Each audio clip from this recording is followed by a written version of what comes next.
1, 2.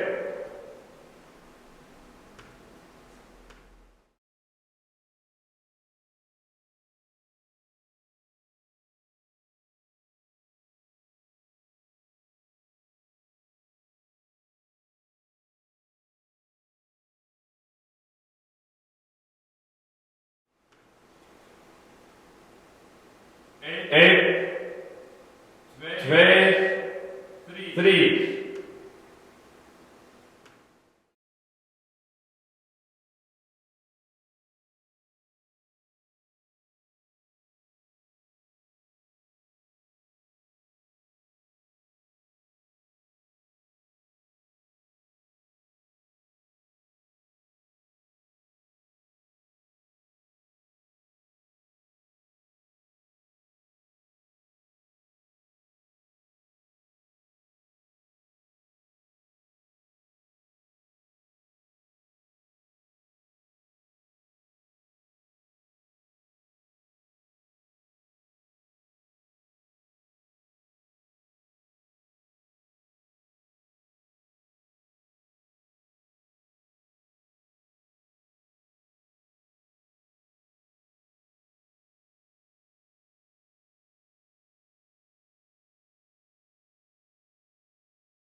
En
1, 2.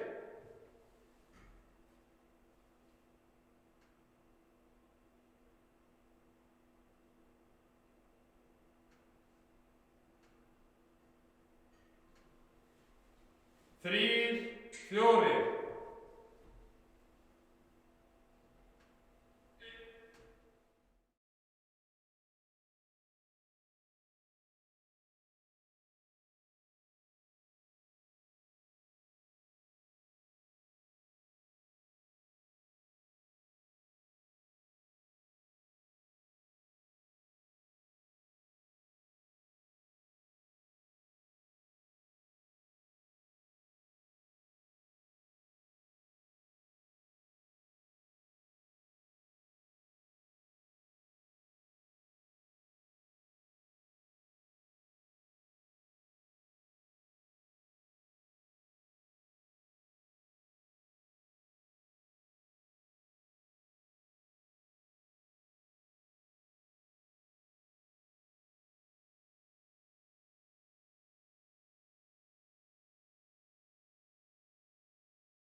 Einn, tveir, einn, tveir, einn, tveir. Má tjaldið fara neðar?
Og bara gott kvöld og ég býð ykkur velkomin á fund bæjarstjórnar Vestmannaeyja. Þessi fundur er 1552, haldinn í Einarsstofu 31. október 2019 klukkan 18 og segir fund settan.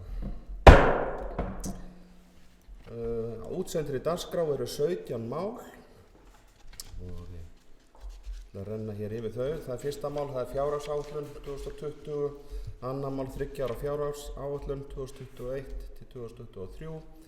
Svo eru fundargerðir til staðfestingar, það er númer 3 er umhverfis- og skipulagsráð Vestmannaeyja, fundur 312. Fjórða mál er bæjarráð Vestmannaeyja, það er fundur 3109. Fimmta mál er fjölskyldu- og tómstundaráð, það er fundur 235. Sjötta mál er umhverfis- og skipulagsráð Vestmannaeyja, það er fundur númer 313. Sjöunda mál er bæjarráð Vestmannaeyja, það er fundur 3110. Áttunda mál er framkvæmda- og hafnaráð Vestmannaeyja, það er fundur númer 240. Níunda mál er fræðsluráð, það er fundur 322.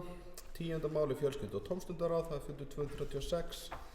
11. mál er umhverfis- og skipulagsráð Vestmannaeyja, það er fundur 314. 12. mál er bæjarráð Vestmannaeyja, fundur 3111.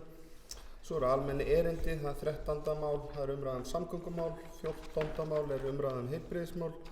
15. mál er Hamarsskóli nýbygging. 16. mál er atvinnumál og 17. mál er húsnæðismál Vestmannaeyjabæjar. Nú, ég vil vekja athygli bæjarfulltrúa á því að við umræðum fjárhagsáætlun er ekki tímatakmörkun, en það gildir hins vegar sama með að bæjarfulltrúar geta komið tvisvar upp, þannig að við bæjarfulltrúar þarfum að nýta það vel taka til máls. En við skulum vinda okkur þá bara beint að dagskráni. Það er fyrsti liður fjárhagsáætlun 2020, það er Íris Róbertsdóttir. Gjörðu svo vel.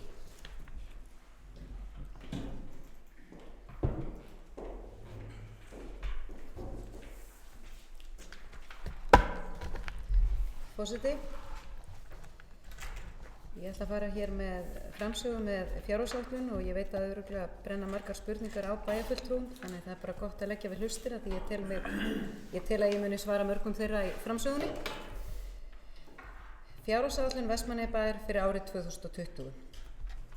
Fjárhagsáætlun Vestmannaeyjabæjar fyrir árið 2020 er nú lögð fram til fyrri umræðu í bæjarstjórn Vestmannaeyja 31. október 2019 í samræmi við samþykkt ferli og ákveðna forsendur við afgreiðslu fjárhagsáætlunar. Áætlunin var lögð fram í bæjarráði 29. október 2019 og vísað til fyrri umræðu í bæjarstjórn samkvæmt 3. málsgrein 62. greinar sveitarstjórnarlaga nr. 138/2011 og 50. greinar bæjarmálasamþykktar Vestmannaeyjabæjar. Gert er ráð fyrir að síðari umræða og afgreiðsla áætlunarinnar verði í bæjarstjórn þann 5. desember 2019. Samhliða áætlun næsta árs er jafnframt lögð fram 3 ára fjárhagsáætlun Vestmannaeyjabæjar fyrir árin 2021, 2022 og 2023. Gert er ráð fyrir að staða bæjarsjóðs veri áfram traust. Í fjárhagsáætluninni er lögð áhersla á ábyrga fjármálastjórn þar sem gætt er aðhalds í rekstri bæjarins og varlega áætlaðum tekjur. Stefnt er að jákvæðum rekstrarafgangi, jafnframt sem stefnt er að því að lækka skuldir enn frekar á næsta ári og að A-hluti bæjarsjóðs við fjármálastofnanir verði orðinn skuldlaust innan 5 ára. Hafnarsjóður verður skuldlaus á næsta ári og eftir 2024 verða skuldir félagslega íbúða eingöngu bundnar við íbúðalánasjóð. Skuldaviðmið verði áfram langt innan fjármálareglna. Erfitt er að spá fyrir skatttekjur næsta árs og ákveðin óvissa tengd sjávarútvegi sem hefur áhrif á útsvar. Auk þess á enn eftir að semja við opinbera starfsmenn kjarasamninga og er ómögulegt að spá fyrir hvaða áhrif samningar hafa á rekstrakostnað bæjarins. Hvað varðar verklag og framlagningu fjárhagsáætlunar hefur nú verið tekið upp á þeirri nýbreytni að í stað þess að horfa eingöngu til reglubundins rekstur bæjarins við fyrri umræðu áætlunar er fjárhagsáætlunin lögð fram með heildrænum hætti þar sem sérsamþykktir í formi átaksverkefna, önnur tímabundin verkefni, fjárfestingar, framkvæmdir og viðhald er tekið inn í fjárhagsáætlunina við framlagningu við fyrri umræðu. Með því er strax komið inn í fjárhagsáætlunum skýrum pólitískum áherslum fyrir næsta ár sem og öðrum sérstökum áherslum sem ákveðið verður að greiða fyrir í formi fjárheimilda á næsta ári. Við seinni umræðu ættu því einungis að vera minniháttar breytingar og kerfislægir útreikningar, nákvæmari upplýsingar áætlaðar tekjur, verðlagsþróun og fáar áherslubreytingar að standa eftir, en jafnframt á þó eftir að taka afstöðu til óska breytingar á rekstrarsamningum og stöðugildum. Við gerð fjárhagsáætlana fyrir árið 2020 var stuðst við þjóðhagsspá Hagstofu Íslands og forsendur frumvarps til fjárlaga laun og verðlagsþróun. Í þjóðhagsspánni gert ráð fyrir 2,6% hagvexti á næsta ári, en á þessu ári í þjóðhagsspá gert ráð fyrir lítilsháttar samdrætti eða 0,2%. Búist við að einkaneysla aukist 2,8% á næsta ári og samneysla 1,3%. Ný þjóðhagsspá væntanleg á morgun, 1. nóvember, en forsendur fjárhagsáætlunar gerðu ráð fyrir 3% hækkunum í launum í samræmi við forsendur fjárlagafrumvarpsins. Gert ráð fyrir annar rekstrakostnaður hækki 3,2% milli ára sem í samræmi við forsendur fjárlagafrumvarps og þjóðhagsspá Hagstofunnar. Gengisþróun hefur mikil áhrif á afkomu Vestmannaeyjabæjar þar sem útflutningsstarfsemi undirstaða atvinnulífs.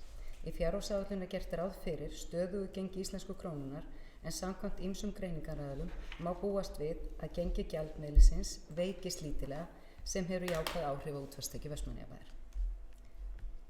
Samkvæmt framlagðri fjárhagsáætlun gert ráð fyrir að rekstrarafgangur A-hluta bæjarsjóðs verði 64 milljónir en hjá samstæðinu rétt rúmar 127 milljónir.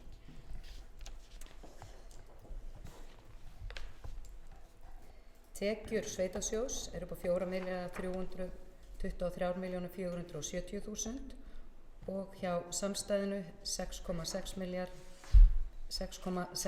eða tæpir 6,7 milljarðar. Gjöld upp á 4,6 milljarðar rúma og hjá samstæðinu upp á tæplega 6,7 milljarða.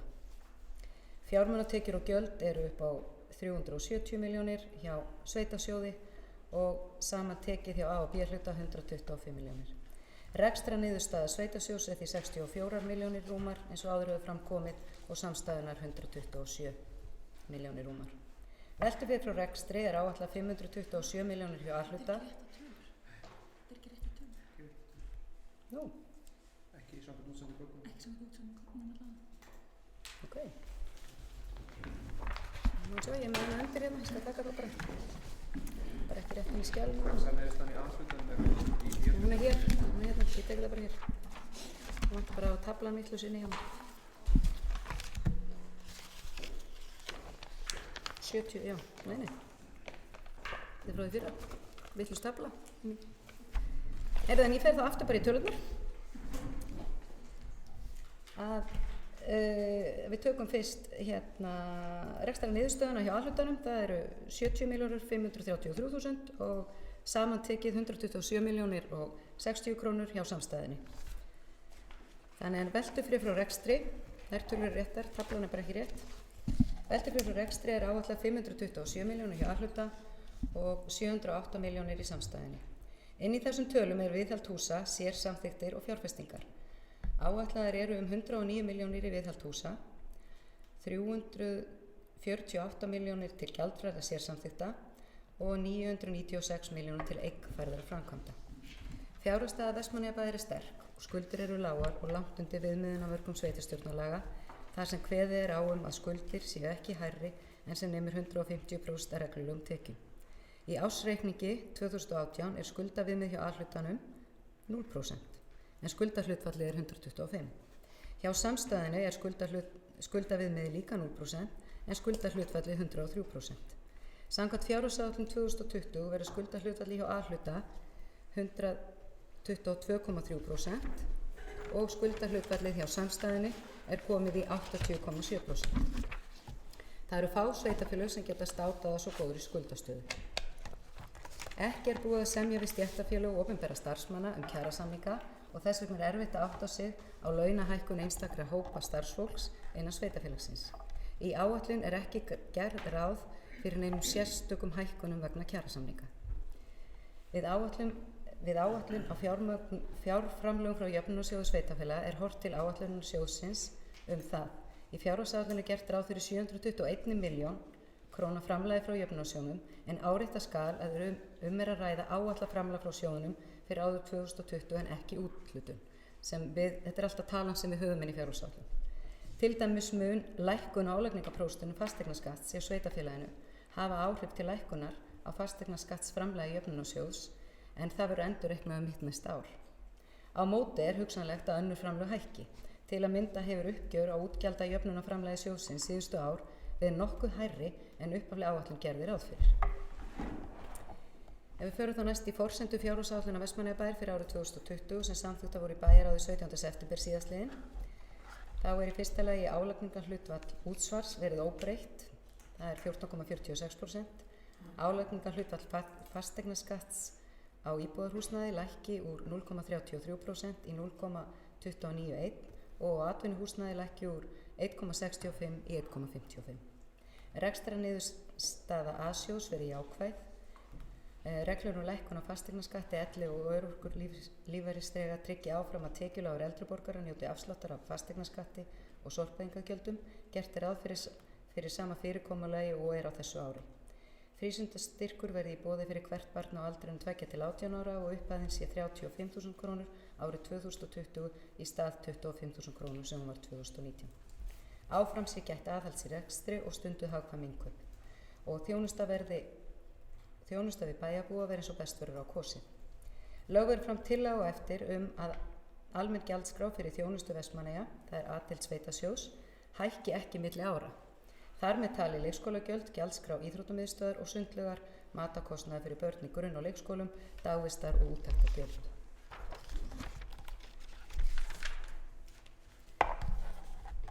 Skatttekjurnar. Áætlaðar útsvarstekjur næsta árs eru 2.530 milljónir. Ef gengið er út frá óbreyttri útsvarsprósentu má gera ráð fyrir að útsvarstekjur 2020 verði sambærilegar útsvarstekjum ársins 2019. Blikur eru á lofti í rekstrarumhverfi sveitarfélaga á næsta ári og ákveðin óvissa tengd sjávarútvegi til staðar, sérstaklega varðandi loðnu. Því er ekki æskilegt að gera ráð fyrir hækkun útsvarstekna á milli ára. Við gerð áætlunar útsvar er byggt á spá útsvarstekjur fyrir árið 2019 og eru útsvarstekjurnar varlega áætlaðir í fjárhagsáætlun eins og áallt hefur verið gert. Fasteignagjöldin. Gert er ráð fyrir að álagningarhlutfall fasteignaskatts lækki eins og áður kom fram í 0,291 fyrir árið 2020 í stað 0,33% fyrir árið í ár og álagning á atvinnuhúsnæði lækki í 1,55% í stað 1,65% frá fyrra ári. Ákvörðun þessi er í anda lífskjarasamnings verkalýðshreyfingarinnar, atvinnurekenda og stjórnvalda, þar sem meðal annars er kveðið á lægri skatta og lægri opinberra álögur til að auka kaupmátt og kjarabætur lágtekjuhópa. Mikil hækkun á fasteignamati í Vestmannaeyjum, meðaltalshækkunin var 16%, hefði verið velt inn í fasteignagjöldin ef ekki hefði verið gripið til lækkunar. Jöfnunarsjóður. Gert er ráð fyrir framlögum jöfnunarsjóðs sveitarfélaga til Vestmannaeyjabæjar nemi 721 milljón á árinu 2020 en áætlaðar voru 697 milljónir fyrir árið 2019. Ef við vindum okkur þá aðeins í málaflokkana og það er bara skipting málaflokkana og svo ætlum ég að fara aðeins í gegnum þá og ég bara vekja athygli á rauðu súlunni. Breyting lífeyrissjóðs skuldbindinga er 4. stærsti útgjaldaliðurinn þó það sé ekki beint útgjaldaliður en það er náttúrulega í bókum sveitarfélagsins er það 4. stærsti liðurinn með 8,23% en ég fer aðeins nánar í það á eftir. Byrjum á launakostnaðinu. Launakostnaðin nemur samtals 2.104 milljónum árið 2020 í A-sjóði sem er 6,6% hækkun frá áætlun fyrra árs. Hækkunin skýrist aðalega að hækkun á kjarasamningum, starfsmati og vörpun launa tengdum þeim fyrir 2019. Í samstæðureikningnum er gert ráð fyrir að launakostnaður verði 3.355 milljónir sem er 10,4% aukning frá fjárhagsáætlun fyrir árs. Munar þar mestu aukinn launakostnað vegna fjölgunar starfsfólk hjá Herjólfi og vanáætlaðra launa starfsfólk á hraunbúðum í fjárhagsáætlun 2019. Að auki koma inn í fjárhagsáætlun 2020 laun hjá Náttúrustofu Suðurlands sem ekki var gert ráð fyrir í upphaflegri fjárhagsáætlun 2019 þegar rekstur Náttúrustofu var í bókum Þekkingarseturs Vestmannaeyja. Eins og fram hefur komið í áætluninni tekið tillit til launahækkana samkvæmt ákvæðum gildandi kjarasamninga. Ákveðin óvissa ríkir þó niðurstöðu samningaviðræðna kjarasamninga opinberra starfsmanna. 2% af tekjum og hjá samstæðin er það 2.751 milljón og megin útgjaldaþættir félaga því 8,6%. Launakostnaður hefur það hækkað 7,4% á milli ára sem stafar að mestu að starfsmati, eins og áður hefur komið fram, BHM félaga sem framkvæmt var árið 2019. Annað sem skýrir umfram hækkun launa og verðlags er rekstur húsnæðis Rauðagerðis sem fer á skrifstofu félagsmálastjóra sem ekki var þar. Þátttaka í rekstri í lengdri viðveru barna í 5. til 10. bekk, hærri kostnaður vegna heimsends matar til eldri borgara og aukinn skammtíma vistun fatlaðs fólks. Fyrir næst í fræðslu og uppeldismálin. Framlag til fræðslu og uppeldismála eru núna 1.742 milljónir. Kostnaður við málaflokkin hækkar 6,3% milli áranna frá 2019 til 2020. Laun hækka 5,9% milli ára. Hækkun á rekstri leikskóla skýrist af leiðréttingu á launum milli ára og vegna styttingar á sumarlokun leikskóla. Kostnaður vegna stuðningsmála leikskólanum hækkar einnig vegna fjölgunar barna með sérþarfir. Dagvistun í heimahúsum lækkar þar sem sveitarfélagið hættir með heimagreiðslur, á móti hækka niðurgreiðslur á daggjöldum til dagforeldra. Munar mikið að hækkun á grunnskólakostnaði er einungis 3,6%, sem er náttúrulega stærsti liðurinn eins og þið sjáið inn í þessu. Frístundaveri skiptist annars vegar í rekstur frístundavers fyrir 1. til 4. bekk og svo á sumarfrístund sem er lengd viðvera fatlaðra barna. Við skoðum aðeins skiptingu kostnaðar í fræðslu og uppeldismálum. Þá er það grunnskólinn sem kostnaður við hann er áætlaður á árinu 2020 1.031 milljón og heildarfjöldi barna í grunnskóla Vestmannaeyja er 515 á skólaárinu 2019 til 2020. Var í fyrra 520. Leikskólar, kostnaður við báða leikskólana, Sóla og Kirkjugerði og Víkina, 5 ára deild við Hamarsskóla, árinu 2020 er áætlaður 447 milljónir. Heildarfjöldi barna þar er núna 220, voru 231 í fyrra. Dagforeldrar og heimagreiðslur eru í 12,5 milljónir núna og heildarfjöldi barna er 14, voru 22 inn í þessum málaflokki fyrra.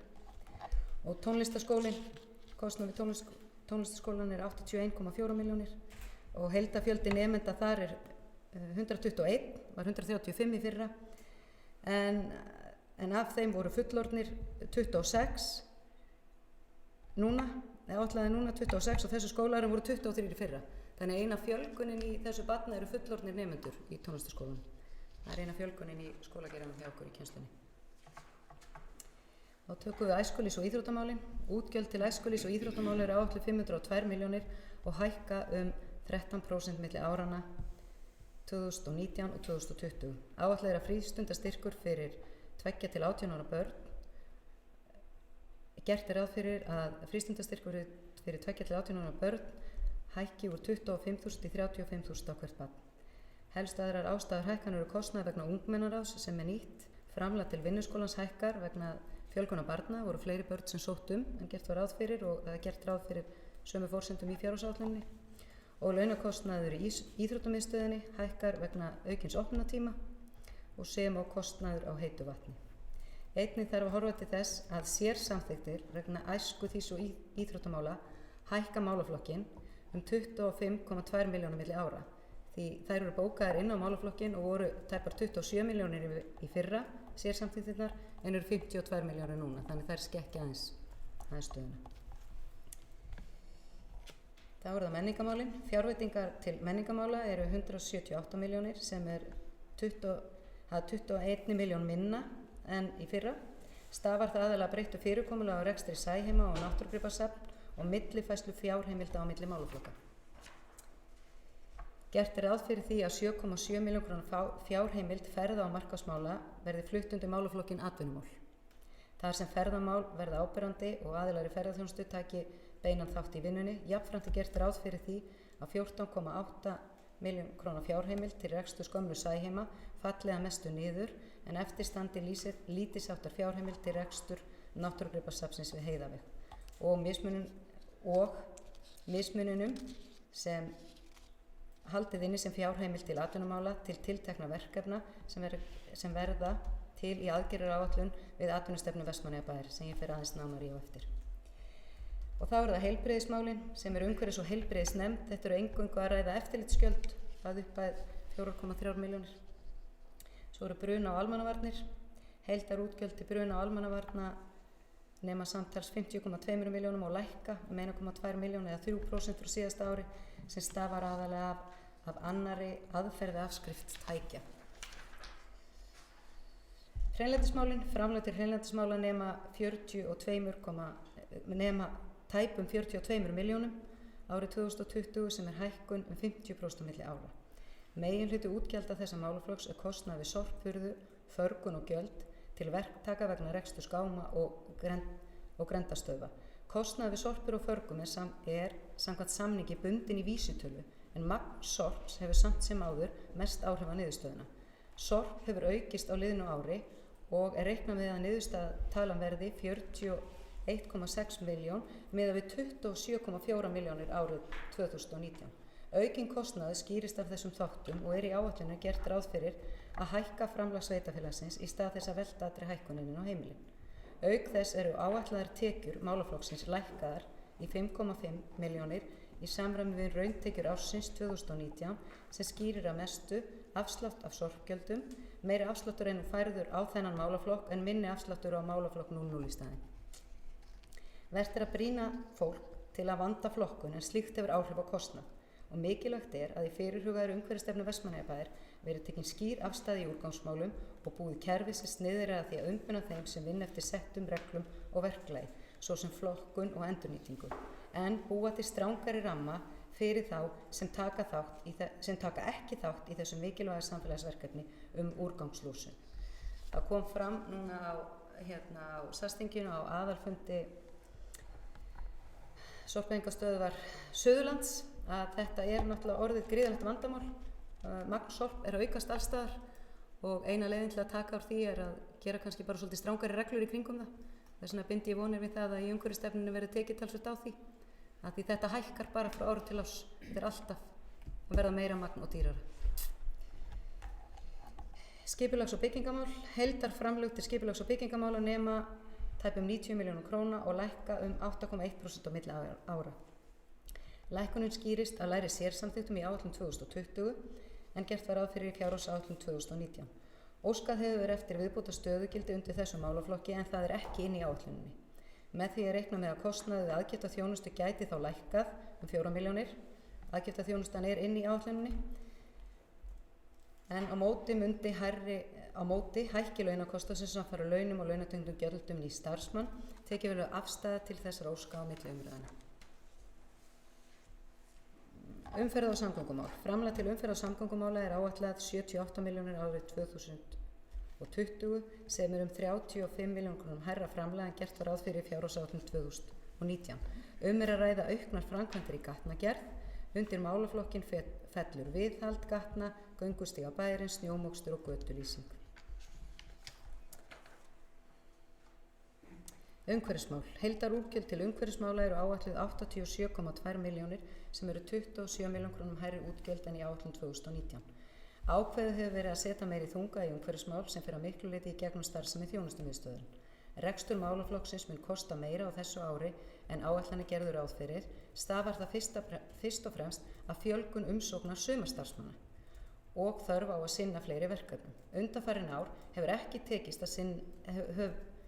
ekki gengið að sinna öllum þeim umhverfisverkefnum sem áætlað var að fara í og var því ákveðið að ráða fleiri til slíkra starfa í sumar enda fjölgaði umsóknunum. Það voru fleiri krakkar og fleiri einstaklingar sem sóttu vinnu hjá Vestmannaeyjabæ heldur en áður.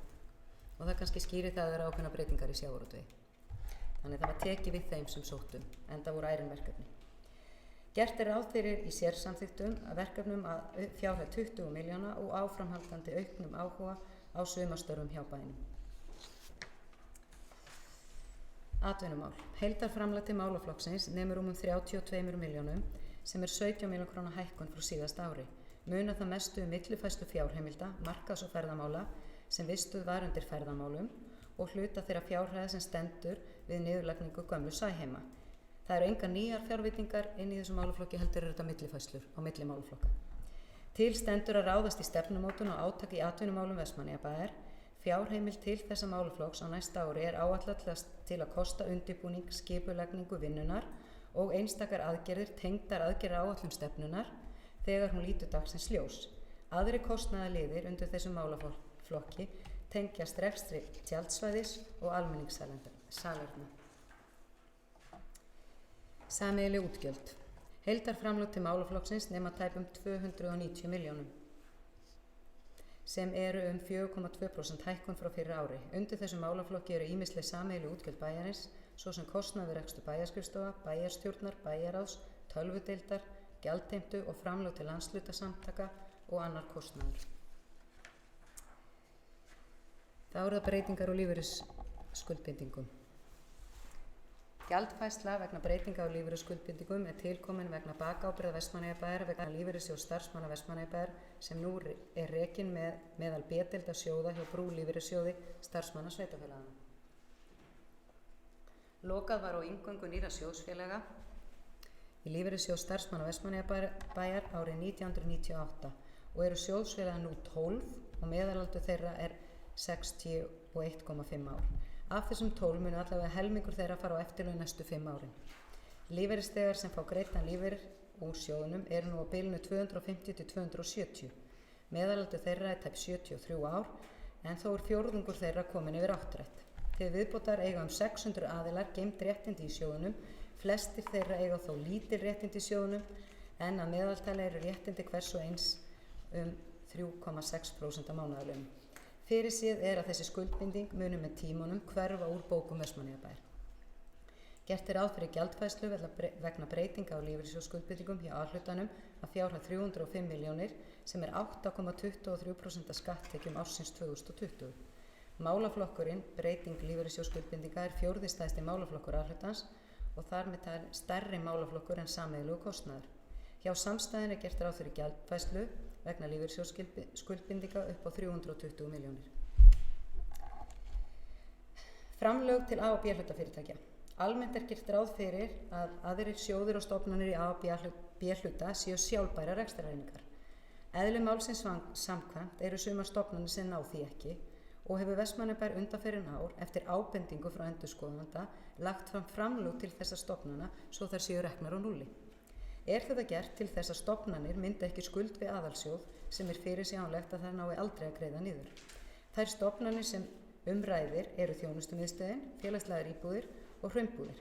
Í fjárhagsáætlun 2020 er gert ráð fyrir framlögum upp á 195 milljónir tæpar og er það hækkun upp á 56,2 milljónir á milli ára og munar það mestu áætlað er að framlög til hraunbúða hækki tæpar 37 milljónir frá fjárhagsáætlun 2019 og verði 82 milljónir króna. Fjármunatekjur og fjármunagjöld. Undanfarin ár hefur Vestmannaeyjabær búið við þann munað ólíkt flestum sveitarfélögum landsins að nettóstaða fjármagnsliða jákvæð. Í fjárhagsáætlun ársins 2020 er gert ráð fyrir að nettóstaða fjármagnsliða verði jákvæð 128,5 milljónir króna. Hjá samstæðinu er gert ráð fyrir að niðurstaða fjármagnsliða verði 125 milljónir eða hækkun 30 milljónir milli ára. Það stefnir í að nettó niðurstaða A-hluta verði 240 milljónir þrátt fyrir greiðslu á fjármagnstekjuskatti upp á 80 milljónir á þessu ári og svipaða niðurstöðu hjá B-hlutanum. Hækkun á áætlun milli ára skýrist að hluta til að hækkun fjármunatekna af innistæðum og uppgreiðslu á skuldabréfaflokki Vest 05 í mars á næsta ári og með því lækka vaxtagjöld á lánum milli ára. Aðrir sjóðir í A-hluta eru eignasjóður. Eignasjóður heldur utanum og rekur allar fasteignir Vestmannaeyjabæjar fyrir utan þær íbúðir sem eru í félagslega íbúðakerfinu. Allar leigutekjur eignasjóðs nema leigan á annarri hæð á Ægisgötu 2 til þekkingarsetursins er innri leiga til stofnana bæjarins. Lagt er upp með að rekstur eignasjóðs sé sjálfbær og ef útlit er fyrir að það gangi ekki eftir hefur það í för með sér hækkun á innri leigu við fyrri umræðu og er gert ráð fyrir rekstrarafgangi hjá eignasjóði upp á 6,3 milljónir. Og þá er það þjónustumiðstöðin. Rekstur þjónustumiðstöðar hækkar úr 141 milljónir í tæpa 155 vegna aukinna umsvifa, en aukin áherslu á umhverfismál endurspeglast í þessari hækkun. Hlutverk þjónustumiðstöðar er margþætt og nauðsynleg stóðþjónusta við stofnanir og rekstur sveitarfélagsins. Starfsmenn þjónustumiðstöðar sinna meðal annars fráveitustöðvum, hreinsun á fráveitukerfum, hreinsunarmálum almennt, jólaskreitingum, umferðarmálum auk allskyns tilfallandi verkefna. Auk þess þar að finna rekstur sumarfólks, aðstoð við ýmsa viðburði í bænum, ferðaþjónustu fatlaða sem þjónustu að starfsmönnum þjónustumiðstöðvar. Auk þess búið að færa undir þjónustumiðstöð laun umsjónamanns fasteigna sem áður voru hjá Eignasjóði. Það skýrir líka hlutahækkunum. B-hluti samstæðunar og þar fyrst að nefna Hafnarsjóð. Hafnarsjóður svo B-hlutastofnun sem hefur í gegnum tíðina skilað mestum rekstrarafgangi. Töluverðar sveiflur hafa verið rekstri milli ára og skýrist það af sveiflum í tekjum. Útlit fyrir að rekstrarafgangur Hafnarsjóðs fyrir árið 2019 geti orðið undir 100 milljónum og það eru blikur á lofti í sjávarútvegi og var til tekin ákvörðun að fara varlega í tekjuáætlun hafnarinnar og í fjárhagsáætlun 2020 gert ráð fyrir rekstrarafgangi upp á tæpar 72 milljónir. Þá fyrir við hraunbúðir. Á undanförnum árum hafa rekstrargjöld dvalar- og hjúkrunarheimilis hraunbúða verið umfram tekjur á daggjöldum sem eru ákvörðun einhliða af ráðherra heilbrigðismála. Samkvæmt lögum það skylda ríkisins að greiða rekstrarkostnað dvalar- og hjúkrunarheimila og hefur Vestmannaeyjabær í nokkur ár leitað eftir leiðréttingum daggjalda án árangurs. Árið 2016 var undirritaður samningur við Sjúkratryggingar Íslands til 2 ára framlag til þjónustu dvalar- og hjúkrunarrýma á hraunbúðum. Samhliða þessum samningi var undirrituð kröfulýsing þjónustuna. Samningur við Sjúkratryggingar Íslands jók tekjur hraunbúða en leið jóks kostnaður við að uppfylla kröfulýsingar ríkisins. Tekjuaukningin var nýtt til þess að bæta við starfsfólki á hraunbúðum og hefur starfsmönnum fjölgað þar 6. Samningur við Sjúkratryggingar Íslands rann út áramót og lækkuðu áramót 2018-19 og lækkuðu greiðslu ríkisins við það. Ekki hefur tekist að ná samkomulagi við ríkið nýjan samning, hvorki hefur Vestmannaeyjabær tekist það né neinum öðrum sveitarfélögum. Ótækt að Vestmannaeyjabær þurfi að uppfylla sinn hluta af samningi sem ekki í gildi, þar með talið auknar kröfur þjónustu, en Sjúkratryggingar Íslands uppfylli ekki sinn hluta, það að fjármagna slíka þjónustu. Mikilvægt að sækja áfram á ríkið, enda ekki á færi eða í hlutverki sveitarfélags að borga með starfsemi sem á ábyrgð ríkisins. Verið að kanna möguleika til hagræðingar í rekstri hraunbúða. Sú vinna byggist á skýrslu sem unnin var af Nolta í apríl á þessu ári og horfir meðal annars til rekstur eldhúsa og annar rekstraþátta sem möguleikar eru á hagræðingu án þess að skerða þjónustu. Það forsenda þess að Vestmannaeyjabær geti sinnt skyldum sínum sem rekstraraðili að ríkið leggi heimilum til nægilegt rekstrarfé eins og því skylt samkvæmt lögum. Í áætlun hraunbúða fyrir árið 2020 gert ráð fyrir að bærinn greiði með heimilinu 82 milljónir sem eru rúmlega 36 milljónum hærri meðgreiðsla frá sveitarfélaginu en gert var ráð fyrir í áætlun 2019. Hins vegar ljóst að meðgreiðslur árið 2019 fara töluvert hærra en áætlað var og má gera ráð fyrir að þær vera á bilinu 65–75%. Alltaf samt gengið út frá því að við uppfyllum sömu kröfulýsingu og í samningi Sjúkratrygginga Íslands. Þetta mál var tekið upp við þingmenn kjördæmisins og þar sita nokkra þingmennum sita í velferðarnefnd og þetta náttúrulega algjörlega ótækt ástand sem þarna í þessum málaflokki og eitthvað sem þarf að eyða mikilli vinnu hjá sveitarfélaginu að láta leiðrétta. Það var að Vestmannaeyjaferjan Herjólfur. Áætlað eru 52 milljónir króna tap á starfsemi Herjólfs á næsta ári en fyrirvari settur við áætlunina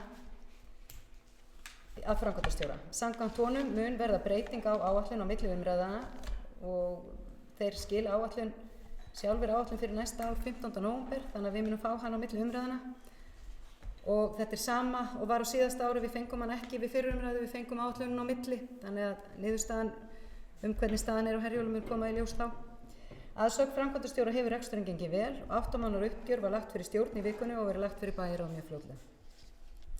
Bæjarstjórn kom saman á vinnufundi miðjan október og það sem var gott samráð var sérsamþykktir, eigfærðar og gjaldfærðar. Og við komum okkur þá í það sem svona skemmtilegasti hlutin og það eru gjaldfærðar og eigfærðar sérsamþykktir og önnur áhersluverkefni fyrir árið 2020. Í fyrsta skipti fjárhagsáætlun nú lögð fram til fyrir umræðu með gjaldfærðum og eigfærðum sérsamþykktum, framkvæmdum fjárfestingum sem hingað til hafa komið inn í áætlun með seinni umræðu. Það er því hægt að átta sig betur á heildarumfangi áætlunar og pólitískum áherslum strax við fyrri umræðu. Eins og áður hefur komið fram þá er alls gert ráð fyrir 996,5 milljónum í eignkværar framkvæmdir á árinu 2020. Og þar má nefna fyrsta slökkvistöðina. Bygging slökkvistöðar var á dagskrá umhverfis- og skipulagsráðs í þessari viku og var samþykkt byggingarleyfi þar og er því hægt að halda áfram með það verkefni og bjóða framkvæmdina út vonandi á þessu ári og vonandi getum við hafið framkvæmdir strax á næsta ári enda verkefni löngu orðið tímabært. Svo er að liðum hérna að það er skemmtilegt að horfa á það að við ætlum að fara að halda áfram með bæjarskrifstofurnar. Það eru áætlaðar 100 milljónir í það á næsta ári og við tökum nú umræðu hérna seinna á fundinum í tengslu við bæjarskrifstofurnar. Svo er hérna skemmtilegt frá því að segja að það er gert ráð fyrir 20 milljónum í Hamarsskólan og það verður líka tekin umræðu það hér á eftir en inn í þessari áætlun eru 20 milljónir ef ákvörðun verður tekin að hefja það ferli hérna á eftir. Svo erum við á Sólborgustöðin okkar sem við lengi búin að vera í farvatninu og ætluðum að vera löngu komin á stað með en vonandi fer það verkefni á fullt á næsta ári og þá er það á fylgir því að þessi 120 milljónir sem settir eru í það er það sem við þurfum að leggja til þegar við pöntum búnaðinn, það sem þarf að kaupa og svo er eitthvað sem er það til að geta haldið áfram með hönnun og annað í verkefninu. Og svo er náttúrulega lang stærsta framkvæmdin okkar, það eru félagslegu íbúðirnar og það er það á að klárast og ég ræddi nú við verktakan í dag og það er á áætlun það verkefni. Við eigum að fá íbúðirnar afhentar á 5. byggingarstigi núna í mars-apríl og þá þarf sveitafélagið að klára, þá eftir að gera allt inni, allar innréttingar og allt svoleiðis. Þannig við skulum vona að það bara, ef allar áætlanir ganga eftir að einhver tímann seint næsta haust verði hægt að klára það verkefni endalega og afhenta íbúðir. En svo þetta hljópi hérna yfir skipalyftukantinn sem er orðið brýnt verkefni og verður byrjað á næsta ári og var sótt að koma inn á samgönguáætlun og við fengum fjármagn í það, ekki kannski eins mikið og við höfum viljað en við fengum samt framlag frá ríkinu á þessu ári upp á tæpar 50 milljónir og í draugum að samgönguáætlun á þessu ári eru tæpar 30 milljónir vegna þessa verkefnis.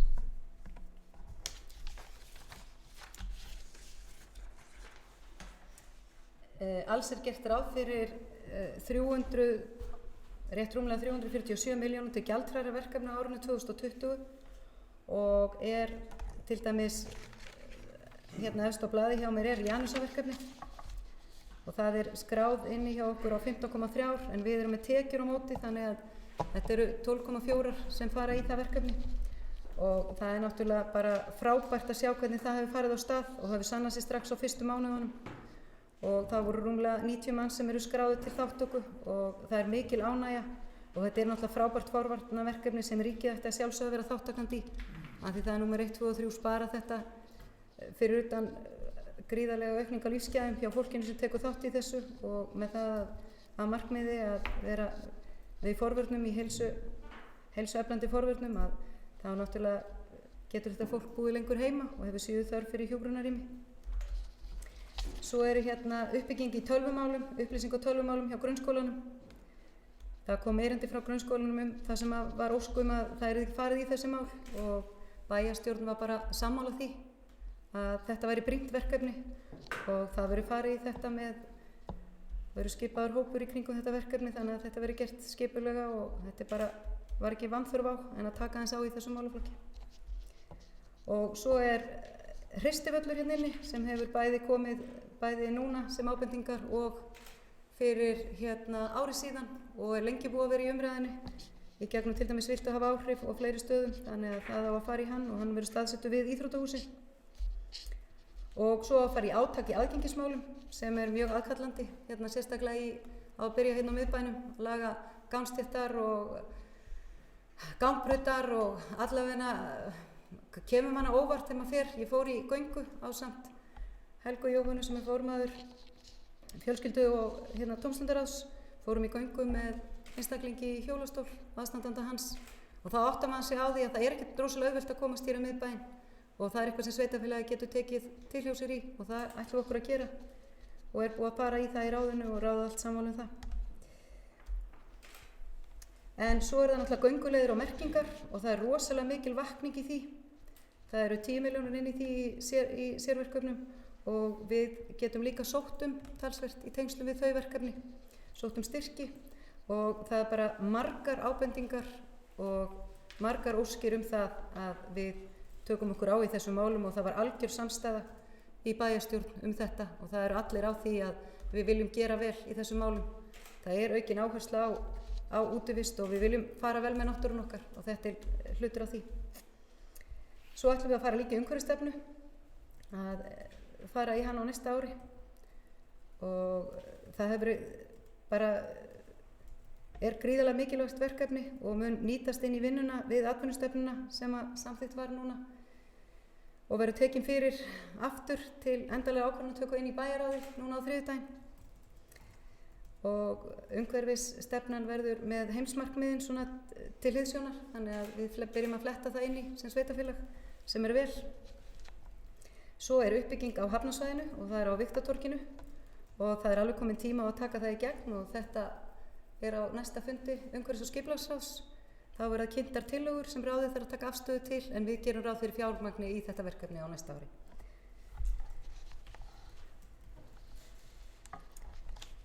Varðandi verkefnið Viltu hafa áhrif, þá búið að fara í gegnum það og margar ótrúlega flottar umsóknir komið og það gert ráð fyrir 11,2 milljónum í það verkefni og þar sem einstaklingum og fyrirtækjum og félagasamtökum gefst færi á að hafa áhrif á bæinn sinn með umsóknum fjárstyrki, ábendingum og tillögum hvað megi betur fara.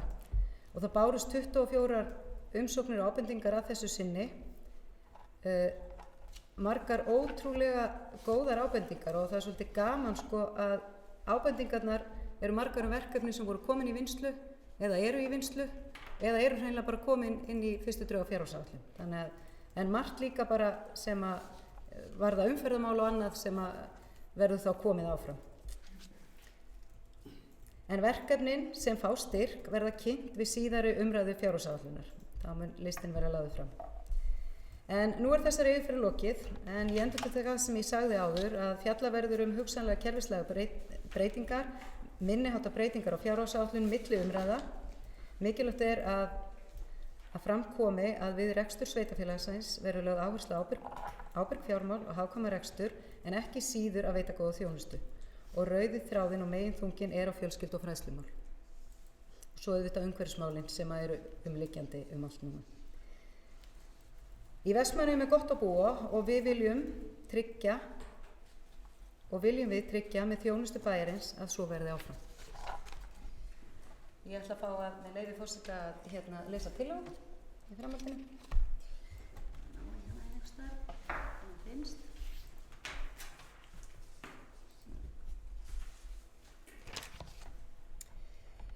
Alla jafnan hefur gjaldskrá Vestmannaeyjabæjar fyrir þjónustu hækkað á milli ára í samræmi við þróun vísitölu neysluverðs. Miðað við spá verðlagsþróun ætti gjaldskráin að hækka 3,2% á næsta ári. Í forsendu fjárhagsáætlunar fyrir 2020 kemur fram að taka þurfi sérstaka ákvörðun hækkun. Með því að hækka ekki gjaldskrána Vestmannaeyingum auðveldað að nýta þá þjónustu sem bærinn hefur upp á að bjóða. Ákvörðun slíkt væri jafnframt liður í því að ná markmiðum lífskjarasamnings stjórnvalda og aðila vinnumarkaðarins sem felur meðal annars í sér lækkun skatta og gjalda hins opinbera. Í áskorun sambands sveitarfélaga lagt til að hækka gjaldskrár ekki meira en 2,5% og því kemur með tillögu í lokin. Bæjarstjórn leggur til að hækka ekki almenna gjaldskrá bæjarins í A-hluta bæjarsjóðs fyrir næsta ár, þar með talið leikskólagjöld, gjaldskrá íþróttamiðstöðvar og sundlaugar, matarkostnað fyrir börn í grunn- og leikskólum, dagvistagjöld og úttektargjöld.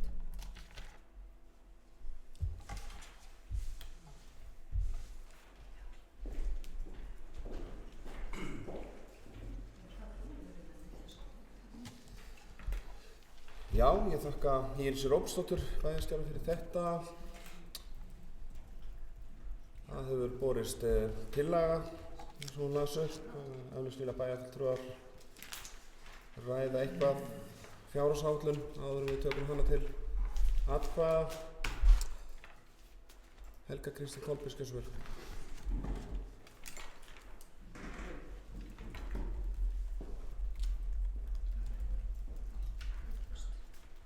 Forseti, bæjarfulltrúar, gestir. Það kom fram að gjaldskráin, þessi almenna hækkar ekki. Það kom líka fram að það yrðu meiri tilfærslur frá bænum út af sorpmálunum. En er einhverja hugmyndir hvað sorpgjöldin hækka mikið á heimilin? Þannig að það er svona einhverja hugmynd það. Og það er vænt að vita það. Þakka Helgu Kristínu Kolbens fyrir þetta. Vilja fleiri bæjarfulltrúar taka til máls? Trausti Hjaltason, gjörðu svo vel.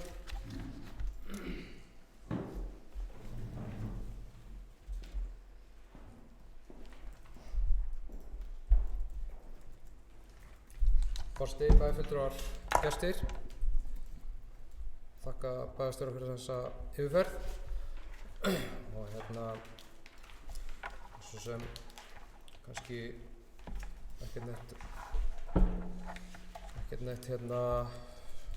ekkert sláandi kannski beint í þessu og hefur verið tekin ágætis umræða þetta meðal bæjarfulltrúa. Hins vegar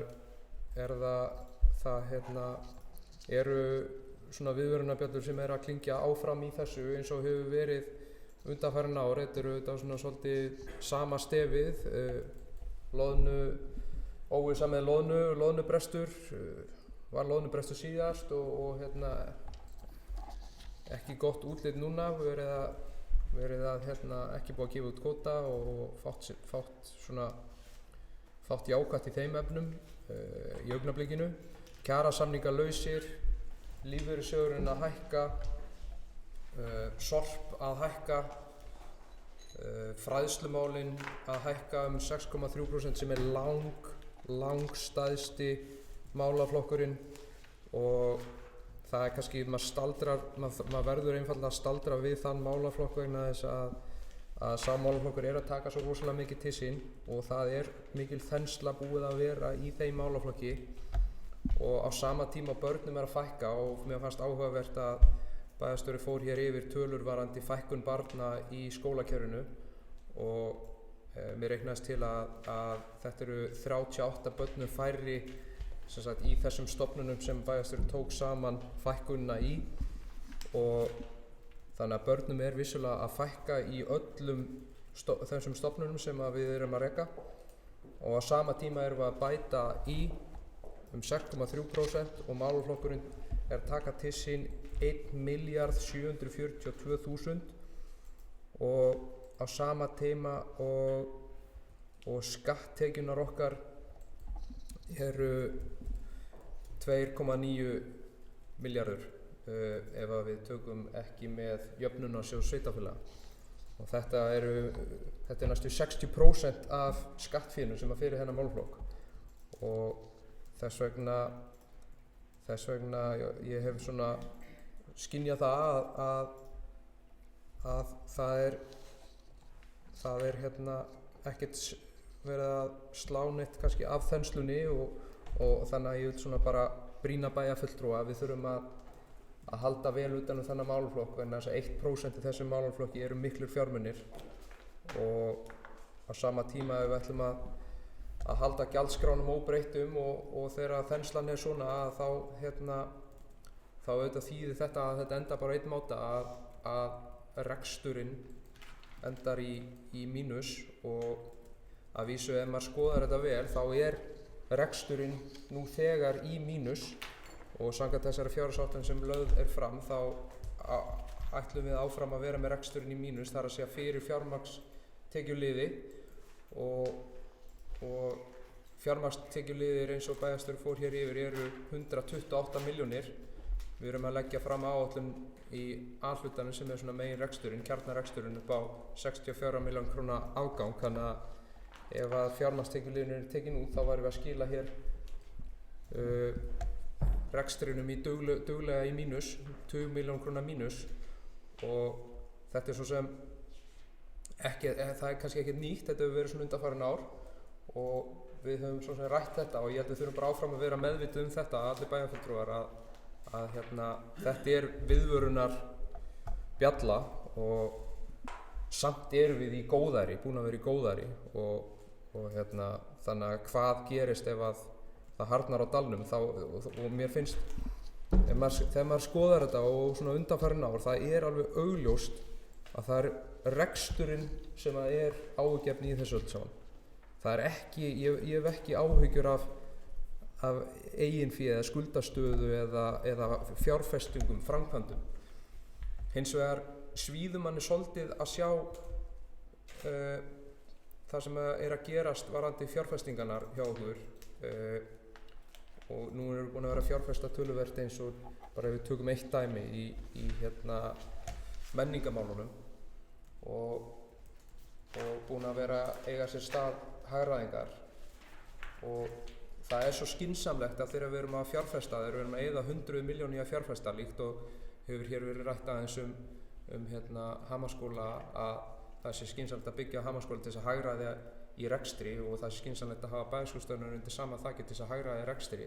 Þá er hægt að losa sig við eitthvað af öllum þessum húsum sem bærinn á, sem gömul hús sem að kalla mikið viðhald, og eins og í menningarmálunum þá er verið að leggja hér til síðar á fundunum að við höldum áfram að reka náttúrugripasafnið á Heiðavegi, sem það var auðvitað alltaf partur af áætluninni með að Sílaf tæki við þann rekstur á fiskasafninu að því húsi yrði lokað. Þannig að þegar við erum að eyða peningum í að framkvæma, að það sé þá þannig að við hagræðum rekstrinum í leiðinni, og það er mikil nauðsyn að við hugsum þetta svona, og þess vegna bind ég miklar vonir við það, líkt og við höfum svona rætt hér fulltrúar Sjálfstæðisflokksins og ítrekað að það verði hafist handa við að byggja við Hamaskóla til þess einmitt að hagræða þá í rekstrinum og geta losa okkur við eitthvað af þessum húsnæðum, og það er myndarlega staðið að það er myndarleg fjárhæð sem á að eyða hér í viðhald húsnæðis á næsta ári, og Vestmannaeyjabær er stórhuga þegar það kemur að því, og það er bara gott, en það veitir ekki af, og það er mikið af eignum sem að bærinn á sem að kalla á mikið af viðhaldi, og þess vegna þurfum við að eyða miklum fjármunum í viðhald, og ég held að við ættum svona til lengri tíma að stefna að því að reyna að fækka þessum eignum og yngja upp og hagræða í leiðinu og reyna þá að koma þessum rekstri í betra horf. Það er og talandi um rekstur, þá erum við að hækka hér styrki og við erum að lækka gjaldskrár, við erum að fjölga stöðugildum, við erum að fjölga húsnæðum og við erum að byggja, við erum að taka yfir eignir eins og stúkuna og svo framvegis. Þannig að þetta eru svona viðvörunarbjöllurnar sem að ég vildi benda á þegar maður skoðar þetta allt saman, og við erum komin að þolmörkum þykir mér í þessu öll saman með reksturinn. Ég er hins vegar bara mjög ánægður með mjög margt í þessu, og mér hefur þótt vera hlustað á margt af því sem að við hjá Sjálfstæðisflokknum höfum verið að leggja til, og við höfum átt ágætis fundi bæjarfulltrúar þessi mál, og bara þakka fyrir það samstarf sem að hefur verið átt í þessari vinnu. Ég var náttúrulega sérstaklega ánægður með að það sé tekið jákvætt í þetta með Hamaskólann, og að það hafi verið tekið jákvætt í að lækka fasteignaskattinn. Það er svona bara svo að það komið fram, en ég held að bæjarfulltrúar við þurfum aðeins að hugsa okkar gang þegar kemur að þessum miklu útgjaldaleiðum sem að þennast út hjá okkur og eru alltaf að hækka, sorpmál, fræðslumál, lífeyrismál sem við auðvitað ráðum illa við en er samt áhugjefni, og fleiri stöðugildi og fleiri húsnæði. Þannig að ég vildi koma þessum punktum áleiðis. Síðan erum við kannski með eina spurningu, ég held nú samt ég sé búin að átta mig á því en ég ætla nú samt að leggja hana fram. Það er hvers vegna handbært fé er að lækka milli ára, hvort það sé eitthvað svona megin skýring á því, hvort það skýrist af hækkandi lífeyrisskuldbindingu eða hver megin ástæða fyrir því er að handbært fé setfélag sé að lækka milli ára. Þetta sé ágætt í bili.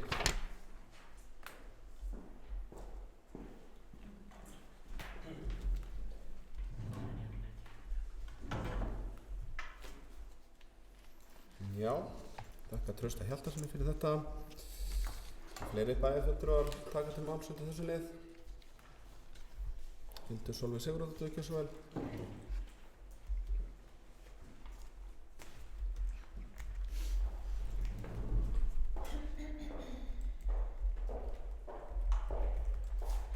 Forseti, bæjarfulltrúar, gestir.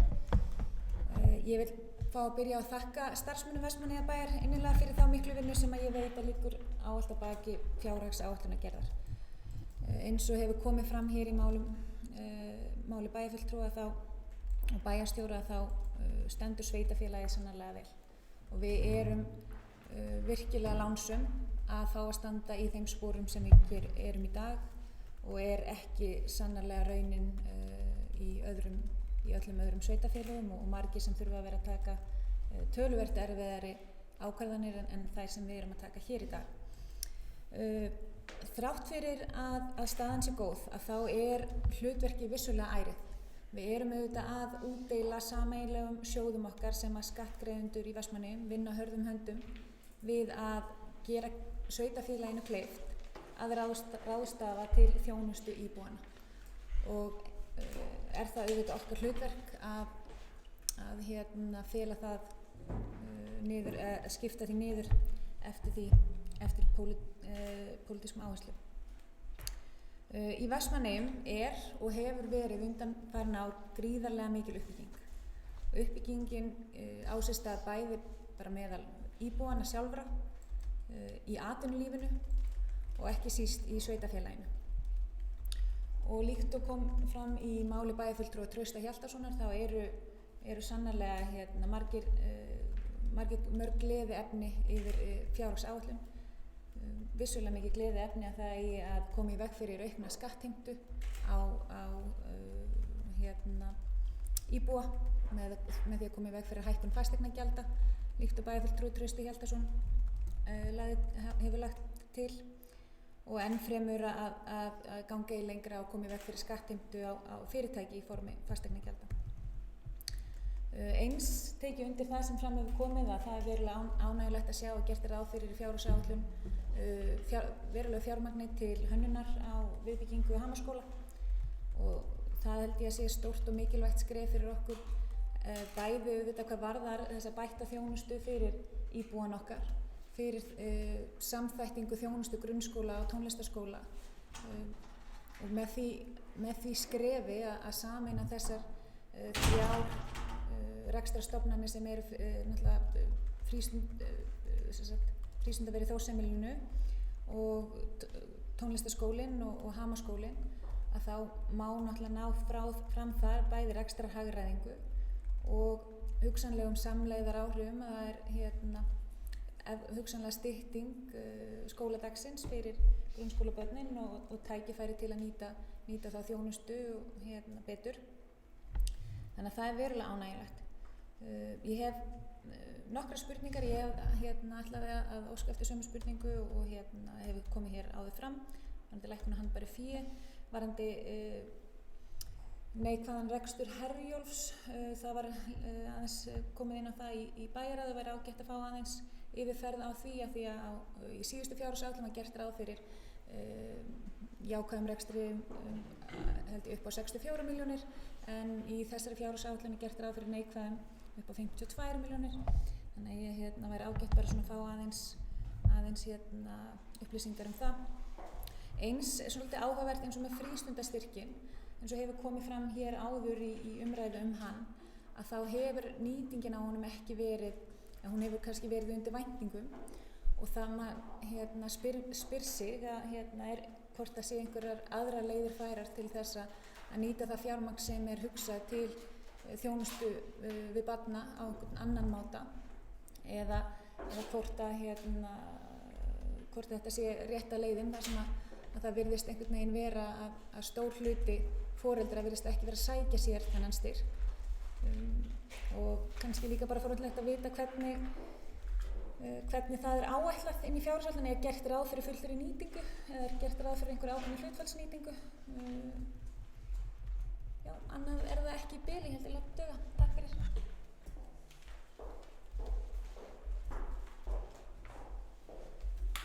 Já, þakka Hildi Sólveig Sigurðardóttur fyrir þetta. Vilja fleiri bæjarfulltrúar taka til máls út í þessu lið?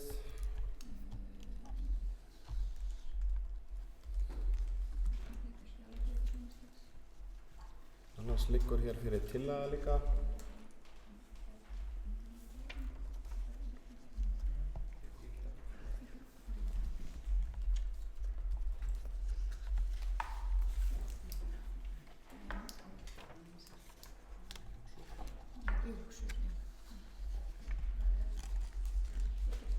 Er einhver bæjarfulltrúi sem ætlar að, það er Íris Róbertsdóttir ekki svo vel.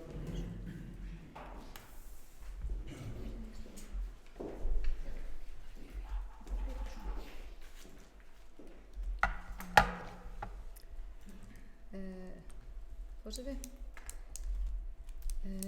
Já, ég sagði nú örugglega 3 eða 4 sinnum í framsögu minni að það væri blikur á lofti og þegar svona áætlun er lögð fram þá vitum við ekki framtíðina og við búum í samfélagi sem byggir á stórum hluta á sjávarútvegi og eins og bæjarfulltrúi Trausti Hjartarson kom inn á hérna áðan, þá kom hann inn á loðnuna eins og ég gerði líka í framsögunum minni og auðvitað höfum við áhyggjur af því að það verði ekki loðna á næsta ári.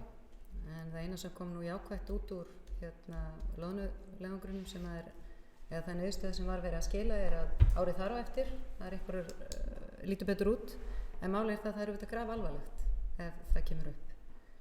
Og tekjuhluti fjárhagsáætlunar er varlega áætluð. Við notum bara í rauninni nánast rauntekjurnar frá þessu ári, við reiknum hann ekkert upp eins og við höfum gert áður. En þetta er alveg rétt og við þurfum alltaf að vera að gæta okkar, en að því að Trausti kom inn á neikvætt að hjá afhlutanum að við verum að skila eftir reksturinn neikvæðum á þessu ári er það tæpar 58 milljónir í mínus áður en fjármunatekjurnar kom inn. 2019 voru það 32 milljónir mínus en 2018 voru það tæplega 84 milljónir. Þannig þetta er ekkert nýtt að þetta sé gert vegna þess að fjármunatekjurnar okkar eru líka tekjur. Það eru peningar sem við höfum af eignum þó það sé ekki, þetta eru fjármunatekjur sem við höfum og þetta eru eignir sem voru seldar á sínum tíma til þess að fá þessar peningaeignir þegar bréfin voru seld og alveg eins og þetta væru hlutabréf eða eitthvað annað eða hús eða eitthvað að þá höfum við tekjur af þessu. Þannig að það er ekkert óeðlilegt við það að taka það og það hefur verið viðtekin venja í fjárhagsáætlun. Það er engin breyting þar á. En ástæðan fyrir því að við erum handbært fé er að lækka, þú veist að spyrjum það, voru ekki bæði Hildur og Trausti? Já, er náttúrulega, við ræddum það á fundinum, við erum að setja inn talsvert meira fé í framkvæmdir en miðað við svona regluna okkar, við erum að fara, þannig við ætlum að framkvæma svolítið og það gæti verið að við þyrftum að ganga þá inn á handbært fé og svo þetta er þessi bakábyrgð í lífeyrisskuldbindingunum, hún hefur ákveðin áhrif til lækkunar. Við erum að greiða í gegnum 116 milljónir á þessu ári í gegnum bakábyrgðar. Þannig það hefur til áhrif til lækkunar á handbæru fé. En fyrst og fremst er það framkvæmdirnar sem við ætlum að fara í fjárfestingarnar þar að þær eru bara, við höfum svolítið verið að reyna að fjárfesta undanfarin ár og eins og við fórum yfir á þessum fundi þá hefur okkur ekki tekist. Við settum til dæmis 100 milljónir í slökkvistöð fyrir árið 2019. Okkur hefur ekki tekist að klára það. Þannig við erum svolítið á eftir áætlunum með þessar framkvæmdir, vorum það líka eftir 2018. Það vantaði nokkur 100 milljónir á fjárfestingar áætlunina þar og það vantar líka núna að við getum klárað. Þannig við erum svolítið, þannig við tókum meðvitað ákvörðun það bæjarstjórnin saman að við vissum að það væri svolítið vel í lagt í framkvæmdahlutanum. En varðandi svo ég klári frístundastyrkin, það er gert ráð fyrir fjárhagsáætlun milli 60 og 65% nýtingu á honum. Herjólfur, það er ekki rétt að 64 milljónir hafi verið, það var við fyrri umræðu, við seinni umræðu voru þetta 27 milljónir sem hagnaðurinn var og það kom algjörlega fram í máli mínu áðan að það er nákvæmlega sama fyrirkomulag var þá. Fjárhagsáætlunin fyrir árið 2020 var endurskoðuð í apríl og þetta eru tölur frá aprílmánuði. Og þessar mínus 52 milljónir eru frá endurskoðaðri áætlun í apríl. og menn vita að þetta verður ekki það sem við fáum inn í áætlunina, þess vegna setji fyrirvara við töluna, en auðvitað lækkar hún afkomu samstæðunar 52 milljónir. Þannig að þessi tala þetta er frá 27 upp í 52, en það er endurskoðun áætlun frá Herjólfur OHF síðan í apríl. Það er talan sem við höfum allir. Ég held ég hefði svarað því. Jú, varandi hækkanirnar, þá hefur verið horft til þess að allar hækkanir sem koma inn hjá til dæmis spélhlutunum og annars staðar, að það sé miðað við það sem er gengið út frá því að það sé 2,5% eins og samband sveitarfélaga hefur lagt til að gjaldskrá sé hækkun.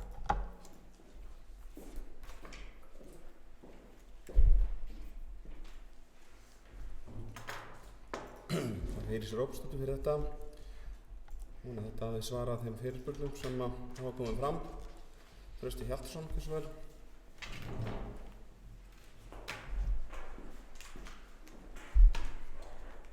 Forseti, bæjarfulltrúar og gestir, takk fyrir þessu svör.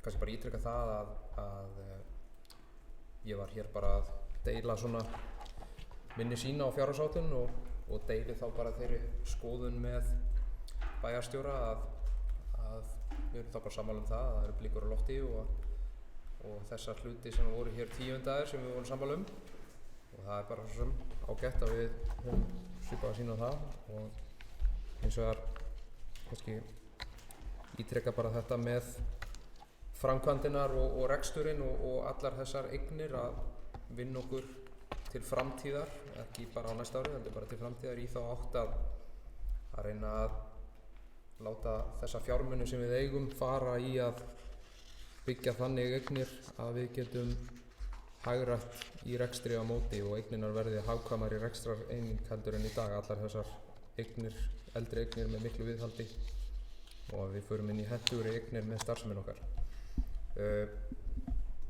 Kannski eitt sem ég glemdi áðan, ég hjó eftir því að það er verið að leggja til töluvert fé í framkvæmdir inn á Rauðagerði og svo er auðvitað verið að leggja til töluvert fé í bæjarskrifstofur og mér finnst eiginlega bæði þessi atriði vera svolítið í lausu lofti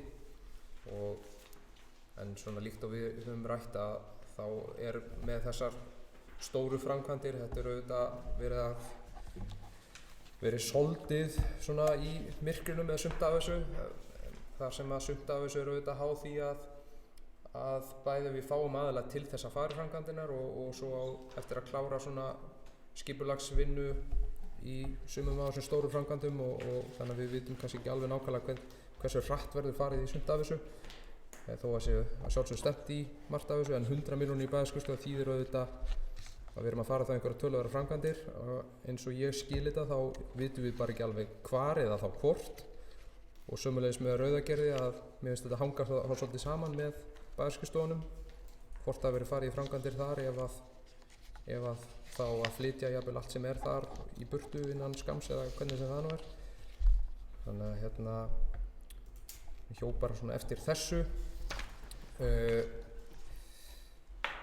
það eru leiti ég sé ekkert með neitt meira í þessu.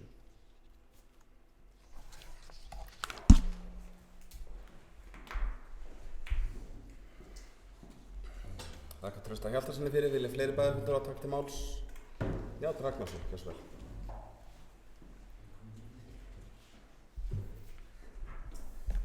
Forseti, það er varðandi þennan kostnað við Rauðagerði skiljið þið rétt á að þú ert að tala það sem er inn í viðhald húsa sá hluti af þeim 110 milljónum sem eru þar já, það er náttúrulega ósk sem að viðhald húsa er náttúrulega liður sem að hefur verið náttúrulega alltaf og er ætlaður í einmitt að viðhalda öllu þessu húsnæði og þetta náttúrulega er eitthvað sem getur þó bara breyst á milli umræðana þess vegna eða verður þó ekki nýttur ef út í það færi að Rauðagerði myndi flytja starfsemina sína snemma á næsta ári en enga síður þá er mikilvægt náttúrulega að á meðan að við erum með starfsemi þarna og að þá getum við allavega nota þessa fjármuni til þess að halda þessu húsi við og svo kemur náttúrulega bara ljós hvað verður starfsemina sem er þar þannig að það er nú bara svolítið held að þetta sé nú svolítið svoleiðis í þessu. En ég er hértalega sammála bæjarfulltrúanum Trausta Hjaltasyni að það er mjög mikið af húsnæði sem að Vestmannaeyjabær á út allan bæ. Og ég held að þetta sé nú eitt af því sem við eigum að skoða hér allir bæjarfulltrúar, hvernig við einmitt getum dregið úr þessu, að draga aðeins þetta saman og sameina starfsstöðvar og starfsemina undir færri þökum, því að þetta er náttúrulega gríðarlega miklir fjármunir á hverju einasta ári sem fara í það að halda öllum þessum komum við hérna út allan bæ. Þannig að ég er nú hjartanlega sammála því. Síðan var langar aðeins að segja sko að það var talað hérna áðan að það væri mikil hækkun til í fræðslumálum og reyndar í öðrum málaflokkum, og þá var náttúrulega þannig að það er 2,5% hækkun á alla gjaldaliði sem er sett inn í þetta, sem er ekki 2,5%, það er rétt hjá mér. Og það er náttúrulega bara sem að fer bara yfir allt sviði, en síðan náttúrulega kemur annað inn í, og sérstaklega hvað var að fræðslumálum, þá náttúrulega er verið að gera stór átak í þjónustu við nemendur með ýmsum hætti sem hefur nú verið lagði fram á ýmsu fundum bæði fræðsluráði og svo hér í bæjarstjórn náttúrulega, að það er verið að taka meðvitaða ákvörðun það að efla þjónustu við nemendur og bæta aðbúnað og aðstöðu í skólanum. Þannig að þá er náttúrulega eðli málsins samkvæmt að þá hækka gjaldaliði til þessara málaflokka. En það er náttúrulega bara ákvörðun sem að bæjarstjórn tekur og stefna sem að þessi meirihluti er með, að einmitt efla skólana og þjónustu við nemendur og aðbúnað í skólanum.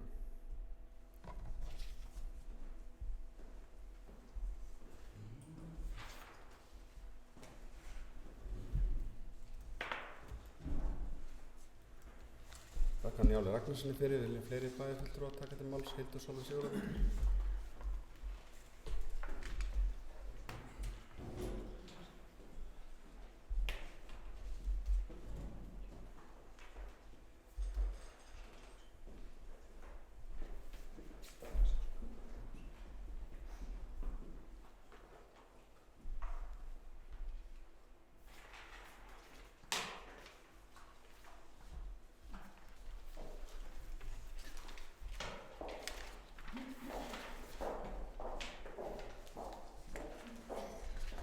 Forseti, bæjarfulltrúar og gestir. Já, ég tek undir það sem hefur komið hér bæði í máli bæjarfulltrúa Trausta Hjaltasonar og bæjarfulltrúa Njáls Ragnarssonar varðandi húsakost Vestmannaeyjabæjar. Það er, eins og við þekkjum öll, viðhaldskostnaður og framkvæmdakostnaður er gífurlega mikil, og það liggur í hlutarins eðli að þegar við erum og sitjum á fjölmörgum fasteignum eða miklu húsnæði, að þá fylgir því þetta gríðarlega mikið viðhaldsþörf.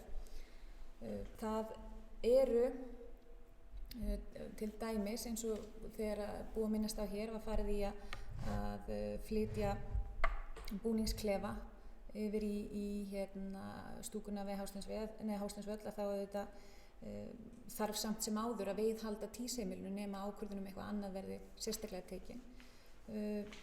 Við erum með til dæmis húsnæði Náttúrugripasafnsins sem að fyrir lága átti að hætta starfsemi, en ákveðið hefur verið að halda tímabundið út og fara í viðhaldsaðgerðir eða fara í framkvæmdir við að laga húsnæði sem á einungis að vera hugsað til tímabundið, og það sama er í rauninu uppi, virðist vera líka eins og hefur verið rætt inn á Rauðagerði, að nú allavega kemur það til umræðu hér síðar á fundinum að fara í endurbætur þar án þess að fyrir liggi einhver framtíðarstefna varðandi framtíða bæjarskrifstofur eða húsnæði bæjarskrifstof. Þannig að þetta er kannski svona þeir þættir sem að ég hef áhyggjur af, að það séu verið að hugsanlega að fara í að eyða fjármagni, eyða skattfé í það að gera upp fasteignir sem eru svo hugsanlega ekki að fara að nýta til lengri tíma, og mér finnst það persónulega bara ekkert afskaplega gáfuleg meðferð á almannafé. En eins og ég segi, ég deili þeim skoðunum með bæjarfulltrúa Njáli að það er mjög gott að fara að skoða hvernig þessi húsakostur og hvort að við getum, líkt og kom fram í máli bæjarfulltrúa Trausta, nýtt hann með einhverjum betri hætti, hvort að við getum gert hann hagkvæmari. Ég ætla að leggja hér fram bókun með leyfi forseta. Fjárhagsáætlun sem nú er lögð fram við fyrri umræðu ber þess merki að lítið megi út af bregða við rekstur sveitarfélagsins. Tekjur Vestmannaeyjabæjar stæðu ekki undir gjöldum og væri rekstrarniðurstaða fjárhagsáætlunar neikvæð ef ekki væri fyrir fjármagnstekjur sveitarfélagsins sem eru fyrst og fremst tilkomnar vegna ábyrgrar fjármálastjórnunar undanfarinna kjörtímabila. Rekstur þar sem tekjur standa ekki undir gjöldum getur ekki talist ásættanlegur til lengri tíma. Bæjarfulltrúar Sjálfstæðisflokksins árétta að nauðsynlegt er að gæta að ábyrgð og ráðvendni í rekstri og reynt eftir fremsta megni að koma í veg fyrir vaxandi þenslu og útgjaldaaukningu en laun og launatengd gjöld eru stærsti útgjaldaliður sveitarfélagsins. Bókun lýkur. Og líka ég vil fá bæta aðeins við að bara í orði en ekki í bókum. Að það var komin alltaf inn á og búið að ræða aukningu í útgjöldum til fræðslumála sem að mér reynist til að séu rúmlega 6%, 6,3%. Á sama tíma líkt og kom fram í máli bæjarfulltrúa Trausta að það er veruleg fækkun barna sem er náttúrulega mjög miður. Ég myndi óska þess að við værum að sjá fram á meiri fjölgun barna og það er kannski vandamál sem að við líka bæjarfulltrúar þurfum svona aðeins að hugsa hvernig við getum reynt að bregðast við. Það hefur á síðustu árum verið gríðarleg fækkun barnsfæðinga og það er áhyggjuefni til framtíðar varðandi íbúa hlutfall og íbúa þróun. En þessi hækkun á kostnaði við málefni fræðslumála eru þetta gríðarlega stór málaflokkur.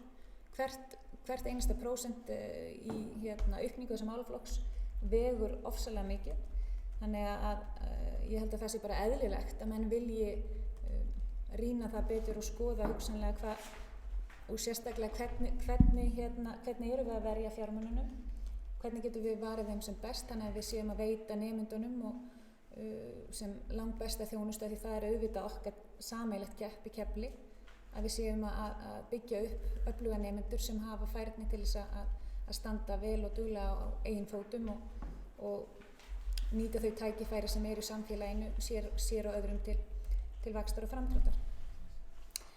Ég held ég láti það bara duga í bili. Takk fyrir mig.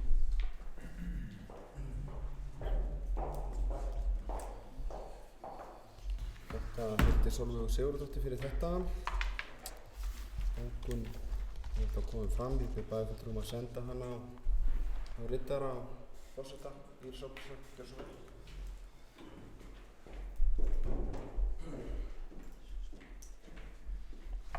Forseti, mér langar að varðandi launakostnað sem kom hér fram í máli bæjarfulltrúa áðan að það er náttúrulega þetta gríðarlega og langstærsti útgjaldaliður sveitarfélagsins. Að í A-hlutanum þá er talað að launakostnaðurinn hafi hækkað 6,6% frá áætlun fyrir árs. En raunhækkunin er bara 3,8% vegna þess að eftir vörpunina og breytingarnar og kjarasamningshlutana fyrir 2019 þá er hækkunin, það er 3% meira en þetta er 3,8%, ekki 6,6%, það er á milli áætlana. Þetta er ekki raunveruleikinn. Það er þetta starfsmat og þetta sem var og þurfti að fara í þessa vörpun launa, við stjórnum því ekki hækkun launa á milli. Það eru kjarasamningar sem að stýra því. Þannig að raunhækkunin er 3,8% í A-hlutanum, bara svo því sé komið að. Annað, það kom hér fram að var verið að ræða og kom fram í bókun með að fjárhagsáætlunin að bara hringja einhverjum bjöllum og svoleiðis. Við eigum að fara varlega, enda er þessi fjárhagsáætlun tekjulega séð, hún bara ber vitni magurt næsta ár. Við erum ekki að þenja út tekjuhliðina. Og það að setja það að minnst alltaf svolítið gaman að því að það er sett eins og ég kom fram að 2018 þegar annar meirihluti var hér í Vestmannaeyjum, þá var í lagi að vera með 83 milljónir eftir A-hlutan, en núna er það bara orðið bara hættu ástand að það séu 53 milljónir áður en tekjurnar koma inn áður en fjármálatekjurnar koma inn. Auðvitað eigum við að gæta okkar, en þetta er greinilega hluti sem hefur verið praktíseraður. Þetta eru líka tekjur, þá ekki að láta eins og það sé verið að sækja fjármagni til þess að klára A-hlutan einhvers staðar annars staðar frá en frá tekjum sem berast til bæjarins. En varðandi viðhaldið á húsunum, og ég er alveg sammála því, það langar engum að eiga hús út allt sem að þarf að viðhalda. En staðan er bara þannig núna að þessi listi sem kemur inn með viðhald húsa, hann kemur frá tæknideildinni og framkvæmdastjórunum þar, og það er hann sem metur það ef að það er starfsemi á Rauðagerði á næsta ári, alveg sama hvað er í húsinu, þá þarf að viðhalda því fyrir tæpar 8 milljónir. Það er ástand á þessu húsi, það er fólk sem vinnur þarna. Auðvitað verðum við að setja peninga í þetta. Við erum ekki búin að loka Rauðagerði. Það er ekki að bjóða fólkinu upp á það að húsnæðinu sé ekki með lágmarks viðhald. Framkvæmdastjórinn gerir sér fulla grein fyrir því að samkvæmt aðalskipulagi verður þetta hús ekki þarna aldur og ævi. Það á að rífa það. Samkvæmt aðalskipulagi er þetta byggingareitur. Þannig en við getum ekki boðið fólkinu upp á sem vinnur þarna að það sé ekki farið í nauðsynlegt viðhald. Mér finnst þessi tala há, en ég treysti tæknideildinni til að meta það hvaða viðhald þarf að fara í. Það getur verið einhverju gluggar og eitthvað, ég hef bara ekki sett mig inn í það. Og annað með tísheimilið, það er sett 3,5 milljón í tísheimilið sem er algjört lágmarks viðhald til þess að halda húsinu á meðan það verið að ákveða hvað að gera það. Það er mat framkvæmdastjórans líka. Svo er annað, það er 1,5 milljón sem er áætlað að setja í til þess að koma efri hæðinni á slökkvistöðinni sem Náttúrugripasafnið er í sæmilegt horf. Slökkvistöðin er í húsinu. Við þurfum líka að passa upp á húsið á meðan slökkvistöðin er í húsinu. Þannig að það húsnæði sem er í notkun og meðan það er ekki búið að ákveða annað, að sjálfsögðu eru settir viðhaldspeningar í það. En hvort er verið að nota þér ef að starfsemin, þessi verður ekki öllu 1. janúar, sko. Ef að starfsemin fer annað, þá er að sjálfsögðu ekki, og tekin ákvörðun það, þá fara menn ekkert í eitthvað massa viðhald. En ég verð að treysta, sem framkvæmdastjóri sveitarfélagsins, starfsmönnunum mínum til að meta viðhaldsstörfinu. Og ég geri það.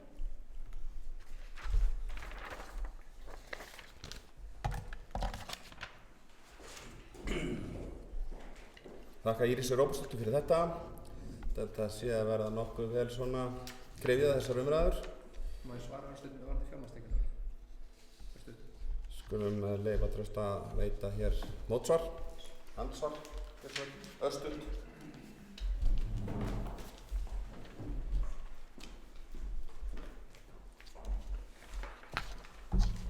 Trausti bæjarfulltrúar, já bara örstund varðandi fjármagnstekjurnar, bara svo að það sé alveg skýrt að þá var það ekki í himnalagi að vera hér með fjárhagsáætlun þar sem fjármagnstekjurnar voru að það háar að reksturinn var ekki mínus, heldur var það hér rætt og var tekin sérstök ákvörðun það milli umræðina að gera það þannig árið 2018 og það er alls engin venja að gera það og það hefur núna verið gert á að minnsta kosti 3 ári röð og þetta er það 3. árið í röð sem við erum að gera það og ég var bara einhvers að benda á að það er ástæða til þess að hafa áhyggjur af því og engin sérstök gagnrýni eitthvað í þetta skiptið heldur og almennt var ég líka bara að ræða varðandi viðhald hús ekkert endilega á næsta ári heldur bara til framtíðar þannig að svona bara almennt var þetta umræða í heild sinni til einhvern tíma litið líka. Þakka Trausta Hjaltarssoni fyrir þetta. Það eru misjöfn sjónarmið í þessu en við deilum nú ansi mörgu hérna saman í þessu og þar sem að flestir eru nú búin að tjá sig hérna þá ætla ég nú að fá að nýta tækifærið með leyfi varaforseta að leggja smá orð í belg og ég held að bæjarstjóri hafi farið mjög vel í gegnum það. Það eru sjálfsögðu blikur á lofti og við erum alveg átt okkur á því. En það hefur verið að gera samt ansi margt, það hefur verið að fjárfesta í ýmsu. Það var komið inn á og sem formaður fræðsluráðs, þá er ég við þarna, eða þessi málaflokkur, töluvert háa upphæð og það vitum við að sjálfsögðu, þetta er bara fjárfrekur málaflokkur og en við höfum verið að bæta ýmsa þjónustu innan skólakerfisins og það hefur bara komið vel út allavega með hvernig þetta hefur borist okkur inn í ráðið og svona áhugaverðar staðreyndir þar sem ég nú svona svolítið í tölunum og ég veit að Trausti Hjaltason bæjarfulltrúi hefur mjög gaman af því þegar ég varpa því fram en ég tók og bar saman hérna, það er náttúrulega ekki borið skólanins líka en ég bar saman peninga sem er að fara í málaflokkin fræðslu og uppeldismál hjá Vestmannaeyjabæ og Grindavíkurbæ. Það eru skólar á 2 stöðum eða 1 skóli með 2 aðsetur á 2 stöðum. Það eru nemendur 500 eða rúmlega 500 á báðum stöðum og það munar 40 milljónum á þessum málaflokk. Það sem að þetta hærra hjá okkur í Vestmannaeyjabæ en sjálfsögðu alltaf hægt að gera betur og það víða hægt að gera betur þannig að við verðum að vera vakandi fyrir því. Þannig að þetta allavega eitthvað svona vísbending það að við erum ekki kannski að keyra fram úr öðru en afar gagnlegt. En ég var hér með tillögu sem að bæjarstjóri Forseti, má ég aðeins varðandi ræðu bæjarstjóri bara spyrja örstutt bara út frá því sem hún kom fram í henni. Bara örstutt. Við skulum leyfa bæjarfulltrúa Hildi Sólveig Sigurðardóttur að koma hér upp í 3. sinn.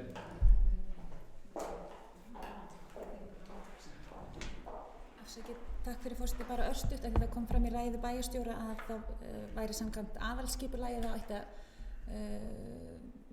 að samkvæmt aðalskipulagi stæði til að rífa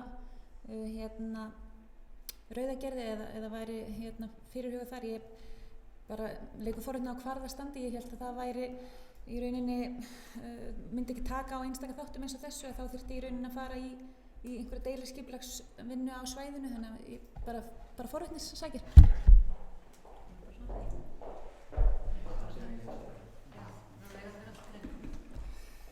Þakka Hildi Sólveig Sigurðardóttur fyrir þetta. Íris Óbúlsdóttir, gjörðu svo vel.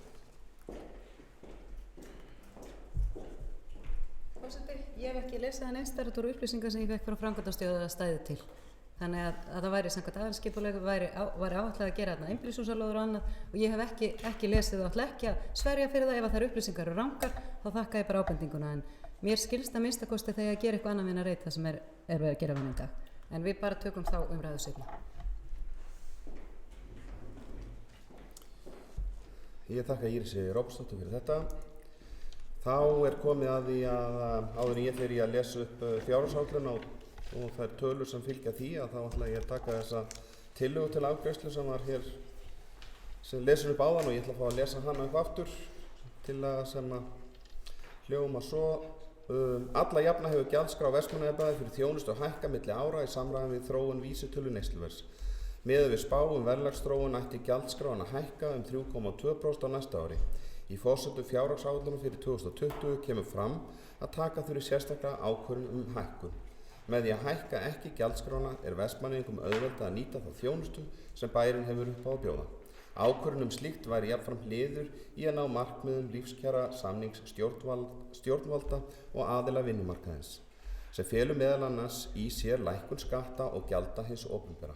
Í áskorun samband íslenskra sveitarfélaga er lagt til að hækka gjaldskrá ekki meira en 2,5%. Bæjarstjórn leggur til að hækka ekki almenna gjaldskrá bæjarins í A-hluta bæjarsjóðs fyrir næsta ár, þar með talið leikskólagjöld, gjaldskrá íþróttamiðstöðvar, sundlaugar, matarkostnaði fyrir börn í grunn- og leikskólum, dagvistunargjöld og úttektargjöld. Þeir bæjarfulltrúar sem eru samþykkið þessari tillögu gefið atkvæðamerki. Fyrirgefðu forseti, er þetta afgreiðslu tillaga við fjárhagsáætlun, er þetta bókun fjárhagsáætlun? Þetta er tillaga. Afgreiðslu tillaga? Já. Það er tillaga. Jú, það er tillaga, það stendur hér, það sem gert ráð fyrir, ég las þetta nú hérna áðan. Í forsendum fjárhagsáætlunar fyrir 2020 kemur fram að taka þurfi sérstaka ákvörðun hækkun. Þetta er viðauka tillaga, við erum ekki að hætta við að greiða atkvæði fjárhagsáætlun. Við gerum það ekki viðbót. Það gera það sér? Já. Við gerum það sér. Ok, þannig að þetta er breyting á... Við tökum þessa atkvæðagreiðslu og svo Já. Já, ok. Þannig að það sé miðað við þessar forsendur í fjárhagsáætluninni. Já. Þetta er viðbót við... Já. Já. og ég veiti því athygli til bæjarfulltrúa líka að við erum að vísa fjárhagsáætlun til seinni umræðu á eftir líka jafnframt. Þannig að þá er tekið tillit til þessara tillögu í seinni umræðu. Það er skýrt eða ekki?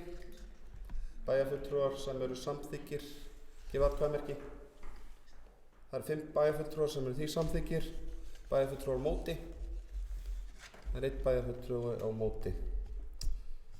Þá bið ég Rítar að færa þetta til bókar, en þessi tillaga er sem sagt samþykkt.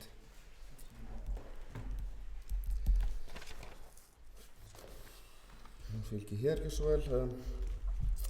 Þá er komið að ég að lesa fyrir ykkur líktölur í fjárhagsáætlun sem að gilda fyrir 2020. Það er fjárhagsáætlun Sveitasjóðs Vestmannaeyja 2020. Tekjur alls 4.106.637.000.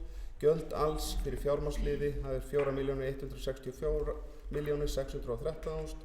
Rekstrarniðurstaðan er þá jákvæð 70.533.000. Veltufé frá rekstri er þá 527.245.000. Afborganir langtímalána eru 22.540.000. Handbært fé í árslok er 578.440.000. Fjárhagsáætlun B-hluta Bæjarsjóðs Vestmannaeyja 2020. Það er rekstrarniðurstaða Hafnarsjóðs, það er hagnaður upp á 71.593.000. Rekstrarniðurstaða Fráveitu, það er hagnaður upp á 31.722.000. Rekstrarniðurstaða félagslegra íbúða, það er 0. Rekstrarniðurstaða Vatnsveitu 0. Rekstrarniðurstaða Hraunbúðu 0. Rekstrarniðurstaða Náttúrustofu Suðurlands, það er hagnaður upp á 5.372.000. Það er rekstrarniðurstaða Herjólfs OHF, það er tap upp á 52.160.000. Veltufé frá rekstri er 180.643.000. Afborganir langtímalána eru 13.089.000. Fjárhagsáætlun Samstæðu Vestmannaeyja fyrir árið 2020. Það er tekjur alls, það er 6.678.413.000. Gjöld alls eru 6.676.698.000. Rekstrarniðurstaðan er þá jákvæð upp á 127.060.000. Veltufé frá rekstri er 707.888.000. Afborganir langtímalána eru 35.629.000. Handbært fé í árslok er 578.440.000. Þá legg ég það fyrir bæjarstjórn að vísa þessari fjárhagsáætlun til seinni umræðu í bæjarstjórn. Þeir bæjarfulltrúar sem eru því samþykkir gefa atkvæðamerki. Það eru 7 bæjarfulltrúar, þannig það er samþykkt. Þá höfum við lokið þessum fyrsta lið og við tekur liður nr. 2. Það er 3 ára fjárhagsáætlun 2021 til 2023. Það er Íris Róbertsdóttir. Gjörðu svo vel.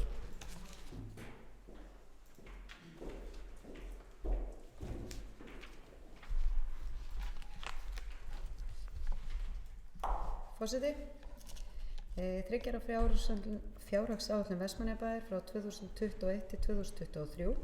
Ég legg fram hér til umræðu 3 ára fjárhagsáætlun Vestmannaeyjabæjar fyrir árið 2021 til 2023.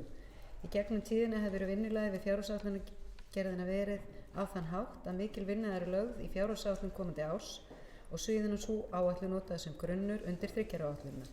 Fjárhagsáætlun komandi árs hefur verið framreiknuð til næstu 3 ára þar á eftir en eðli málsins samkvæmt eru allar efnahagslegar forsendur svo langt inn í framtíðina mjög óljósar og geta tekið miklum breytingum, ekki síst hjá sjávarútvegs og ferðaþjónustu sveitarfélagi eins og okkar. Við fylgdum sem að vinnulagi við gerð 3 ára áætlun og gert yfir undanfarin ár og lokum vill ég taka fram að á milli umræðana þá förum við náttúrulega yfir áætlunina eftir fyrstu umræðu og vinnum við 4 ára svona fjárfestingar áætlun í rauninni með þessu ári sem er á næsta ári og svo 3 næstu ára eftir. Það sem munum forgangsraða þessum verkefnum sem eru fyrirliggjandi og þurfum að fara í og við síðari umræðu 3 ára áætluna verður betur gert grein fyrir þessari fjárfestingaáætlun og við náttúrulega munum gera það sama og við höfum gert og munum vinna það sjálfsögðu í góðu samkomulagi við bæjarstjórn.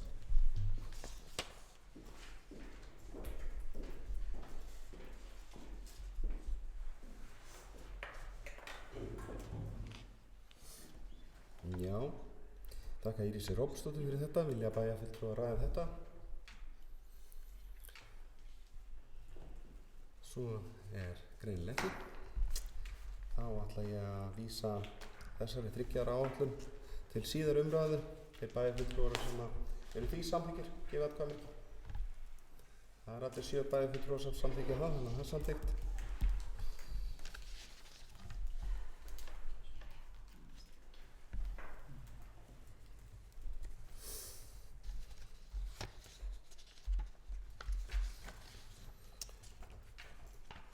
Þá höldum við aðeins áfram. Það er viðbúið að eins og dagskráin segir til að viðbúið að þetta yrði langur fundur hjá okkur í kvöld og við munum gera matarhlé 8. Þannig að allir bæjarfulltrúar geti nærst sig fyrir svona seinni atriðinu, en við skulum reyna að vinna okkur samt í gegnum fundarboðið. Við erum komin í 3. lið af 17, þannig að það er nóg eftir. Það er 3. liður, það er umhverfis- og skipulagsráð Vestmannaeyja, það er fundur 312. Það var óskað eftir umræðu hér úr minni hlutunum, það er liður 8, heimaklettur, raforkustöð, liggur fyrir til umræðu og staðfestingar.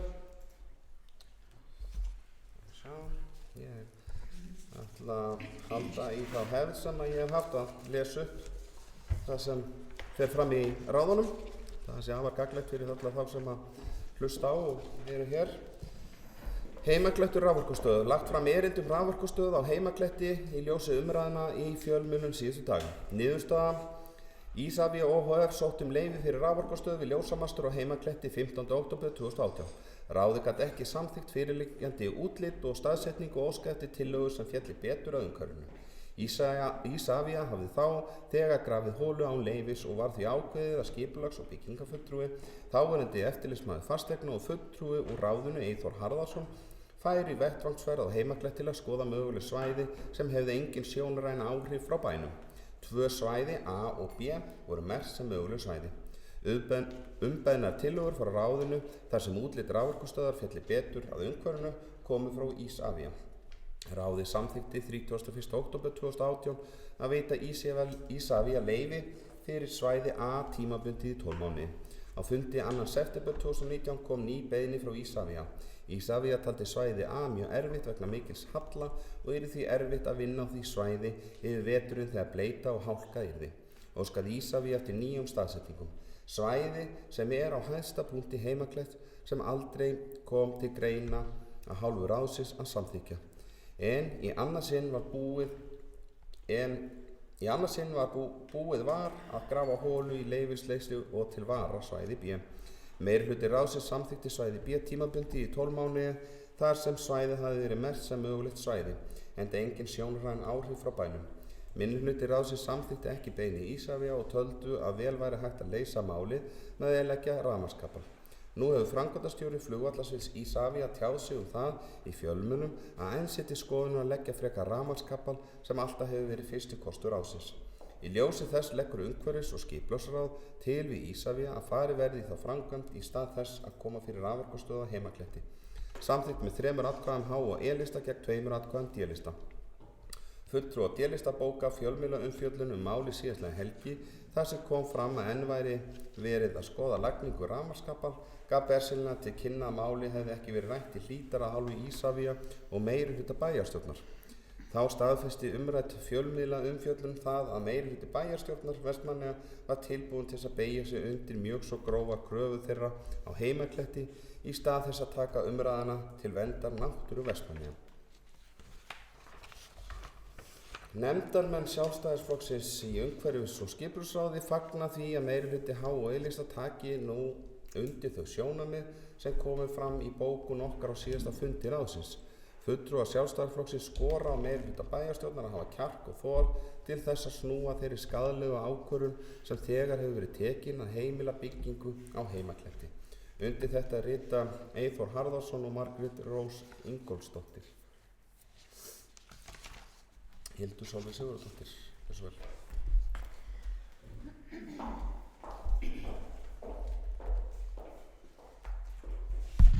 Takk fyrir þetta, forseti, bæjarfulltrúar og gestir. Já, það var ánægjulegt að sjá umfjöllunina sem að þetta mál fékk, af því að allan undirritari þótti þessi framgangur sem að náttúru Vestmannaeyja hefur sýndur hingað til algjörlega forkastanlegur. Aðdragandann að þessu máli þekkjum við öll hér og þurfum ekki að rekja. Það sem að kannski svona kom mér á óvart var í rauninni niðurlagið í bókun ráðsins, þar sem að það svona verið í rauninni kannski svona með einhverju svona semingi verið kannski ekki að draga í land en verið í rauninni að hvetja Ísafía til að fara frekar aðra leið en ráðið sjálft er búið að samþykkja. Og þess vegna finnst mér það bara svolítið sérstakt að núna er ráðið með þetta skipulagsvald. Þetta er þeirra ákvörðun. Þannig að það er náttúrulega ekkert sjálfsagðara en að hreinlega breyta þeirra ákvörðun sem að búið er að gera í ljósi þeirra upplýsingar sem hafa komið fram. Nú veit ég að umrædd stöð er upp á flugvelli og að mér skilst tilbúin en ekki komin upp, þannig að ég vil bara við þetta tilefni fá að leggja fram eftirfarandi bókun sem hljóðar svo með leyfi forseta. Bæjarfulltrúar Sjálfstæðisflokksins fagna því sem kemur fram í bókun taka undir það sem kemur fram í bókun meirihluta ráðsins þar sem segir að umhverfis- og skipulagsráð leggi það til við Ísafía að farið verði í þá framkvæmd að leggja frekar rafmagnskapal í stað þess að koma fyrir raforkustöð á Heimakletti. Bæjarfulltrúar Sjálfstæðisflokksins leggja því til að heimild umhverfis- og skipulagsráðs frá 2. september síðastliðnum þar sem Ísafía var veitt framkvæmda leyfi á toppi Heimakletts til að koma fyrir raforkustöð verði afturkölluð. Sé það sannur vilji meirihluta HO-lista að lagður verið rafmagnskapall sem mun minna sjónrænt inngrip í náttúru Heimakletts, ólíkt byggingu sólarorkustöðvar, er slík afturköllun eðlileg enda er framkvæmdin háð skipulagsvaldi Vestmannaeyjabæjar en ekki geðþótta ríkisstofnunar. Takk fyrir.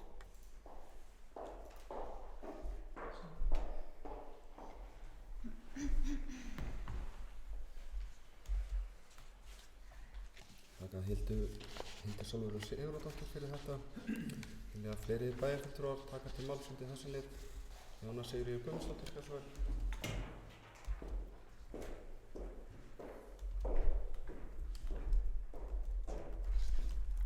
Forseti, bæjarfulltrúar, gestir. Ég ætla nú ekki að rifja upp málið enn einu sinni. En bæjarfulltrúar minnihlutans virðast vera búin að gleyma því að ákvörðun í október 2018 var samhljóma í umhverfis- og skipulagsráði þar sem þá þegar lá fyrir útlit og stærð orkustöðvar og var annar fulltrúi minnihlutans í ráðinu einn af þeim sem lagði til bæði svæði A og B af því að sjónræn áhrif frá bænum voru engin. Þessi sömu fulltrúar sem hefur áður samþykkt svæði A koma svo fram með bókun með leyfi forseta, þá ætla ég að fá að vitna í hana. Þá staðfesti umrædd fjölmiðlaumfjöllun það að meirihluti bæjarstjórnar Vestmannaeyja var tilbúin þess að beygja sig undir mjög svo grófar kröfur þeirra á Heimakletti í stað þess að taka umræðinu fyrir verndar náttúru Vestmannaeyja. Og svo ég fá að halda áfram með leyfi forseta. Fulltrúar Sjálfstæðisflokksins skora meirihluta bæjarstjórnar að hafa kjark og þor til þess að snúa þeirri skaðlegu ákvörðun sem þegar hefur verið tekin. Ég velti fyrir mér, hvað breyttist hjá fulltrúum Sjálfstæðisflokknum í ráðinu þar sem þau tala grófar kröfur, skaðlega ákvörðun, þrátt fyrir að hafa tekið ákvörðun svæðin 2 og samþykkja annað þeirra. Framganga Ísafía í þessu máli, hún er ekki til fyrirmyndar. Var það að hafa áhrif á þessa miklu stefnubreytingu hjá minnihlutanum? Ef svo er, þá er það ekki fagleg vinnubrögð. Og ég bara skil ekki hvað fulltrúum meirihlutans í ráðinu bara gengur til með þessu. Það er alveg ljóst að afstaða meirihlutans í ráðinu hefur ekkert breyst enda í upphafi ljóst að möguleg svæði þau voru 2. Ég ætla að fá að leggja fram bókun. Þann 31. október 2018 samþykkti umhverfis- og skipulagsráð samhljóma að veita Ísafía ohf. Leyfi til að reisa raforkustöð á svæði A. En þá lá fyrir útlit á stöðinni sem átti að reisa.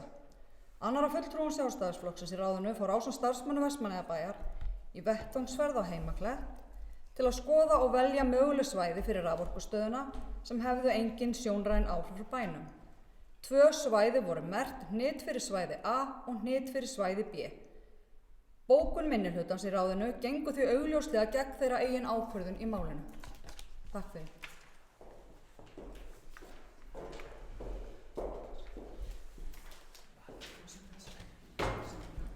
Þakka Jónu Sigurður Guðmundsdóttur fyrir þetta. Já, við höfum rætt þessa raforkustöð nokkrum sinnum á töluverðan tíma. Ég vona því að það vilja einhverju bæjarfulltrúar ræða þetta mál meira. Örlítið fundarlega. Það hefur verið óskað að hjá minnihlutanum eftir örstuttu fundarhlé og við ætlum að verða við því.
þá segi ég funda aftur settan 1953 eftir stutt fundarhlé og minnihlutans. Við erum stödd í þriðja máli sem er þriðja lið, 8. lið sem satt í fundagerð, umhverfis- og skipulagsmál. Þriðji liður í fundagerð eða dagskrá bæjarstjórnar.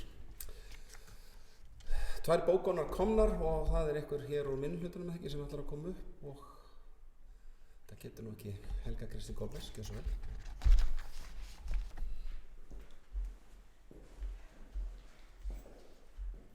Forseti, bæjarfulltrúar, gestir. Ég er svolítið undrandi á að meirihlutin vilji ekki aðeins skoða þessa tillögu betur. Ég var satt að segja mjög hissa að ég horfði á framgöngu Isavia í þessu máli. Það laði til 2 staðir A og B, þar sem A er miklu betri og það var líka þessi kvittur, þessi orðrómur hvers vegna ætti að gera þetta svona. Hitt væri allt og dýrt. Síðan þegar maður horfir á fréttirnar þá segir forstjórinn það kostnaður skipti ekki máli. Og svo kemur aðeins seinna fram að raforkustöðin sé bara tilbúin upp á flugvelli. Það sé búið að kaupa þetta. Þannig maður veit ekki alveg svona þegar að vera að sýna okkur svona mikið yfirlæti. Hvað eru þeir að meina? Á sama tíma og einhver aðrir fá milljarða í afslátt af gjöldum hjá Isavia. Að þá vegraði sér ekki við að skaða, að það sem sumir vilja meina, skaða þetta tákn Vestmannaeyja. Þannig að ég er bara svolítið leið yfir þessu að við skulum leyfa framkvæmdir á þessum kletti. Ég skil líka þetta öryggi, en fyrst að rafmagnslína er ekki vandamálið út af kostnaði, þá finnst mér svona við ættum að velja þá leið.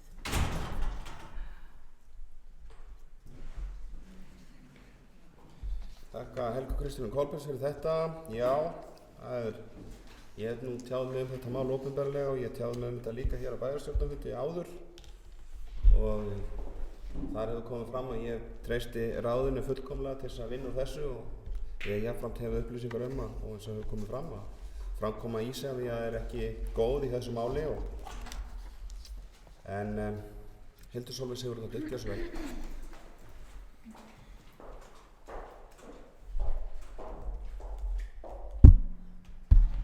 Forseti, bæjarfulltrúar, gestir.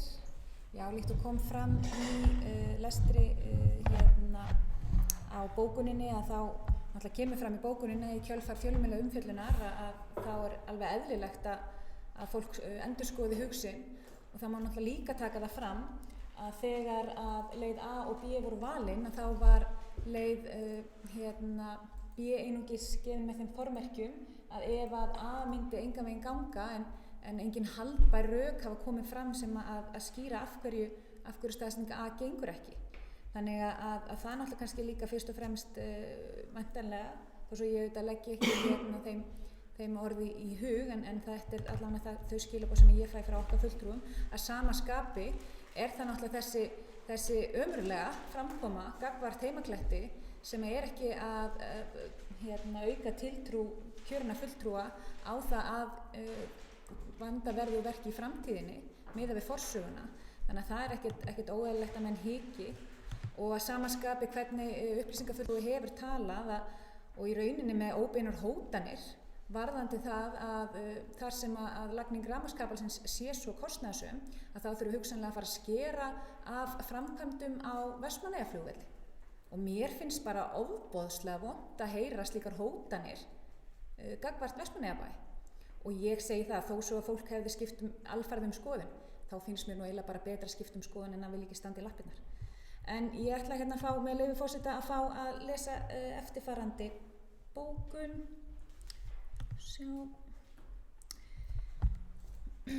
Í upphafi var farið að samþykkja leið A með B leið til vara ef að staðsetning A gengi ekki. En engin haldbær rök slíkt hafa komið fram í málinu. Í kjölfarið hefur framganga Isavia varðandi gröft á heimakletti og svör upplýsingafulltrúa Isavia þar sem kemur berlega í ljós að peningaspursmál er að ræða og aðdróttanir að fjármagn við framkvæmdir á Vestmannaeyjaflugvelli muni verða skert, orðið til þess að málið hefur tekið breytingum og því augljóslega þörf að gera ríkar kröfur á góðan frágang. Takk fyrir.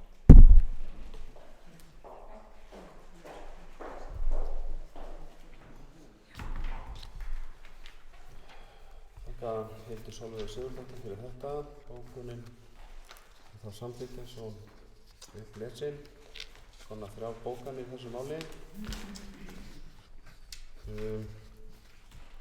Já, þetta er sjóðheitt.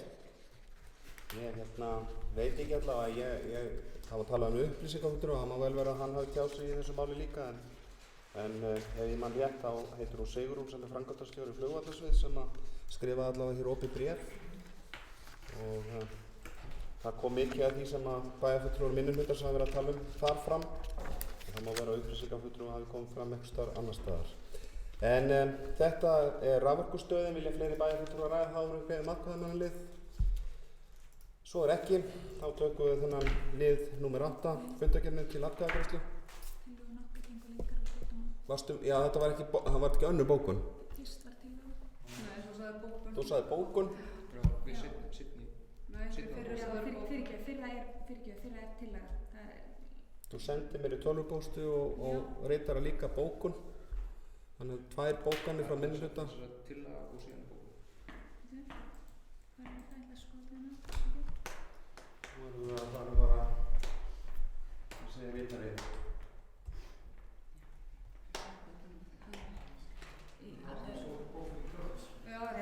Þú sagði bókun sko. Bæjarfulltrúar Sjálfstæðisflokksins fagna því sem kemur bókun.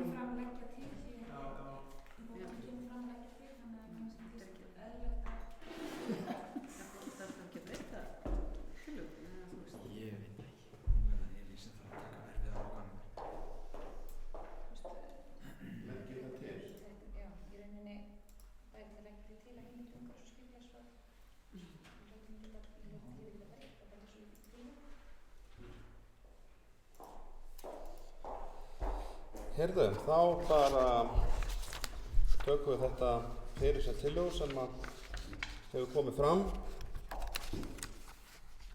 Svo sem breytir ekki neinu, ekki þannig séð. Við tökum tillöguna til atkvæðagreiðslu, hún gengur lengra þegar bæjarfulltrúar sem eru samþykkir þessari tillögu. Má ég heyra tillögu? Já, það er alveg sjálfsagt. Í öllu þessu fjöri, bara misti ég aðeins. Já, ég er að spá ég að bjóða bæjarfulltrúa Hildi Sólveigu Sigurðardóttur, bara koma það upp, eins og höfum að koma upp með tölvuna. Það er veist gjör svo vel. Takk fyrir forseti. Bæjarfulltrúar Sjálfstæðisflokksins taka undir það sem kemur fram í bókun meirihluta ráðsins, fagna því sem kemur fram í bókun meirihluta ráðsins, þar sem segir að umhverfis- og skipulagsráð leggi það til við Ísavía að farið verði í það framkvæmd að leggja frekar rafmagnskapal í stað þess að koma fyrir raforkustöð á Heimakletti. Bæjarfulltrúar Sjálfstæðisflokksins leggja því til að heimild umhverfis- og skipulagsráðs frá 2. september síðastliðnum, þar sem Ísavía var veitt framkvæmdaleyfi á toppi Heimakletts til að koma fyrir raforkustöð, verði afturkölluð. Sé það sannur vilji meirihluta H&E-lista að lagður verði rafmagnskapall sem er mun minna sjónrænt inngrip í náttúru Heimakletts. Ólíkt byggingu sólarorkustöðvar er slík afturköllun eðlileg enda er framkvæmdin háð skipulagsvaldi Vestmannaeyjabæjar en ekki geðþótta ríkisstofnunar.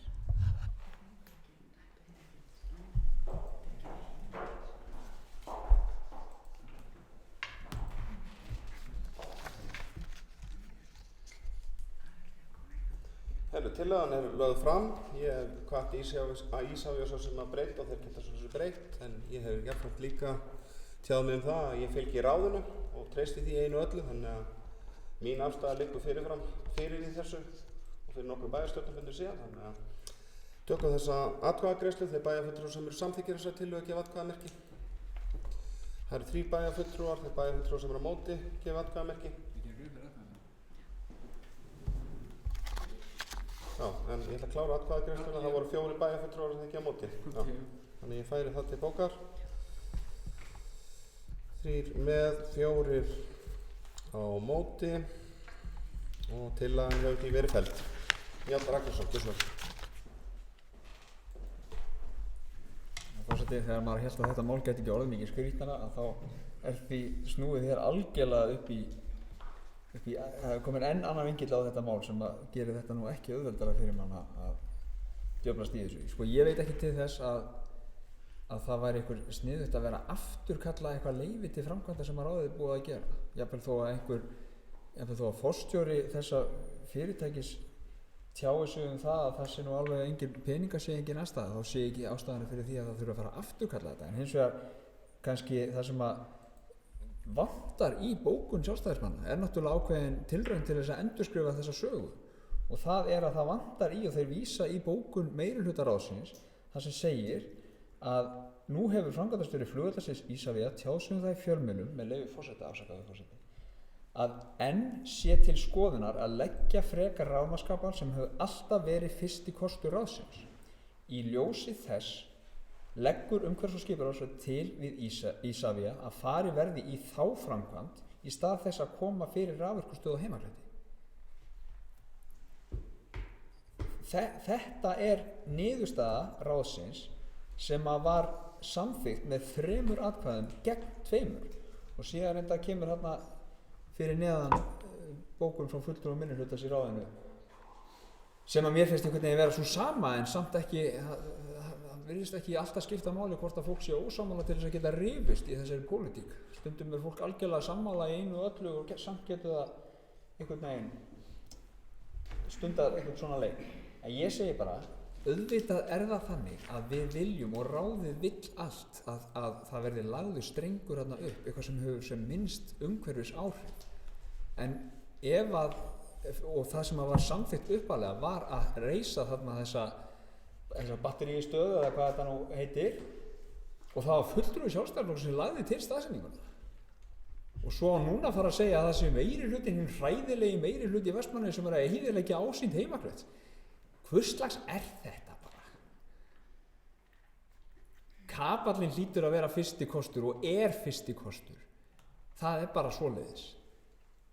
En þegar að fulltrúi minnihlutas í umhverfis- og skipulagsráði búið að fara upp og segja stöðin getur verið hér vegna þess að hún sést hvergi frá bænum, það búið að ákveða það og svo það bara orðið einn hræðilegi meirihluti sem að eyðileggja Heimaklett.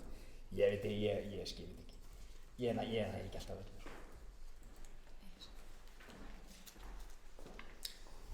Þakka Njáli Ragnarssoni fyrir. Mér heyrist eitthvað vera eftir áður við getum afgreitt þessa fundargerð. Trausti Hjaltason, gjörðu svo vel.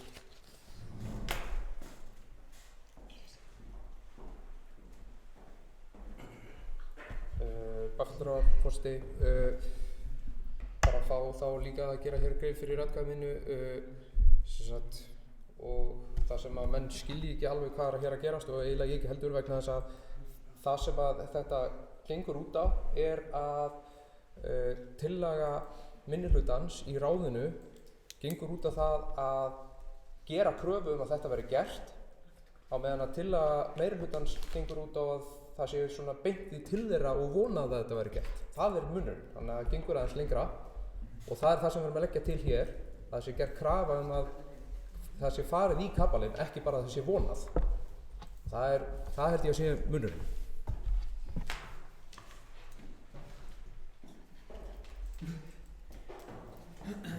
Þakka Trausta Hjaltarssoni fyrir.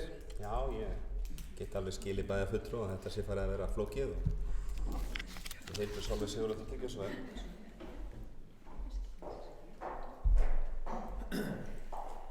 Forseti, bæjarfulltrúi og gestir, mér finnst það mál bara nákvæmlega ekkert flókið.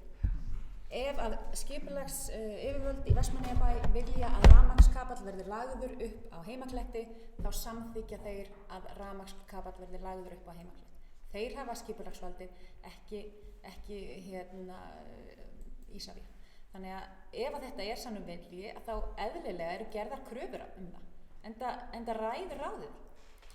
Og mér finnst bara mjög gott ef að fólk getur staðið með sannfæringu sinni en ekki verið að eins og hér búið að tala að það sé mjög vont að afturkalla leyfi. Ég meina þó að sé búið að taka ákvörðun þá bara væri mjög gott ef fólk hefði hugrekki til þess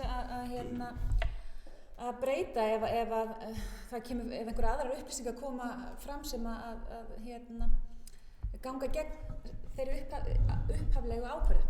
En ég ætla bara að fá að bóka með leyfi forseta.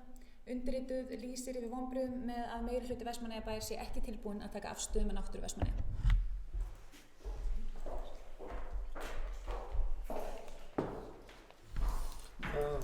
Já, takk fyrir Hildur Sólveig Sigurðardóttir.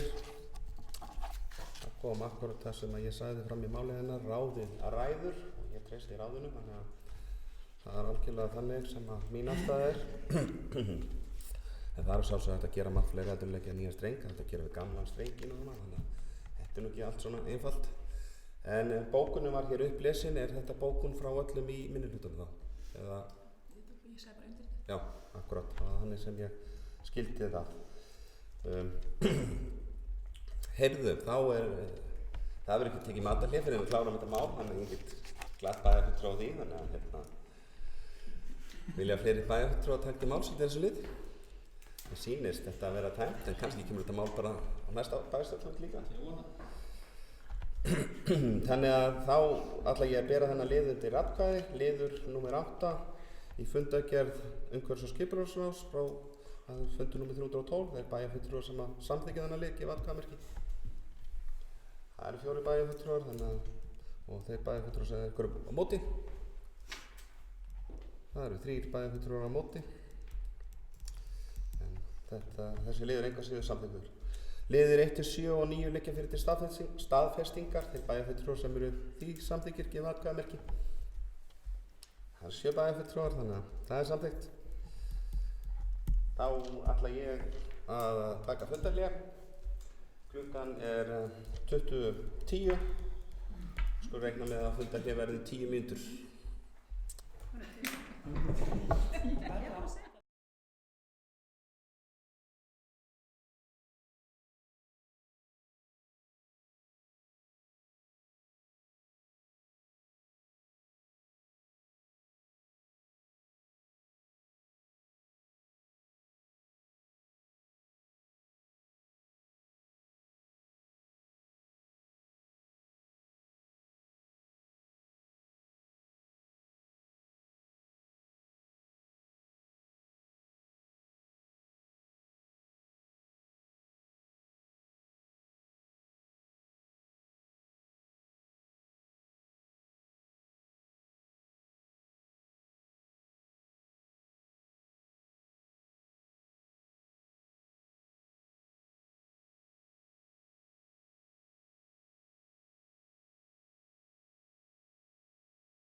Heyri, þá segi ég fund aftur settan.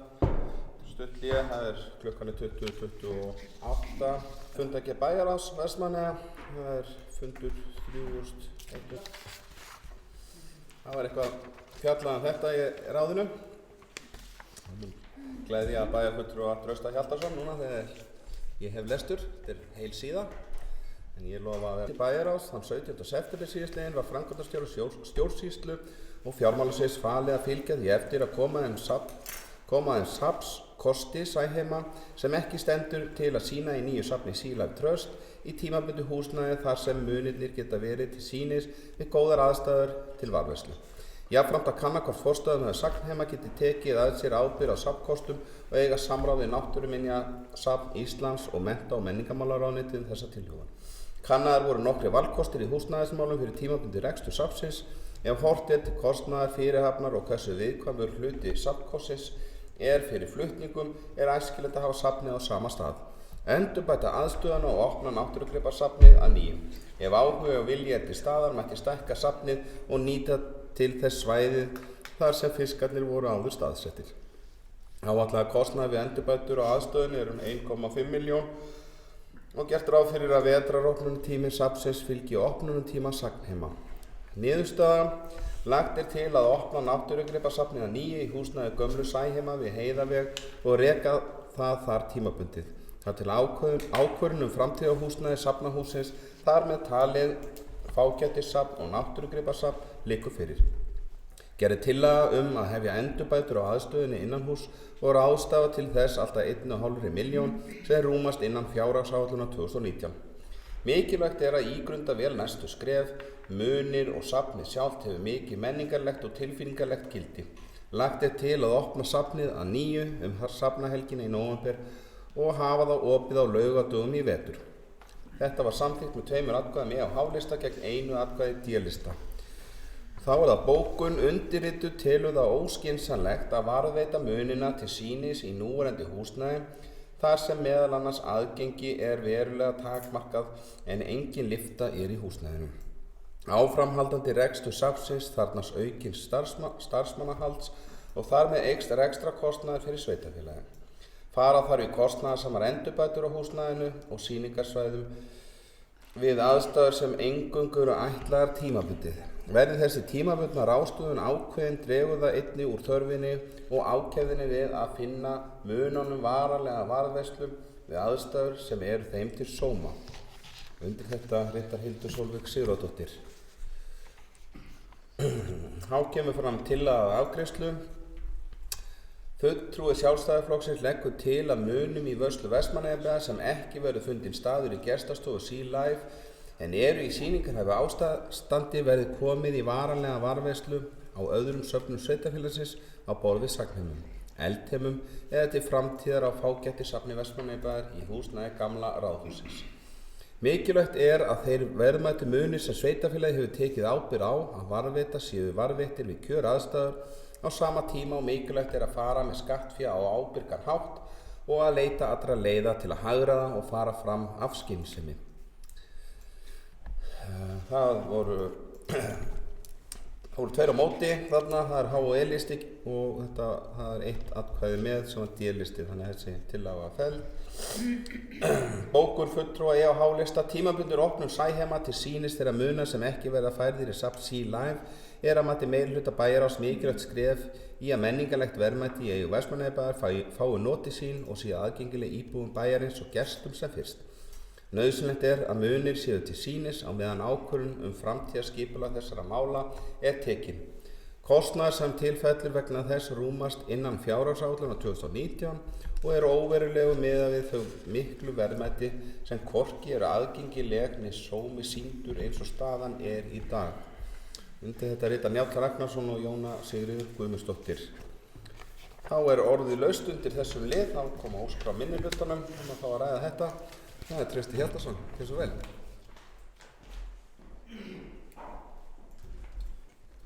Forseti bæjarfulltrúar, ég gat ekki látið hjá líða að ræða þetta mál. Mér finnst þetta mál vera svolítið stefnumarkandi og fordæmisgefandi. Það var á sínum tíma ákveðið að fara með rekstur náttúrugripasafnsins og hluta þeirra muna sem að þar var, fiska og annað sem að var þar niður í fiskiðuna, og núna er SeaLife að reka það safn með miklum myndarbrag og hefur heppnast afar vel, og sýningin sem er þar er bara til fyrirmyndar og hafa flest allir sem hafa sótt þá sýningu sem að ég hef heyrt í hafa verið himinlifandi. Og þar áður höfum við lagt í miklar fjárfestingar við að byggja eldheima og síðan að koma húsinu sem við hér stöndum í, sagnheimum, í betra horf og ný sýning hérna á efri hæðinni. En við ætlum samt sem áður, þrátt fyrir þetta allt saman, að gera þetta allt saman og líka að halda gamla safninu opnu og vera með munina til sýnis og fara þarna áfram bara í rekstur og ákveða að opna safnið aftur, sem að mér finnst vera bara mjög slæm nýting á fjármunum og skattfé. Ég gef lítið fyrir það að þetta muni kosta 1,5 milljón að ætla að halda þessu öllu saman í gangi, og ég gef líka lítið fyrir það að þetta sé eitthvað tímabundið til skamms tíma. Þetta er stefnumarkandi, og ef við erum búin að ákveða að fara þarna inn, þá er rosalega það er allavega erfiðar að bakka út úr því heldur en að það er mjög auðveldar að taka ákvörðun að halda bara aðeins lengur áfram, og svo verður þetta aðeins lengur og svo erum við bara komin með 4. safnið. Og vinnutíma þeirra starfsmanna sem eru að fara að sinna þessu og þessum fjármunum, sem bæði tíma og fjármunum, er betur varið í aðra hluti.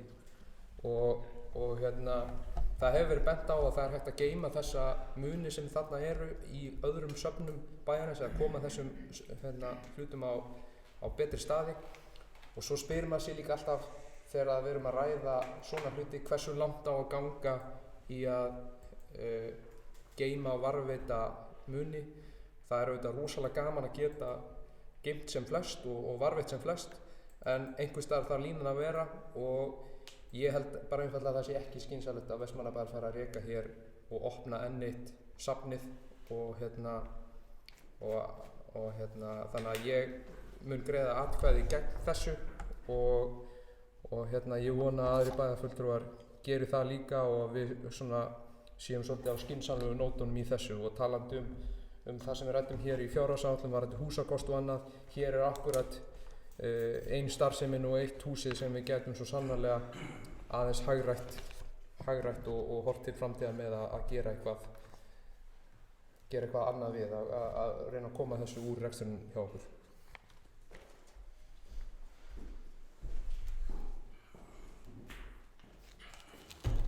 Þakka Trausta Hjaltasyni fyrir þetta. Vilja fleiri bæjarfulltrúar að þetta, Jóna Sigríður Guðmundsdóttir.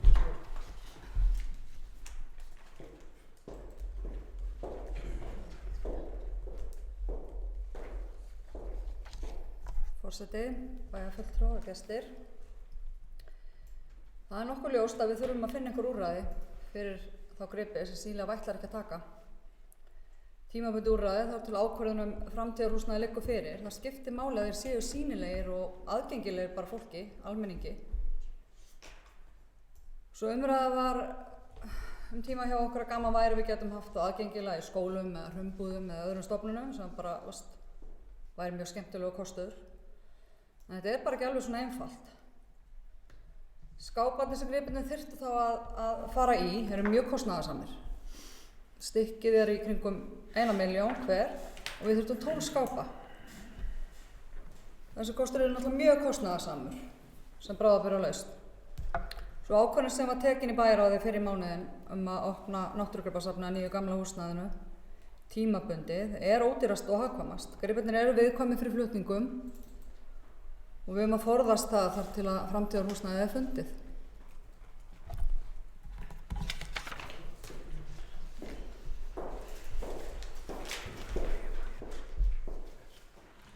Þakka Jónu Sigríður Guðmundsdóttir fyrir þetta. Fleiri bæjarfulltrúar, Trausti Hjaltason, gjörðu svo vel.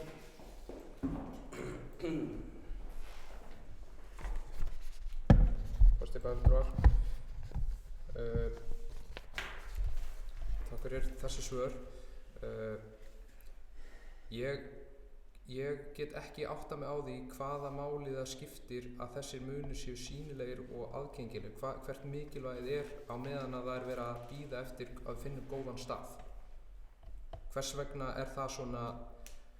vegna skiptir það svona miklu máli í einhvern skamman tíma á meðan það er verið að finna þeim betri stað? Hvers vegna viljum við opna heilt hús og reka heilt safn einungis í tímabundið af því að það er svo mikil? Hvað er svona mikil? Hver er að kalla svona mikið eftir því? Er það ákall frá fjölmörgum bæjarbúum eða er það ákall frá einstaka starfsmönnum? Ég ætla hér með leyfi forseta að fá að lesa upp bókun. Það er ekki til það er bókun sem að er svona: Bæjarfulltrúar Sjálfstæðisflokksins leggjast gegn því að verja í skattfé að opna aftur náttúrugripasafnið í Vestmannaeyjum. Það lá fyrir þegar Sea Life fór í rekstur á fyrstu hæð fiskiðunnar og fjölmargir munir úr náttúrugripasafninu við Heiðaveg voru fluttið þangað að loka ætti safninu við Heiðaveg. Þá safnmunir sem ekki yrðu fluttir í gestasögu Sea Life væri vel hægt að færa í varanlega varðveislu á öðrum söfnum sveitarfélagsins þar sem þeir væru sýndir við sæmandi aðstæður. Safn Sea Life í fiskiðunni er glæsilegt líkt og nýlegt safn Eldheima sem og nýuppgert safn Heima. Það opna nýja náttúrugripasafni sem þá verður 4. stóra safni í Vestmannum og að verja fjármunum til reksturs og endurbóta á húsnæði sem einungis er hugsað tímabundið verður að teljast óskynsamleg ráðstöfun á skattfé almennings. Bókun lýkur.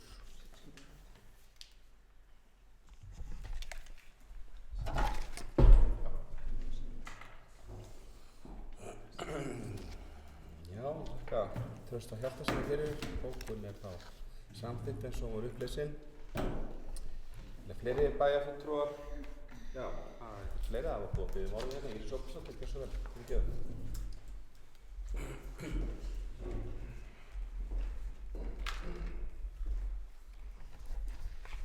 Forseti, ég hlustaði á ræðu bæjarfulltrúa Trausta Hjaltasonar hérna áðan þar sem hann talaði að ákvörðun hefur verið tekin að ætti að loka náttúrugripasafninu eða gömlu Sæheimum og munirnir ættu að hluta til að fara niður í nýtt safn. Það hefur ekki einn munur farið þangað, það hafa lifandi dýr farið þangað, ekki einn einasti munur úr safninu hefur farið nýrtir og er bara ekki á leiðin á næstunni. Það átti að loka safninu, það er búið að taka ákvörðun það og ég hjó eftir því í máli bæjarfulltrúans að hann talaði að hluti að mununum ætti að fara nýrtir. Spurningin mín er hvað átti að gera við hitt, fyrst ákvörðun var tekin. Og hvað á að gera við gripina? Hvert eiga þessi munir að fara sem eru þarna? Varðandi það að það sé illa að fara með skattfé, að það að hafa þessa muni sýnilega, að því það var líka komið inn á það hérna áðan, fyrir hvern er þetta? Er þetta bara fyrir einstaka starfsmenn? Nei, ég fór yfir það síðast þegar við ræddum þetta hér í bæjarstjórn að fyrir utan samgöngumál þá er þetta það mál sem ég hef fengið hvað mestar hvatningu og kvartanir yfir frá bæjarbúum í Vestmannum yfir það hvernig farið sé með munina þarna, hvernig frágangurinn er, að þeir séu ekki aðgengilegir, það sé ekki komin ákvörðun. Þannig að það er ekki bara hérna einstaka starfsmenn, það hefur komið mikið inn. Og svo finnst mér bara persónulega að okkur beri að sýna þessu safni og þessu munum sem þarna eru og því mikla starfi sem hefur verið unnið í gegnum tíðina þarna virðingu. Og svo eru hlutirnir ekki svona auðveldir ef við förum út úr tilfinningaskalanum. Safnið er viðurkennt safn og það er búið að vera það í mörg ár og það fylgja því ákveðin lagarammi og það er ákveðið ferli sem þarf að fara í gegnum menn ætla að loka svona safn. Það ferli var ekki byrjað árið 2016 þegar ákvörðun var tekin. En við erum í því ferli núna og hluti af því ferli er að það þarf að varðveita muninu, það þarf að ganga frá þarna niður frá, laga munirnir voru út allt þarna niður frá, af því það held allir að væri að fara að flytja, búið að pakka hlutaðum í einhverja kassa og svona, en það er enginn að taka það. Þannig nú hefur Kristján Egilsson sem rak þetta safn í áratugi, tók við af tengdapappa sínum, nú hefur hann í sjálfboða vinnu verið að laga og hreinsa munina og koma þeim aftur fyrir í skápunum. Skáparnir eru til staðar, þarna niður frá. Það getur vel verið að þau skipta ykkur að ljósaperur og laga lýsingu, en skáparnir eru þarna, safnið var opið þarna, þangað til í mars á þessu ári, og það er bara gríðarlega mikilvægt að við sýnum því þá virðingu. Ágústa Friðriksdóttir, dóttir Friðriks Jessonar sem stofnaði til þessa safns, hún er búin að taka og vera að laga til og gera í sjálfboðavinnu huggulegt steinasafnið. Ég sé ekki af hverju menn get ekki unað því að þetta er það safn sem er hvað mest sótt af skólanum okkar hérna. Við getum hleypt þeim þarna inn, við erum ekki með samning við Sea-Life, það kostar inn fyrir börnin okkar í Sea-Life, við getum ekki látið skólanum fara ókeypis þangað, en skólarnir hafa nýtt sér þetta safn alveg gríðarlega mikið og það eru til dæmis þeir, ef það væri búið að skúra, taka til, setja fuglana aftur upp í skápa, þó það væri ekki nema meir en það, að þá geta skólarnir nýtt sér safnið og sér hafa gert í gegnum tíðina. Og mér finnst bara það að það sé eigi að setja 1,5 milljón í að laga hlutina og það muni kosta 500.000 að hafa safnið opið á laugardögum fram að sumri, að við ætlum að fara að setja það fyrir okkur. Þú veist, vitið þið hversu mikið fólk er búið að eyða í frítíma og annað til þess að halda utanum þessa muni og gera þetta. Mér finnst við bara á rosalega skrýtnum stað sem er betra að hafa munin út allt fyrir utan það við höfum lagaskyldu. Það er þess vegna sem Kristján er búin að vera í sjálfboðavinnu að laga munina, vegna þess að við erum bara á skammarlista ef við göngum ekki almennilega frá munum. Við erum viðurkennt safn, við erum ekki að fara með munin eins og við erum að gera, þessi munir er ekki á leiðinni niður. Þannig mín spurning er til Trausta Hjartarsonar, hvað á að gera við þessa muni og hvað átti að gera við þann hluta sem ekki átti að fara niður, að ég veit að það var talað um að hluti ætti að fara, en það er ekki einn gripur farið niður, ekki einn. Og svo langar maður að bæta því við að húsið, þetta er ekki bara eitthvað hús út í bæ, slökkvistöðin er þarna og meðan slökkvistöðin er þarna þurfum við að hugsa húsið, það er bara þannig. Auðvitað er náttúrulega ekkert verið að eyða og spreða í húsið vegna þess að það er ekki búið ákveða hvað á að gera við það þegar slökkvistöðin fer út, en slökkvistöðin er í húsinu eins og staðan er í dag. Og ég held að það sé bara mikilvægt að við sýnum þessu safni og þessu miklu vinnu og sjálfboðalegu öllu því sem fólk hefur lagt á sig til að gera þetta því sem það er, alveg svo kom fram hér í bókun áðan að við eigum að sýna náttúru Vestmannaeyja virðingu, þá tel ég að við eigum að sýna þessu safni og ævistarfi þeirra sem hafa lagt mikið á sig til þess að gera þetta safn eitt skemmtilegasta safn til að heimsækja á Íslandi virðingu.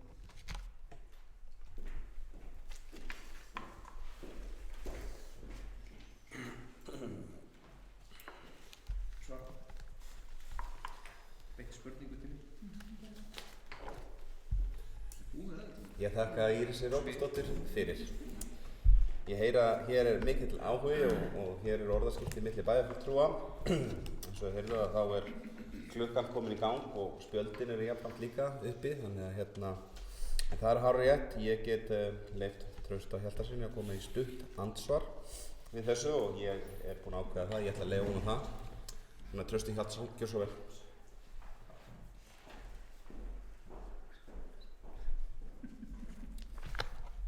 Bæjarfulltrúar, ég hafa rétt að svara þessu spurningum sem hér er beint til mín. Fyrir það fyrsta þá bara tekið undir það að við þurfum að sýna þessu safni virðingu og hefur ekkert annað komið til greina að minnstu kosti að minni hálfu heldur en að gera það og bara virkilega öflugt starfið er unnið þarna og virðingavert. Ég sé því ekki til fyrirstöðu að þessir munir séu geymdir inn í þessum skápum á meðan að það er verið að bíða eftir plássi fyrir þá, en hins vegar finnst mér algjör óþarfi að taka húsið í rekstur og að vera að opna safnið aftur.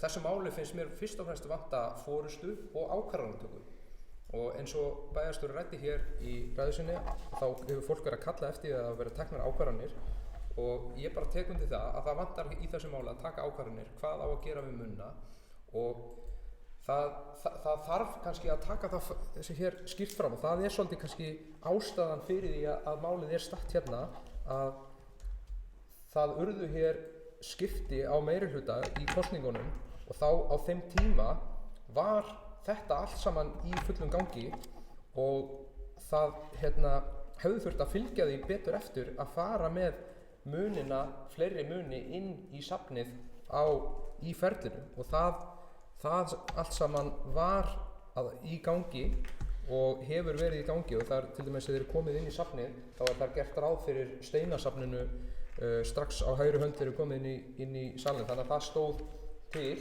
á okkur tímpúndi að fara með það þar inn og hvort að fiskar séu munir eða ekki er umræða sem ég ætla ekki að taka hér upp í pontu en og síðan erum við auðvitað að taka hér ákvörðun að fara að byggja slökkvistöð þannig að það er nú að minnsta kosti komin ákvörðun og fjármagn í það þannig að slökkvistöðinu þá væntanlega að fara þar út fljótlega þannig að það er kannski ekki ástæða til þess að vera að leggja mikla áherslu á það.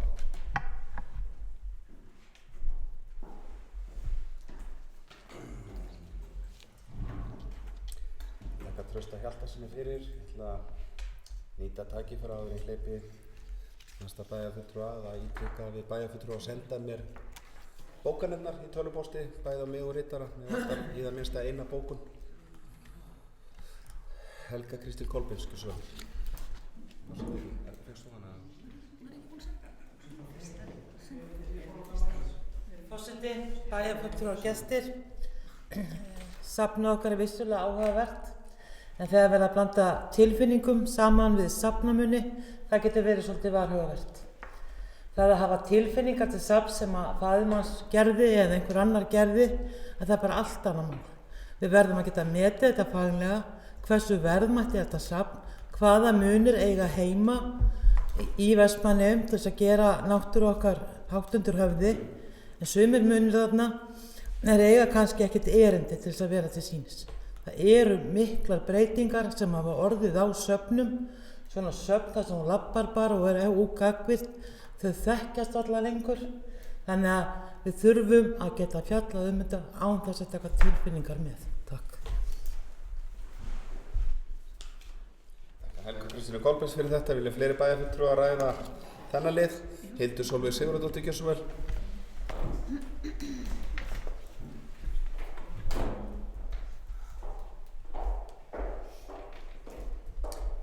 Forseti, bæjarfulltrúar gestir.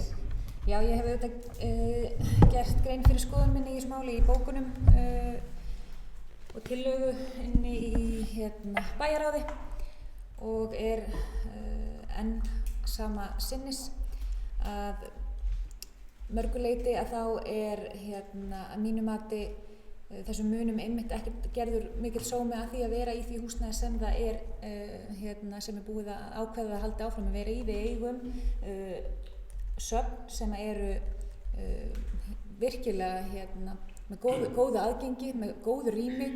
Í bókum minni tel ég til dæmis að steinasafni getur vel rúmast innan húsnæðis eldheima og það eru áreiðanlega ef að menn eru virkilega vel viljaðir að finna þessum munum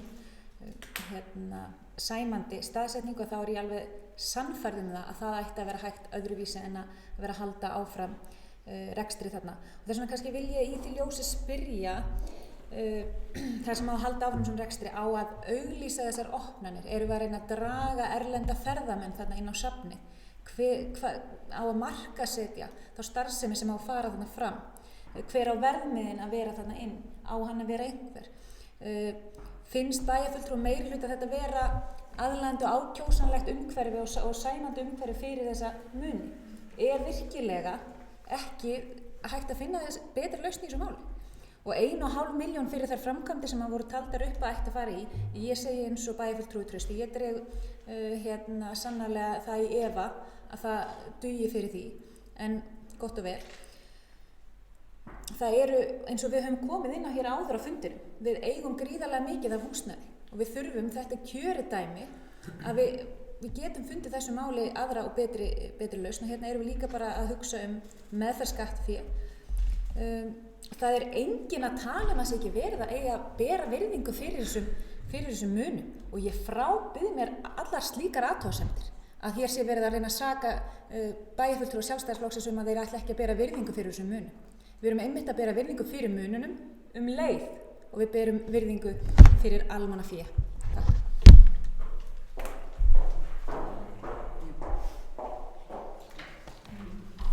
Heitir Sólveig Sigurðardóttir fyrir þetta. Vilja fleiri bæjarfulltrúar taka til máls? Njáll Ragnarsson, gjörðu svo vel.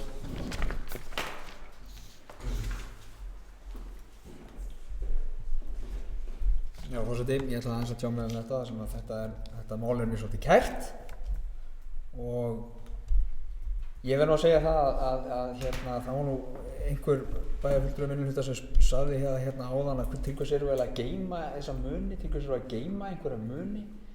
Við með þetta hús hérna niður í kjallara er biblía, ævaforn biblía, til hvers erum við að geyma hana, það eru Kjarvalsverk hérna niður í kjallara, til hvers erum við að eiga þau. Til hvers erum við að geyma þessar bækur hérna? Til hvers erum við að geyma hluti? Ég bara, nú keyrðum þverbak. Til skamstíma. Það er nefnilega akkurat lykil hluturinn sem er hér til umræðu. Það er tímabundin ráðstöfun. Það er tímabundið verið að opna þetta safn á laugardögum í vetur frá og með enduðum nóvember í safnahelginni og í vetur. Það er hægt að nýta starfsmann úr annarri starfsemi, þannig að það fellur ekki væntanlega til kostnaðar þar. Það er 1,5 milljón og mér fannst að komið svolítið spánstur í sjónir að hér áðan að þá var talað um eldheima sem er framkvæmdur på einhvern milljarð. Það var talað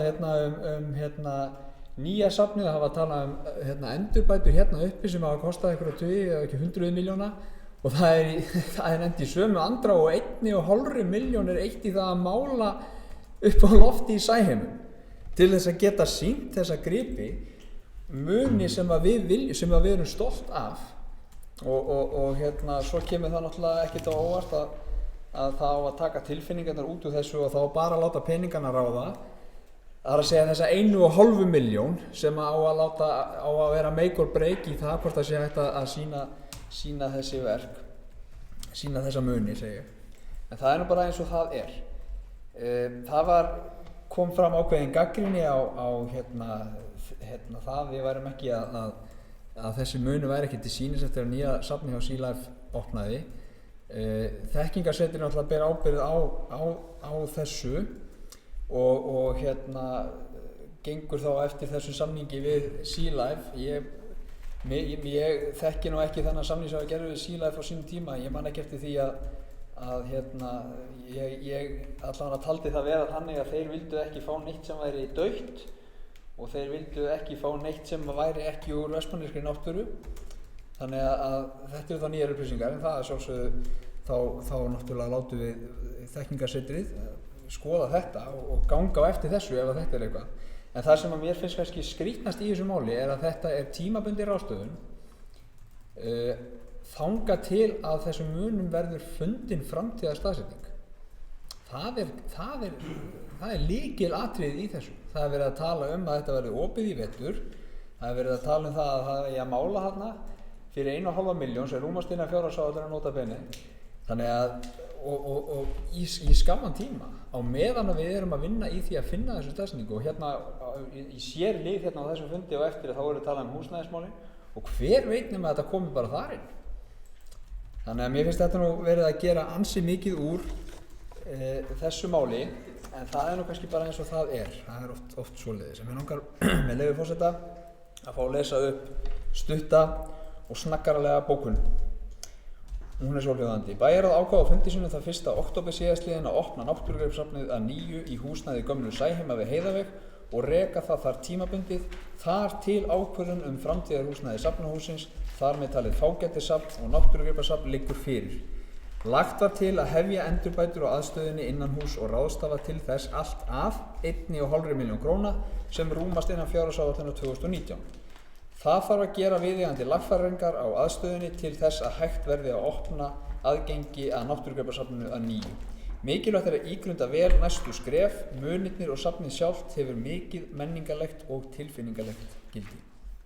Kostnaður sem til fellur vegna þessa rúmast innan fjárhagsáætlunar 2019 og er óraunverulegur miðað við þau miklu verðmæti sem hvorki eru aðgengileg né sómi sýndur eins og staðan er í dag, þar sem engin munur Sæheima hefur farið til sýnis á hinu nýja safni Sea Life og meirihluti bæjarstjórnar tekur undir ákvörðun bæjarins.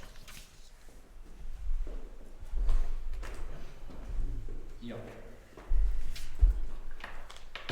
Þakka Njáli Ragnarssoni fyrir. Vilja fleiri bæjarfulltrúar að ræða þennan lið? Hildur Sólveig Sigurðardóttir, gjörðu svo vel. Forseti, bæjarfulltrúar, gestir, ég fá bara í stuttumáli hér að bregðast við ræðu formanns bæjarráðs. Hann að mínu mati fullkomlega að bera saman epli og appelsínur þegar hann að bera saman rekstur á og framkvæmd á einu glæsilegasta safni sem byggt hefur verið á Suðurlandi, Eldheimum, og ætlar að telja það saman og tíunda það í einhverju samanburði við 1,5 milljón, og það hræðir mig bara örlítið að heyra formann bæjarráðs tala um það 1,5 milljón hér, og þú veist, ég meina þetta sé eitthvað svona, þetta sé svo lítið. Í umfangsmiklum rekstri og Vestmannaeyjabær að þá munar bara 1 milljón eða 1,5 milljón. Safnast þegar saman kemur. Þannig ég ætla bara rétt að vona það að formaður bæjarráðs gerir sig grein fyrir því að það eru bara 1,5 milljón skiptir sannarlega máli í rekstri Vestmannaeyjabæjar.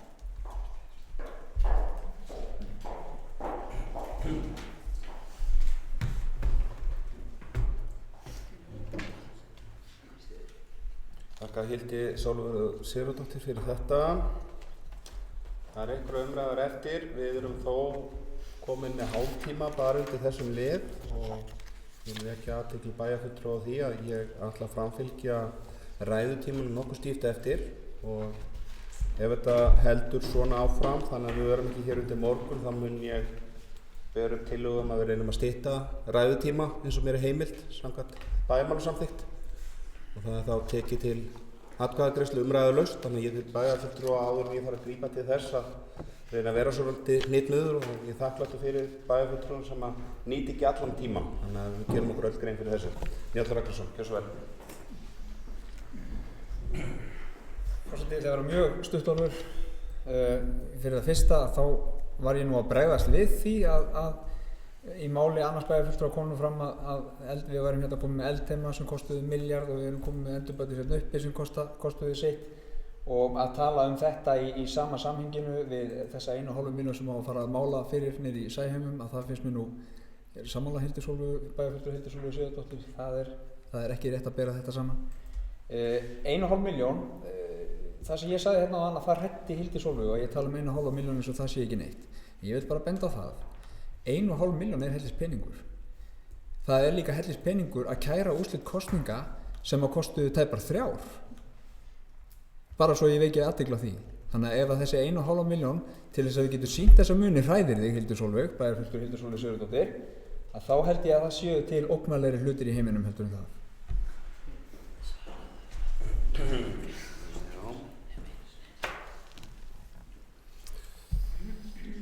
Þakka Njáli Ragnarssoni fyrir. Við erum áfram undir þessum lið nr. 2 bæjarfulltrúar, það er nú allmargir búin að nýta þennan tíma nokkuð vel. Er þetta orðið ágætt sýnist mér, já. Þá skulum við taka þennan lið nr. 2 til atkvæðagreiðslu. Þeir bæjarfulltrúar sem þau samþykkir gefa atkvæðamerki. Það eru 4 bæjarfulltrúar sem samþykkja, einhverju bæjarfulltrúar á móti, 3 á móti, en þetta er samþykkt. Það er liður 8. Það fundi bæjarstjórnar Vestmannaeyja með þingmönnum Suðurkjördæmis. Þetta var ósköp stutt sem var bókað í bæjarráði. Bæjarráð ræddi málefni sem til stendur að taka upp við þingmenn Suðurkjördæmis á fundi með þingmönnum haldin verður á Nordica Hotel 5. 3. október næstkomandi. Ósk úr minnihlutanum að fá að ræða þetta. Trausti Hjaltason, gjörðu svo vel.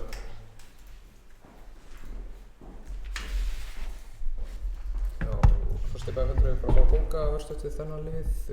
Bókunin hljóðar svo: Bæjarfulltrúum Sjálfstæðisflokksins þykir miður að þingmenn Suðurlands hafi ekki séð sér fært að heimsækja kjósendur sína í Vestmannaeyjum í kjördæmavikunni líkt og tíðkast hefur undanfarin ár.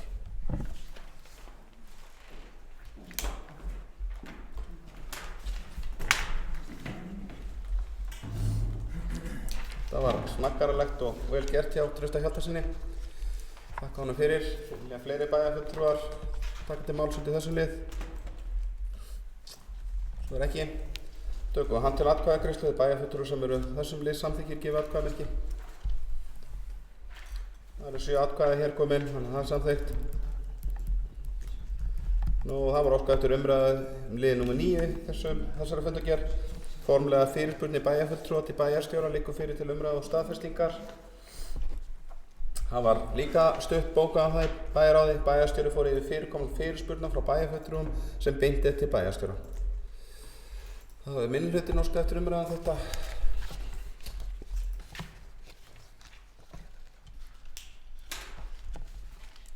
Trausti Hjaltason, gjör svo vel.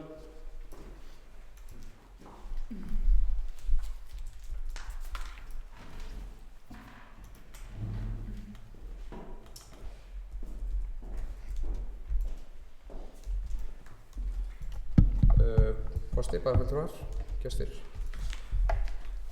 Já, þessi liður var til umræðu í bæjarráði og þótti mér það nokkuð áhugavert og það sem var að vera að ræða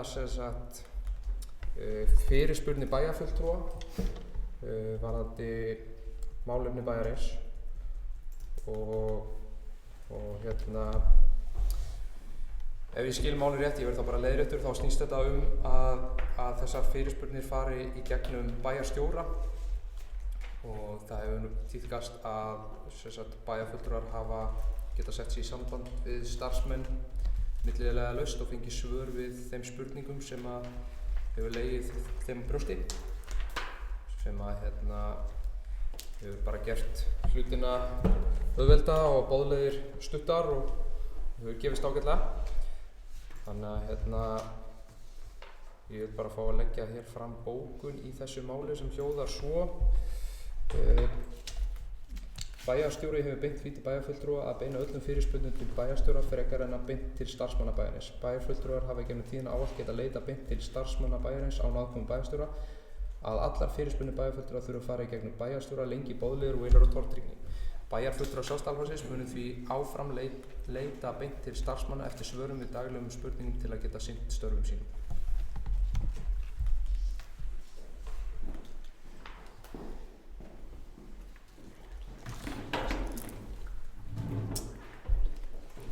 Þakka Trausta Hjaltarssyni fyrir.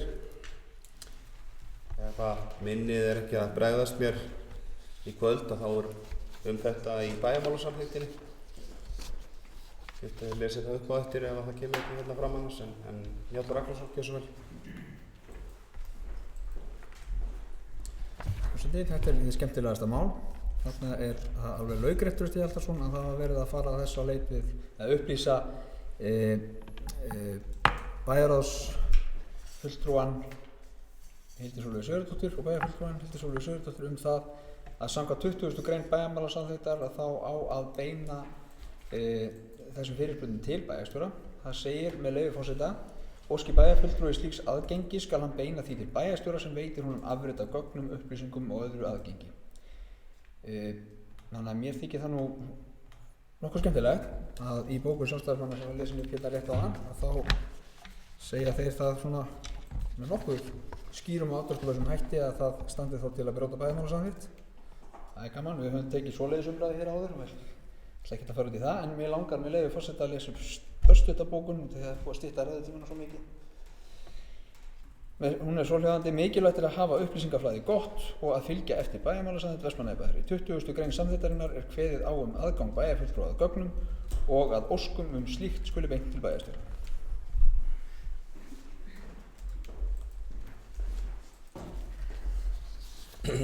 Þakka Njáli Ragnarssoni fyrir. Ég þarf þá ekki að lesa upp 20. greinina. Það hann kom inn á þetta, fleiri bæjarfulltrúar sem ræða þetta. Þetta gengur svo hratt fyrir sig að ég hef alltaf undan að merkja í listan hjá mér, gjörðu svo vel, Trausti Hjaltarsson. Já, ég er að því. Forseti bæjarfulltrúar, þá er þetta bara akkúrat eins og ég skildi málið og þá spyr ég hvers vegna þurfti að taka þetta upp til umræðu, hvað liggur að baki því og hvaða ástæða er til þess að breyta því og teljið þið vera óeðlilegt að bæjarfulltrúar hafi samband við starfsmenn bæjarins til þess að fá upplýsingar leita upplýsingar þau mál sem eru rædd millilega laust við starfsmenn bæjarins líkt og hefur tíðkast hver ástæðan fyrir því? Hvað liggur hér að baki? Hvers vegna þarf að vera að taka þetta sérstaklega upp og vera að rýna í lög og samþykktir og þetta allt mannanna verk sko. Við erum bæjarfulltrúar hér saman og erum að vinna okkar störf og hvers vegna þarf að vera að breyta því sem hefur verið gert áður. Er einhver ástæða fyrir því? Trausta Hjaltarssoni fyrir. Eflaust einhverjir sem vilja taka til máls undir þessu. Það er Íris Róbertsdóttir, ekki svo.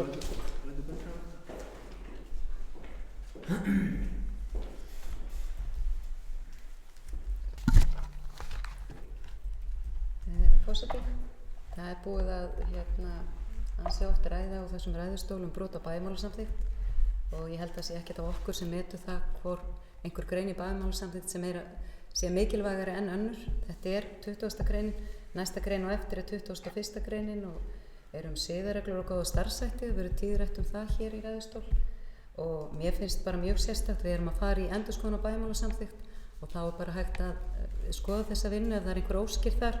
En ástæðan þegar þetta var tekið upp var að það voru brotalöm í þessu. Það var verið að brjóta þessa bæjarmálasamþykkt með því að það var ekki verið að senda þetta í gegnum bæjarstjóra. Ég náttúrulega nýr bæjarstjóri í Trausti, ég var ekki á síðasta kjörtímabili, bæjarfulltrúi Trausti Hjaltarsson, þannig ég veit ekki hvernig þetta virkaði, en það er náttúrulega búið að vera afskaplega mikið rætt það að það sé mikilvægt að fylgja bæjarmálasamþykkt. Þannig það er eina ástæðan fyrir því að þetta var tekið upp var bara að minna á reglurnar án þess að gera úr því neitt stórmálið að bóka hvort einhver væri búinn að vera að brjóta þessa bæjarmálasamþykkt. Og mér finnst það ekkert aðalatrið meðan þetta er inn í bæjarmálasamþykkt, þá fylgjum við að sjálfsögðu bæjarmálasamþykktinni. Og þó svo það hafi skapast einhver venja sem bæjarfulltrúin er að upplýsa hér sem ég hafði bara ekki hugmynd þá er það þá bara orðið í lagi af því það er búið að brjóta bæjarmálasamþykktinni í svo mörg ár. Þá náttúrulega hljótum við að taka þetta bara inn í endurskoðun á bæjarmálasamþykkt ef fólk vill breyta einhverju svona venju. En á meðan þetta er þarna inni, þá skulum við bara fylgja þeim eins og við erum að reyna að vanda okkur við að fylgja öðrum greinum bæjarmálasamþykktar.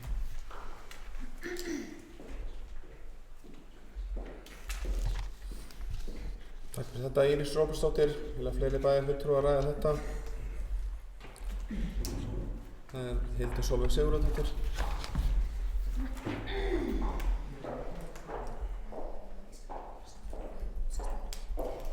Já, forseti, bæjarfulltrúar, gestir. Þetta er nefnilega svolítið áhugavert mál sem við erum að ræða. Fyrirspurnir bæjarfulltrúa til varðandi þá starfsemi bæjarins. Það væri þá kannski ágætt að í sama í rauninni rann og við erum að ræða þetta hvaða spurningar nákvæmlega til starfsmanna falla undir það að þurfa að fara í gegnum bæjarstjóra. Eigum við að ef við erum að spyrja hraðahindranir eða annað slíkt þurfum við þá sífellt að senda tölvupósta á bæjarstjóra. Ég hefði bara persónulega haldið að tíma bæjarstjóra væri betur farið en að vera að senda áfram frá sér pósta. Nú tíðkaðist það allavega eins og nú hefur verið talað um áður fyrir að hvernig hlutirnir hafa verið gerðir á kjörtímabili og þreytast fáir við að benda á það á víxl.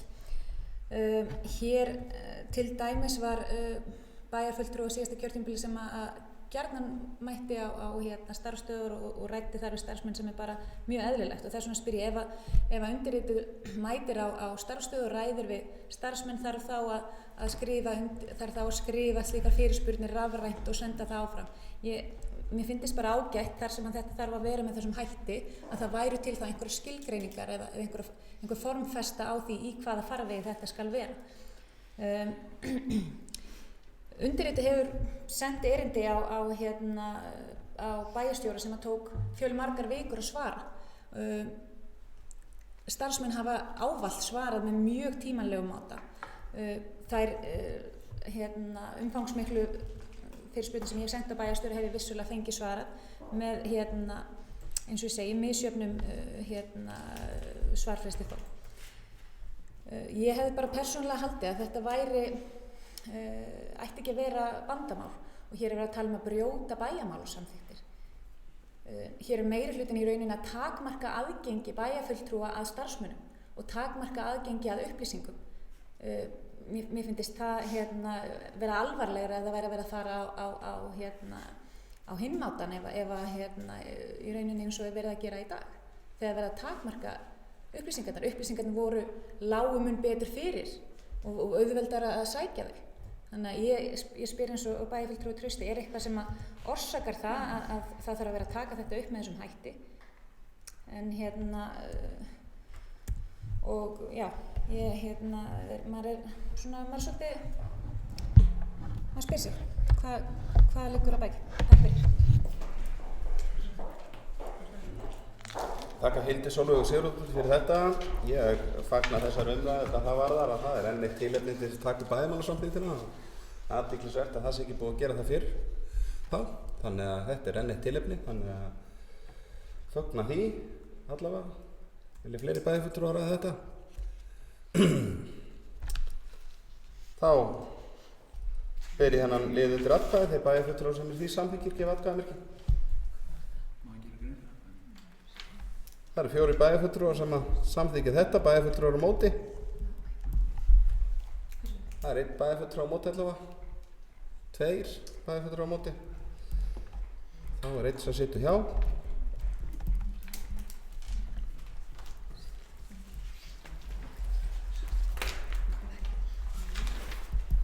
Þá eru liðir já fyrirgefðu. Óbáslega þykir mér þetta leiðilegt að hafa farið svona hratt yfir. Njáll Ragnarsson ætlaði að fá að segja hér örstutt fram að atkvæðisnum. Forseti, ég get nú ekki annað sagt já við þessum lið. Ég held að sé ágætt upp á framhaldið, upp á framhald vinnu bæjarstjórnar á kjörtímabilinu, að sjálfstæðismenn útlýsti það fyrir okkur, sérstaklega þeir reyndu sem hafa verið ábyrgst í bæjarstjórn, að þeir útlýstu það fyrir okkur hvaða greinar í bæjarmálasamþykkt má brjóta og hvaða greinar má ekki brjóta. Ég þakka Njáli Ragnarssoni fyrir þetta.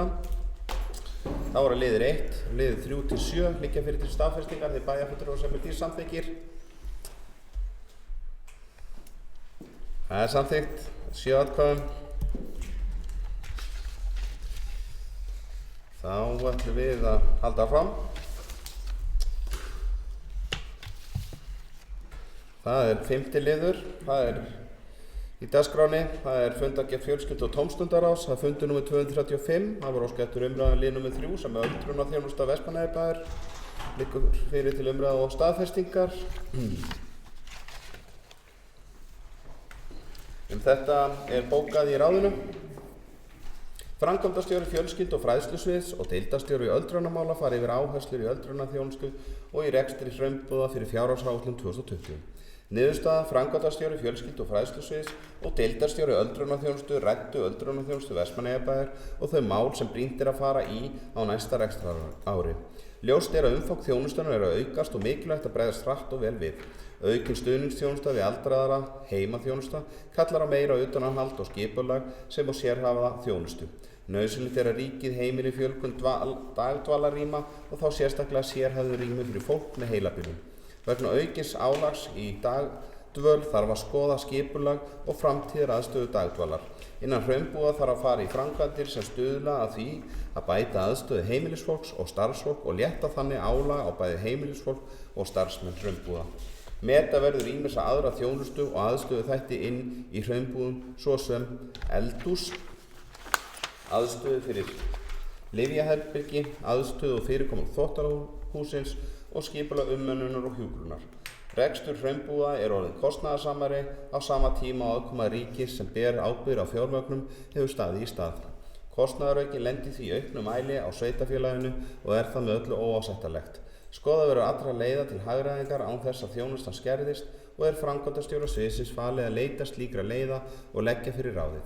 Framkvæmdastjóra er jafnframt falið að taka með inn í vinnslu fjárhagsáætlunar 2020 þá þætti í öldrunarþjónustu sem farið var yfir á fundinum. Það er óskar á minnihlutanum að ræða þetta ekki svo vel. Helga Kristín Kolbeins.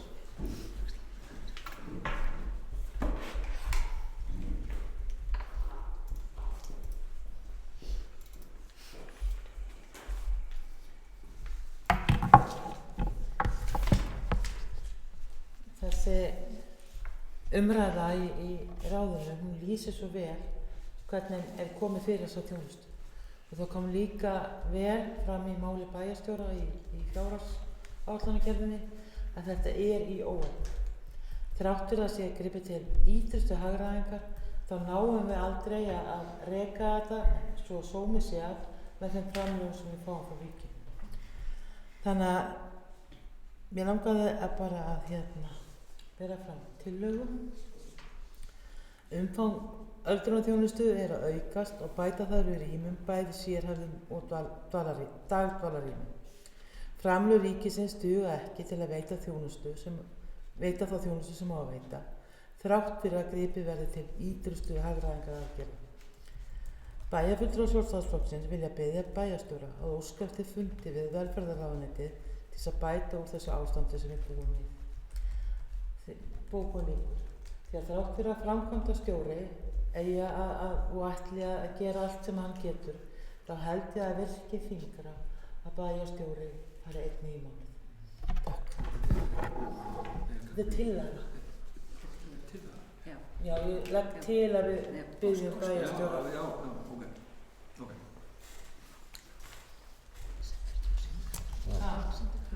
Það var Helga Kristín Kolbjörns las upp að þetta verið tillaga og sagði svo í lokin bókun lýkur, en hún hefur staðfest að Tillögu lýkur. Þannig að hún hefur staðfest að þetta sé tillaga sem er komin fram. Ég bæði fulltrúa að ræða þennan lið eða tillöguna, Íris Sófusdóttir.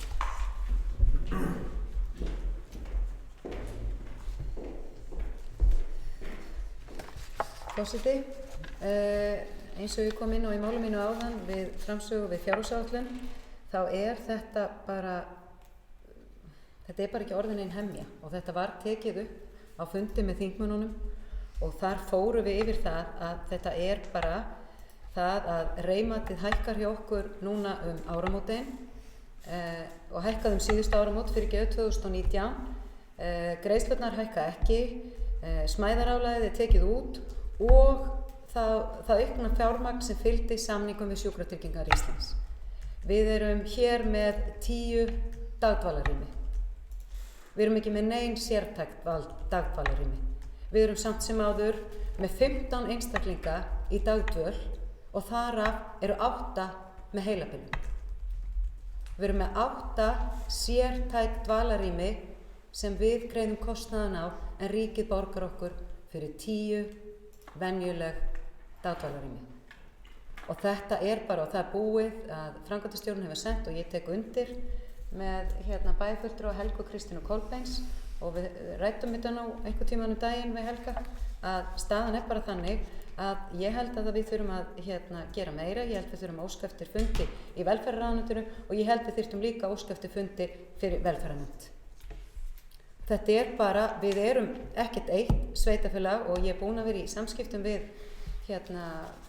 Anna Sólrúni sem er deildarstjóri öldrunarþjónustu hjá okkur og staðan er bara þannig að það eru öll heimilin sem búa við þessar aðstæður það að sjúkratryggingar leyfa sér það að borga engum það sem þeir eiga að fá og það er óþolandi að löggjafarvaldið komið þeim upp með þetta. Það er bara algjörlega fáránlegt að bæði þingmennirnir okkar og velferðarnefnd berji ekki borðið en auðvitað er það, þurfum við að fara í ráðherrann, ég tek alveg undir það en það sem mér finnst slæmt í þessu er að við erum búin að vera að borga á bilinu 35-50 milljónir með hraunbúðum. Við reiknum með á næsta ári að borga með 82 milljónir. Þú veist, þetta er engin hemja. Þetta er bara orðin algjört, rugl og við þurfum að fara í þetta. Þannig ég tek bara heilshugar undir þessa tillögu vegna þess að kröfurnar eru bara að aukast á ríkinu. Það eru komin ný félagsþjónustulög sem leggja áherslu á þjónustu við aldraða og þú veist, það fylgir því bara aukinn kostnaður sem er á sveitarfélaginu, ég veit það, en ofan á allt annað, það á náttúrulega að sinna þessum hóp og við þurfum að gera það, en ríkið á að borga það sem þeim ber að greiða. Þannig að ég tek bara heils hugar undir þessa tillögu.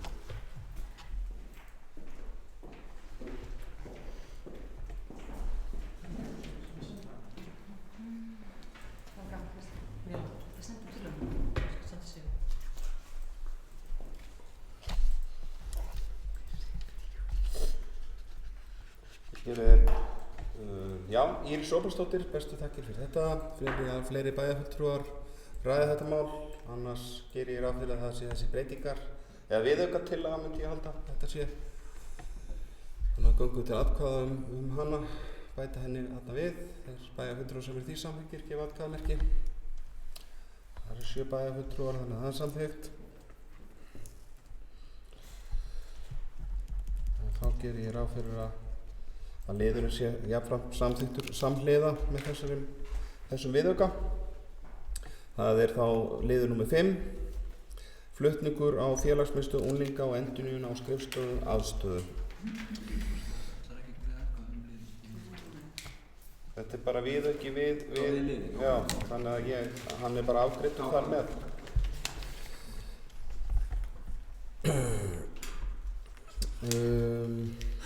Liður númer 5, flutningur, það fara hérna eitthvað rétt að pappíra. Flutningur á félagsmiðstöð unglinga og endurnýjun á skrifstofu aðstöðu fjölskyldu og fræðslusvið. Minnisblað frá framkvæmdastjóra fjölskyldu og fræðslusviðs það sem lagt er til flutningur á félagsmiðstöð unglinga og endurbætur á skrifstofu aðstöðu fjölskyldu og fræðslusviðs. Niðurstaða: fjölskyldu og tómstundaráð leggur til að tillaga framkvæmdastjóra fjölskyldu og fræðslusviðs við flutning á félagsmiðstöð unglinga frá Rauðagerði að Strandvegi 50, auk þess sem að endurbætur verði gerðar á skrifstofu aðstöðu fjölskyldu og fræðslusviðs á Rauðagerði verði samþykkt. Aðstaðan að Strandvegi 50 er heppileg fyrir félagsmiðstöð, rýmið rúmgott og staðsetning góð. Einnig er gott aðgengi fyrir fatlaða. Breytingar á flutningi félagsmiðstöðar sem á kostnaðar við endurbætur á skrifstofu aðstöðu fjölskyldu og fræðslusviðs á Rauðagerði rúmast innan fjárhagsáætlana þessa árs. Það er Íris Ómarsdóttir, hvað svo vel? Já, við vorum búin að skipta henni, erum við svona að láta Trausta bara hefja þetta hér, ef að það er. Ok, Trausti Hjaltarsson, hvað svo vel? Ég er ekki bara við á það. Nei, það var ósið mín, það var ósið mín meira á millum tóðan, það er ekki nefnir. Það er kannski verið nóg fyrirsjánlegur. Forseti bæjarfulltrúar, það er rétt, ég vil ræða þetta mál. Einfaldlega vegna þess að mér þykir við hér vera að byrja á öfugum enda. Hér vera að taka ákvörðun flutning og að vera að taka ákvörðun framkvæmdir og flutning á félagsmiðstöð, framkvæmdir í húsinu, og þetta er eiginlega 2 mál. Mér hefur kannski þótt eðlilegt að aðskilja þetta, en það er samt verið að taka hér umræðu og ákvörðun 2 mál. Og mér finnst þetta að vera svolítið stórt hjá ráðinu að vera að taka svona djúpt í árinni án þess að það liggi fyrir ákvörðun það sem kannski skiptir mestu máli, hvað á að gera við húsakostinn til framtíðar. Og þess vegna segi ég að hér að vera að byrja á öfugum enda, og vil því bara að leggja kannski fram hér bókun áður en lengra að vera haldið, sem eflaust bindast einhver umræðum, og hún hljóðar svo: með ráðstöfun fjármuna til endurbóta á húsnæði Rauðagerðis er verið að byrja á öfugum enda. Eðlilegt er að fyrirliggja ákvörðun framtíð húsnæði undir bæjarskrifstofu Vestmannaeyjabæjar sem eru nú að hluta til með starfsemi í húsnæði Rauðagerðis.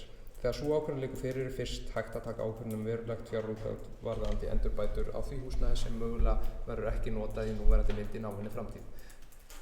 Það sama má segja starfsemi félagsmiðstöðvar á Strandvegi 50. Hér vantar stefnumótandi ákvarðanir hjá H og E-lista.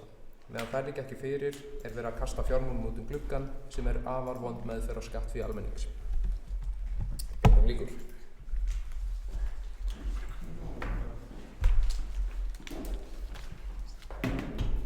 Þá er bókunin samþykkt eins og hún var upplesin. Það beina ég áfram til bæjarfulltrúum að senda þetta til okkar. Mér vantar ennþá tillöguna sem var flutt hér áðan. Þannig að við höldum þessu smá skilvirkni.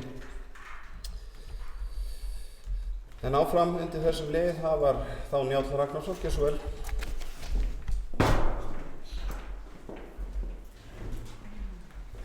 Já, forseti, við bæjarfulltrúinn Trausti Hjaltason horfum sannlega svolítið á þetta frá sikkurri hliðinni. Það sem að mér finnst þetta flott við þessa ákvörðun fjölskyldu- og tómstundaráðs að það er verið að bæta aðstöðu fyrir félagsmiðstöð unga fólksins. Og ef að það rúmast innan fjárhagsáætlunar þessa árs, ef að kostnaðurinn sem til hlýst af því eins og ráðið metur hann vera ekki verulegan, að þá finnst mér það nú bara mjög vel gert og ég fagna mjög þessari afgreiðslu fjölskyldu- og tómstundaráðs. Ég lít ekki á það að setja peninga í unga fólkið okkar til þess að efla aðstöðuna, vera peninga út úr gluggann.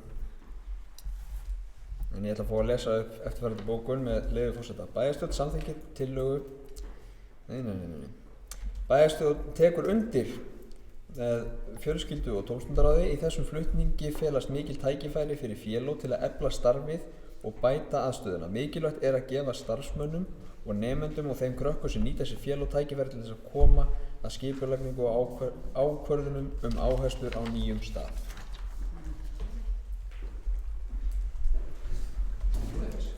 Þakka Njáli Ragnarssoni fyrir. Fleiri bæjarfulltrúar ræða þetta.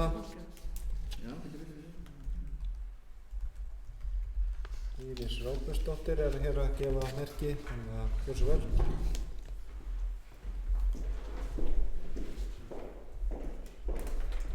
Forseti, varðandi ráðstöfunina með félagsmiðstöðuna, þá er þetta hugsað sem framtíðarhúsnæði og svo umræða var tekin í ráðinu, þannig það er nú væntanlega þá bara verið að byggja upp til framtíðar. Þetta húsnæði hentar gríðarlega vel fyrir starfsemina og var það skoðað af bæði fólki tengdu félagsmiðstöðinni og framkvæmdastjórunum og annað, og til dæmis bara lítið dæmi, það eru mjög góðar tölvutengingar í húsinu og eina af hugmyndunum er auðvitað að vera að horfa til þess að geta stofnað rafíþróttadeild. Þannig það eru óbúslega margir kostir. Húsnæðið er bara hentar gríðarlega vel fyrir starfsemina og eins og ég ræddi við formann ráðsins þá er þetta framtíðaráðstöfun. Þannig þetta er ekkert eitthvað bráðabirgða. En svo ég kom með enn og aftur inn á varðandi Rauðagerði að staðan er bara þannig, meðan félagsþjónustan og skólaskrifstofan er í húsnæðinu þá þarf að viðhalda því. Og ef það verið að gera einhverjar breytingar þarna við frá til þess að bæta aðbúnað og gera rýmra í kringum starfsfólkið fyrst að félagsmiðstöðin er að fara út, þá má alveg deila það hvort að bæjarfulltrúar séu sammála það að setja pening í það. En ég tel að það sé ekki nú búið að vera það góður aðbúnaður á Rauðagerði fyrir starfsmennin sem hafa verið þar, þannig ef það er eitthvað aðeins hægt að bæta það, vegna þess að við öll sem erum hér veitum að það er enginn að fara að flytja út á morgun eða hinn. Þannig ég held að það sé bara mikilvægt að reyna að bæta aðbúnaðinn ef það er að gera það með litlum tilskostnaði sem er mat ráðsins, þá treysti ég því.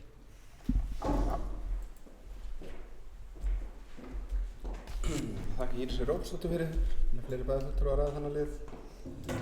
Hildur Sólveig Sigurðardóttir, gjörðu svo vel.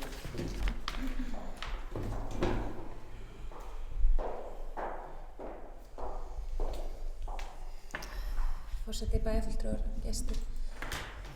Já, ég tek undir það sem kom fram í máli bæjarfulltrúa Trausta, það sem að helsta gagnrýnin lítur að er það að hér er verið að samþykkja að verja fjármunum í það að fara í breytingar á húsnæði sem er óvíst hvert verði framtíðar fyrirkomulag, og við verðum bara að vera sammála að vera ósammála, að við allavega teljum auðvitað þurfi að huga vel að aðbúnaði starfsfólks, en að sama skapi ef það á að fara í einhverjar miklar breytingar á húsnæði eða miklar endurnýjun á húsnæði, að þá setjum við sjálfsögðu mikinn varnagla við það að vera séð að fara að eyða fjármunum í slíkar framkvæmdir.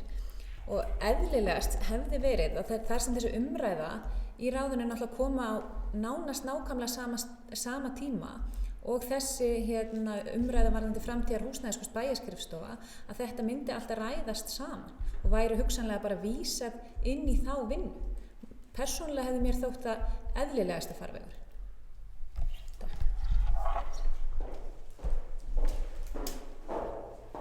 Takk Hildi Sólveigu Sigurðardóttir fyrir þetta. Vilja fleiri bæjarfulltrúar ræða þennan fimmtalið fundargerðinni? Það er Trausti Hjaltason, gjörðu svo vel.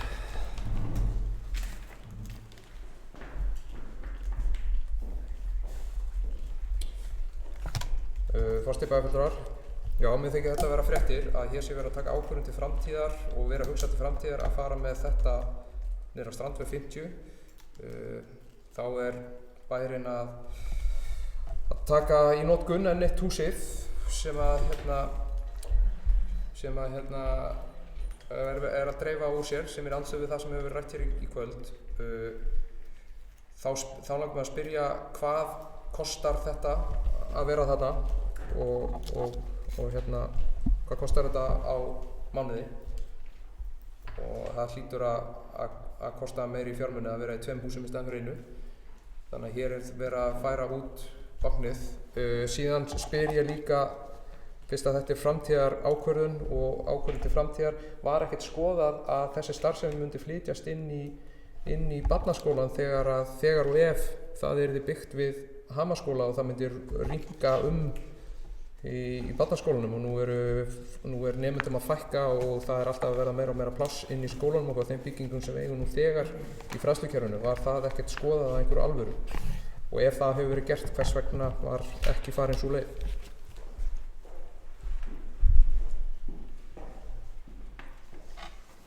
Þakka Trausta Hjaltasyni fyrir. Íris Sólbergsdóttir, gjörðu svo vel.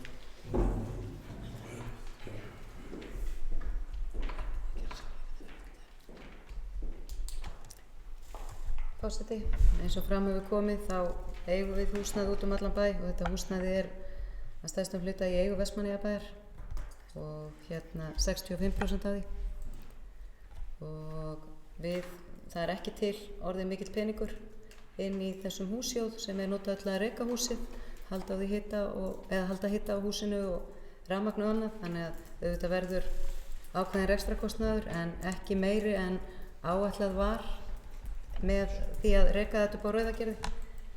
En varðandi annað, að með barnaskólan, að það er nú bara þannig að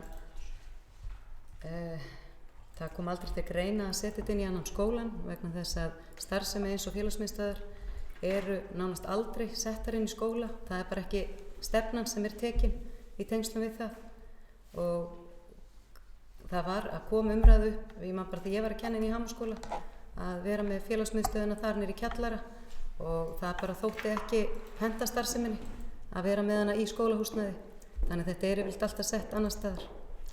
En ég hef bara haldið að við getum fagnað því bara saman, að við værum að gera talsvert betur við krakkan okkar. Húsnæðið á Rauðagerði, eins og margsinnis búið að koma þetta fram í kvöld, er orðið mjög lélegt. Enda húsið kannski orðið gamalt og lúið, en þetta húsnæði er mjög flott og mun henta starfseminni vel, og ég veit ekki betur en að þetta sé bara, og mér líst bara vel á þessi ákvörðun hjá ráðinu og styð hana heils hugar.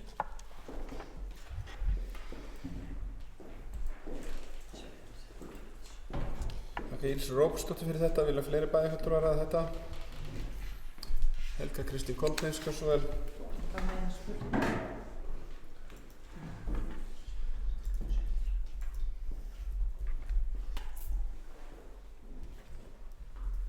Forseti, bæjarfulltrúar og gestir, ég er bara með einu spurningu. Er það búið að taka ákvörðun að taka þessa eign af sölu hjá Kastljósi?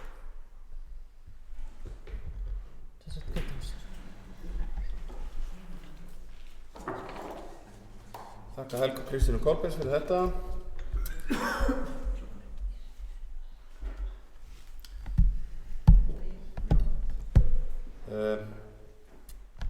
Svona til þess að auka skilvirknina, þá er Helga Kristín Kolbeins með eina spurningu viðbót sem að ég ætla að leyfa henni að koma hérna og bera upp, þannig að það sé að svara þessu þá í einu lagi. Hitt tekur meiri tíma, þannig að ég svara. Spurningin hún er bara ein en rauninni tvíþætt. á að taka eignina af sölu og á að kaup er eitthvað búið að ákveða með eignarhlut hinsaðilann, eins og kom fram í máli Írisar þá á bærinn 65%, þannig það er einhver aðri sem eiga 35%, ætla Vestmannaeyjar bara að kaupa þann hlut, er eitthvað búið að taka ákvörðun það. Helga Kristín Kolbens fyrir þetta, Íris Róbertsdóttir.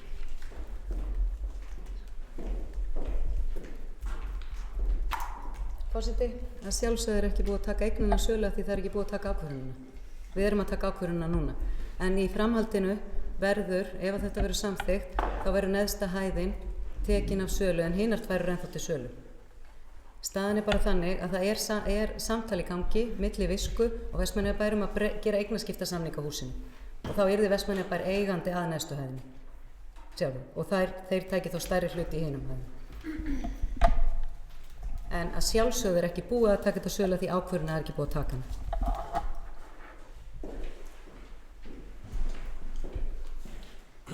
Takk Íris Róbertsdóttir fyrir þetta. Já, ég ætlaði að fara í atkvæðagreiðslu en það er, ég við kemst að fá að taka til máls, það er Hildur Sólveig Sigurðardóttir. Forseti, bæjarfulltrúar og gestir, já. Þetta er svolítið áhugavert það sem er að eiga sér stað hérna. Það er sem sagt, bara svo ég fái það kannski alveg hreint og þetta er bara að leggja hana spurningu þannig að það liggur sem sagt engin samningur fyrir kostnað eða nótkun á húsnæðinu. Það finnst mér verulega sérstakt. Ef að svo er, að þá er náttúrulega Vestmannaeyjabær í afskaplega slakri samningastöðu. Ef að ráðið og þá nú bæjarstjórn ákveður það að þeir vilja flytja húsnæði þarna inn en það er ekki búið að gera neitt samning. Þá hlýtur samningsaðili sem er annar en Vestmannaeyjabær að vera í óeðlilega góðri stöðu til þess að geta samið kaup og kjör varðandi þá leigu eða samning varðandi máli. Þannig að mér finnst þetta bara svona svolítið forundlegt og áhugavert að heyra hvort að það sé þá einhver munnlegur samningur eða hvernig þetta mál hefur þróast. Það hefur verið mikið talað tilfinningarök í pontu í kvöld. Já, auðvitað viljum við gera vel við ungmenni og það hefur verið keppikefli allavega þeirra sem að ég hef starfað með í bæjarstjórn alveg sama hvar í flokki þeir standa. Að gera vel við ungmenni og við búum þeim eins mögulega bjarta framtíð og góðar aðstæður og hægt er. Þetta er bara spurning það að við förum á sama tíma, líkt og ég sagði hann, förum á sama tíma vel með skattféð okkar. Við eigum gríðarlega mikið af húsnæði, það er þessi vinna í gangi. Hér er við að tala kostnaðarauka, útgjaldaaukningu fyrir Vestmannaeyjabæ sem að mér þykir að mörgu leyti vera búið að fara í að vanhugsuðu máli. Þannig að já, takk fyrir.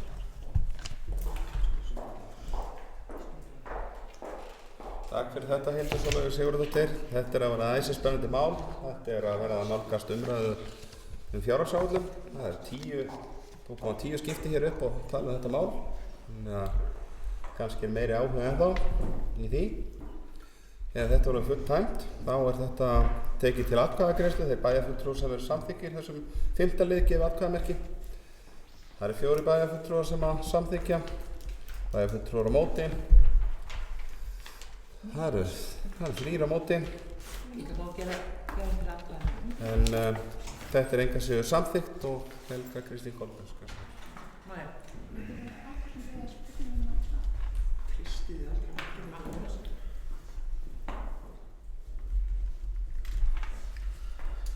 Mér átti erfitt að greiða atkvæði við þessa tillögu vegna þess að það vantaði.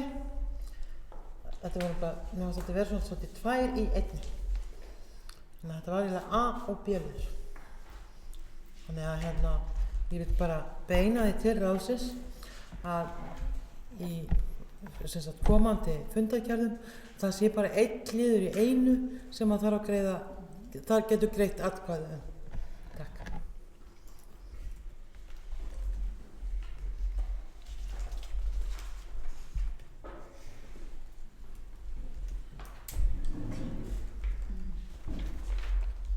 Já, þakka Helgu Kristínu Kolbens fyrir þetta. Ég var því miður bara að fletti fundagerðinu og hvort að það ekki örugglega allir bæjarfulltrúar verið sammála í ráðinu. Ég gæti ekki séð annað en Hildur Sólveig Sigurðardóttir, ekki svo vel.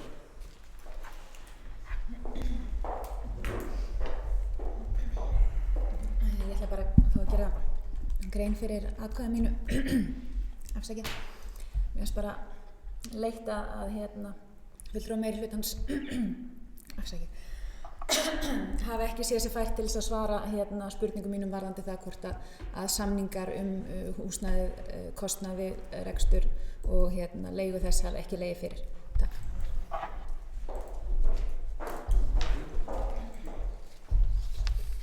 Já, ég þakka Hildi Sólveig Sigurðardóttir fyrir þetta.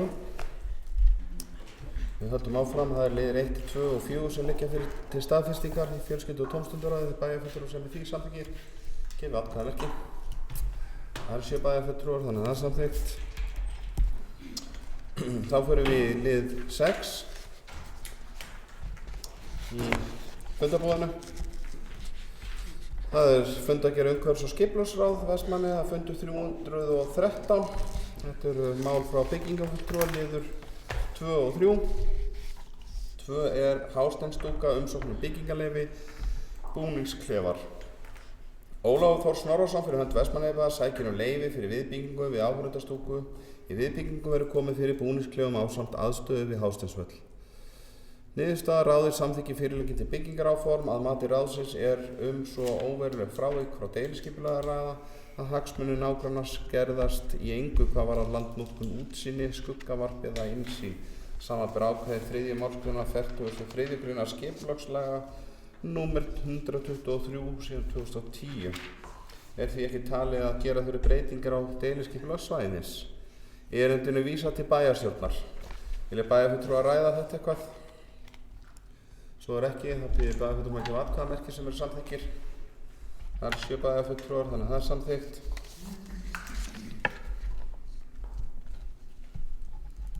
Þá var liður 3. Gerðisbraut 3, umsókn byggingarleyfi einbýlishús liggur fyrir til umræðu og staðfestingar. Ráðinu þetta bókað Gerðisbraut 3, umsókn byggingarleyfi einbýlishús. Tekið fyrir að nýju umsókn lóðarhafa Birkir Ingason og Lísa Margrét Þorvaldsdóttir sækja byggingarleyfi fyrir einbýlishúsi. Samanber innsend gögn. Erindi var sent til grenndarkynningar. Samanber ákvæði skipulagslaga númer 123/2010. Eitt bréf með athugasemdum barst ráðinu á kynningatíma. Niðurstaða ráðið þakkar íbúum fyrir athugasemdirnar en getur ekki fallist á þær. Stærð og nýtingarhlutfall aðalhæðar í eðlilegu hlutfalli við stærð lóðar og byggingarreit sem sýndur í deiliskipulagsáætlun Austurbæjar frá 1987-88. Þá vill ráðið benda bréfriturum á að hæðarsetning nýbygging á lóðum númer 3 og 7 getur ekki tekið mið af þeim húsum sem standa í húsalínu norðar götunnar. Þar sem núverandi hús standa ýmist 1 metri yfir götunni eða 1 metri undir götunni. Hæð aðalhæða réttri hæð út frá götunni sem húsi stendur við. Ráðið samþykki byggingaráform lóðarhafa og felur byggingafulltrúa framgangi erindisins. Erindi vísa til bæjarstjórnar. Vilja bæjarfulltrúa ræða þetta? Það ekki. Þeir bæjarfulltrúar sem eru samþykkið þessu gefa atkvæðamerki. Það eru 7 bæjarfulltrúar, þannig að það er samþykkt. Liður 1 og 4-7 liggja fyrir til staðfestingar. Þeir bæjarfulltrúar sem eru því samþykkir gefa atkvæðamerki. Það eru 7 bæjarfulltrúar, þannig að það er samþykkt. Ég get þá glatt bæjarfulltrúa á því að við erum búin með 1/3 af dagskráinni.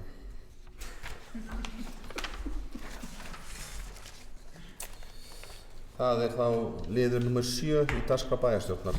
Bæjarráð Vestmannaeyja fundur nummer 3110. Liður 1-6 liggja fyrir til staðfestingar. Þeir bæjarfulltrúar sem að því samþykkir gefa atkvæðamerki.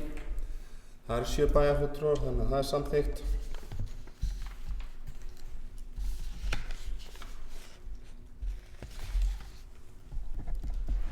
Þá er að liður nummer 8 í dagskráni. Það er framkvæmda hafnaráð Vestmannaeyja. Það fundur nummer 240. Það er liður 1 sem hefur verið óskað eftir umræðu. Veðurathuganir á Eiði liggur fyrir til umræðu og staðfestingar. Þetta er bókað í ráðinu. Veðurathuganir á Eiði, umræðum framtíðaráform vegna stækkunar hafnarsvæðisins og þær rannsóknir sem mögulega þurfa að fara fram. Niðurstaða: ráðið felur framkvæmdastjóra að skoða hvaða rannsóknir þurfa að fara fram og leggja fyrir ráðið hugsanlega næstu skref.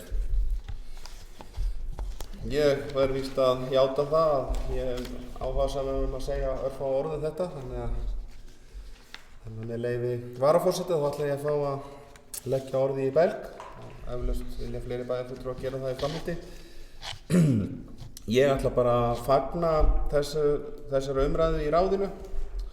Mér finnst þetta löngu tímabært. Það er búið að ræða þetta, örugglega í að verða bara áratug stórskipahöfn og ég held að sé ákaflega mikilvægt að nýta tímann og fá og gera þær mælingar sem þarf. Þannig að það sé hægt að þá að ráðast í næstu skref og taka það ákvörðun hvort að þetta sé eitthvað sem að hægt er að horfa til framtíðar í, en það er svo sem alveg löngu ljóst og ég held að það sé líka að verða, en það er allavega yfir 10 ár held ég sem að allavega einn forsvarsmaður þessa stóru skipafélaga sem var hér sagði að þetta er í síðasta skipti sem að flutningaskip eru smíðuð fyrir Vestmannaeyjahöfn.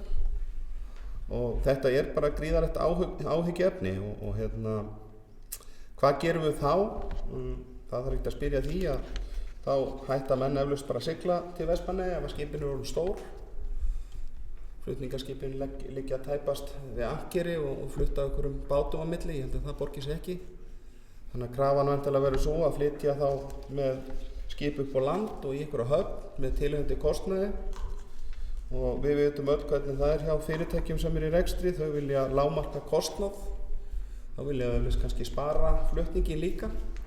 Þannig að ég tek undir þetta bara að þetta er því besta mál að fara í þessar veðurathuganir og þannig að þessi gögn liggi fyrir og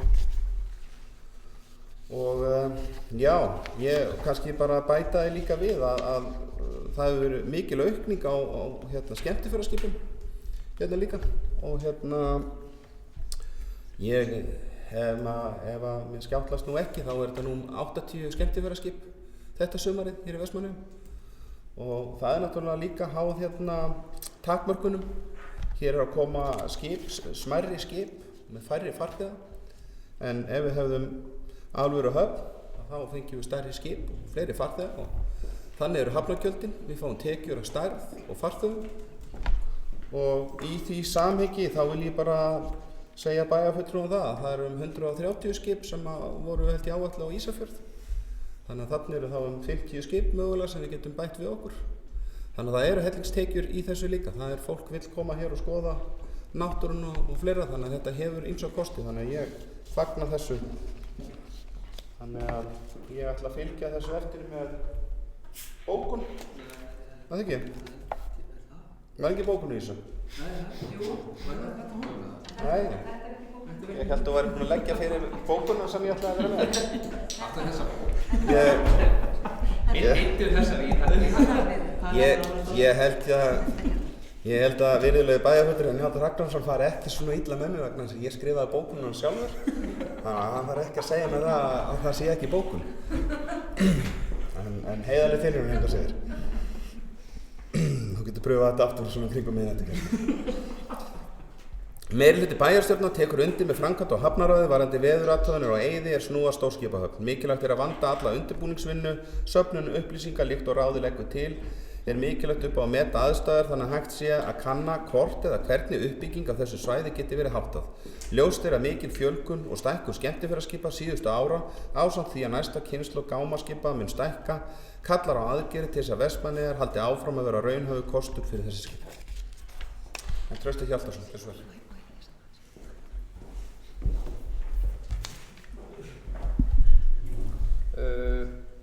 Forseti, bæjarfulltrúar, gestir sem að nenna þá að vera hérna. Bara ætla að taka bara heilsugur undir hér orð forseta bæjarstjórnar þetta mál. Þetta er að ég held kannski mun svona alvarlegra mál heldur en við gerum okkur kannski grein fyrir og það er afar brýnt að við tökum saman að leggja svolítið þunga í að þetta mál fari á einhvern skrið. Þetta er mál sem hefur svo sem verið áður á dagskrá og hefur verið verið rætt og ritað en ég held að líklegasta og vænlegasta leiðin til árangurs er að sjálfsögðu að við stöndum öll saman þetta mál sem að ég á nú svo sem vona að við gerum líkt og við höfum svo sem gert áður í bæjarstjórn. En kannski ekki síst að við fáum hagsmunaaðila hér í bæ og atvinnulífið með okkur í lið að það þarf að vinna ákveðna heimavinnu í þessu til þess að þetta sé eitthvað raunhæft og við þurfum að fá alla með okkur í lið sem að koma að höfninni til þess að tala fyrir þessu og ég held að það geti kannski verið skynsamlegt í þessu að við hófum saman í eitt svona einhvern alvöru fund eða myndum einhvern tóp eða að það verði svona við komum þessu í einhvern svona ákveðin farveg og ég bara tek undir þessa bókun og kannski beini því þá til ráðana að hvort sem að það fer í bæjarráð eða framkvæmd hafnaráð að koma þessu í einhvern ákveðin farveg. Ég veit að þetta er í einhverjum farvegi og hefur verið rætt í ráðunum, veit ég og ég bara tek undir það og styð það heils hugar að við tökum þetta mál áfram. Ég er nú kannski svona beggja megin borðsins verandi með fyrirtæki sem eru á bryggjunni og það er mjög mikilvægt inn í framtíðina að eitthvað gerist í þessum málum og það má náttúrulega auðvitað alls ekki gerast að þeir aðilar sem eru að koma hingað með að sækja vörur hætti því vegna þess að við getum ekki boðum upp á þá aðstöðu sem að þarf til og það má auðvitað alls ekki gerast og þess vegna þurfum við að hugsa núna aðeins til framtíðar og láta þetta fara að gerast af því við erum búin að tala lengi þetta mörg ár og ég held að hagsmunaaðilar séu alveg á sömu bylgjulengd þess og gerir sér grein fyrir alvarleika málsins þannig að ég bara fagna þessar umræðu og tek undir þessa bókun og þennan lið. Takk að Trausta Hjaltasyni fyrir fleiri bæjarfulltrúar að þetta. Já, það er alltaf ég verð að fá að skera úr hver tekur til máls það er Helga Kristín Kolbens. Forseti, bæjarfulltrúar og gestir. Ég er algjörlega með því að athuga veðurfarið á Eiðinu. En ég set mikið spurningamerki við að ætla að fjölga skemmtiferðaskip. Það er alveg ljóst að skemmtiferðaskip Eiðinarinn, hann hefur ekki undirgengist það sem að fiskiflotinn okkur hefur gert að reyna að spara svona mikla olíu. Og meðan við erum þar, þá er ég bara ekkert búin að hrinda. Ég vil bara að við séum svolítið samkvæm sjálfum okkur, við ætlum að vera þetta með umhverfisstefnu og umhverfisstefnan lítur þá mið af því að við viljum líka skip eins og fiskiskipaflotinn hjá okkur Eyjamönnum.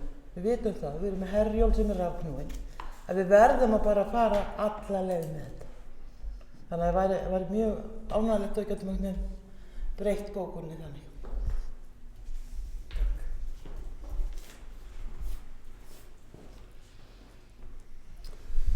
Þakka Helgu Kristínu Kolbens fyrir þetta. Þetta er æsispennandi, það eru konur 2 á lista fyrir að taka til máls. Það var Hildur Sólveig Sigurðardóttir sem var búin að biðja orðið á undan og hún biðst undan því að koma hér upp, þannig að Njáll Ragnarsson gjör svo vel. Forseti, fyrir það fyrsta þá held ég að tekja undir það sem að bæjarfulltrúar Trausti Hjaltason sagði áðan og kom líka fram í máli forseta að þetta er algjört lykilatriði fyrir framþróun Vestmannaeyjabæjar að fá stórskipahöfn vegna þess að þetta er ekki bara lykilatriði fyrir framþróun, þetta er bara lykilatriði fyrir framtíð sjávarútvegs í Vestmannaeyjum. Við verðum að fara að koma þessu og gera þetta, hefjast handa og vinna þetta hratt og vel og horfa til framtíðar. Þetta er náttúrulega gríðarlega mikil framkvæmd, kostar alveg ákaflega mikið af peningum en við þurfum að horfa til framtíðar með þetta. Varðandi þetta sem bæjarfulltrúar Helga Kristín Kolbens var að tala þá skil ég alveg mjög vel hennar sjónarmið. Skemmtiferðaskipin eru ekki mörg hver komin eins langt og fiskiskipaflotinn okkar en það sem að ég vildi kannski bæta aðeins inn í það og bregðast aðeins við því að það er að við getum náttúrulega takmarkað það hvaða skip koma. Við getum sett bara þær reglur að við viljum ekki fá skip nema þau uppfylli ákveðin umhverfissjónarmið og ef að við horfum til framtíðar með þetta að þá getum við alveg hort bara til þess að við verðum komið með háspennu þarna út á þetta svæði og getum tengt þau skip sem þarna vilja leggja stað en það er algjörlega undir okkur komið og hafnar yfirvöldum á hverjum tíma hvaða reglur gilda þau skip sem hingað koma. En ég skil þetta sjónarmið mjög vel og ég er mjög sammála því en aftur á móti að þá náttúrulega þá er ég alls ekki á móti því að hingað komi skemmtiferðarskip og ég held að bæjarfulltrúi, ég er ekki að gera bæjarfulltrúi Helgu Kristínu Kolbeins það upp að hún sé á móti skemmtiferðarskipum en bara á móti því að skip sem hingað koma er að brenna olíu og menga þannig að ég skil þetta mjög vel en ég bendi bara á það að við getum sett okkur þær reglur sem að við viljum þau skip sem koma hingað að þau eigi að tengjast rafmagni, við viljum ekki mengandi skip og það er það bara hafnar yfirvald á hverjum tíma að ákveða það. Þannig að ég held að það væri mjög mikill kraftur í því að bæjarstjórn sé að við getum fundið einhverja leið til þess að gera þetta öll og koma frá okkur sameiginlegri bókun.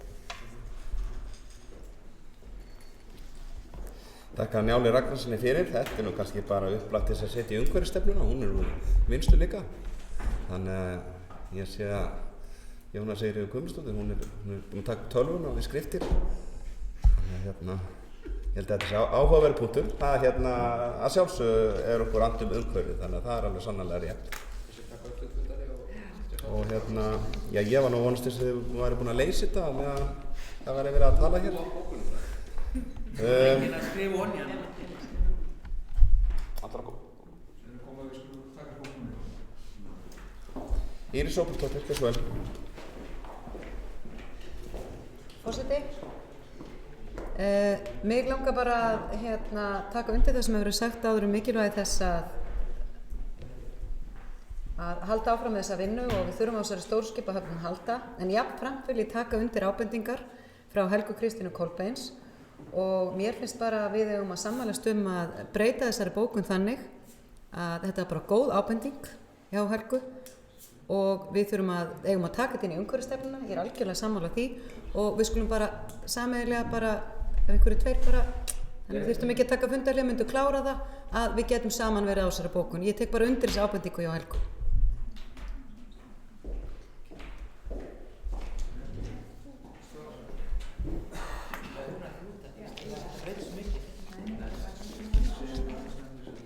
Þetta er einhver lítilsháttar breyting og áherslubreiting mögulega í þessu sem er nú kannski ekki Já, kannski bara skipa almennt þau bara stækka. Já, ég lesa þetta, vilt þú lesa þetta? Þú mátt bara koma og lesa þetta.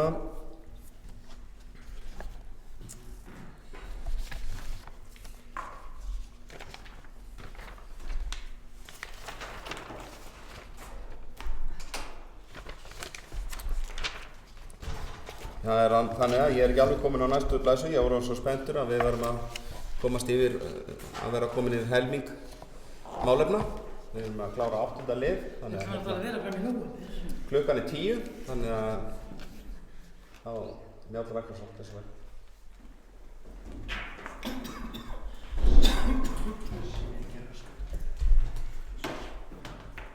Já, forseti, það er við höfum aðeins í sameiningu unnið að því að breyta þessari bókun og mér langar að fá að lesa hana upp eins og við getum séð hana fyrir okkur sameiginlega en það er svohljóðandi með leyfi forseta meirihluti bæjarstjórn tekur undir með framkvæmd á hafnaráði varðandi veðurathuganir á Eiði er snúa að stórskipahöfn.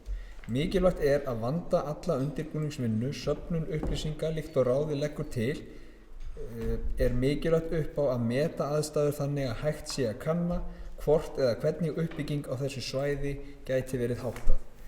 Ljóst er að næsta kynslóð skipa kallar á aðgerðir til að Vestmannaeyjar haldi áfram að vera raunhæfur kostur fyrir þessi skip. Yes.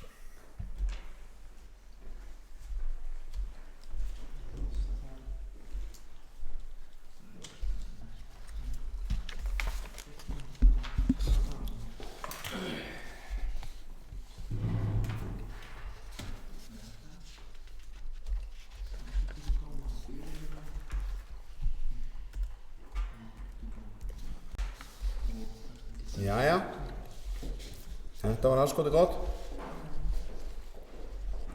Gaman að geta saminast bókun. Þannig að þessi bókun þá bara samþykkt. Allir bæjarfulltrúar taka undir. Og við tökum þá lið nr. 4 til atkvæðagreiðslu. Þeir bæjarfulltrúar sem eru því samþykkir gefa atkvæðamerki.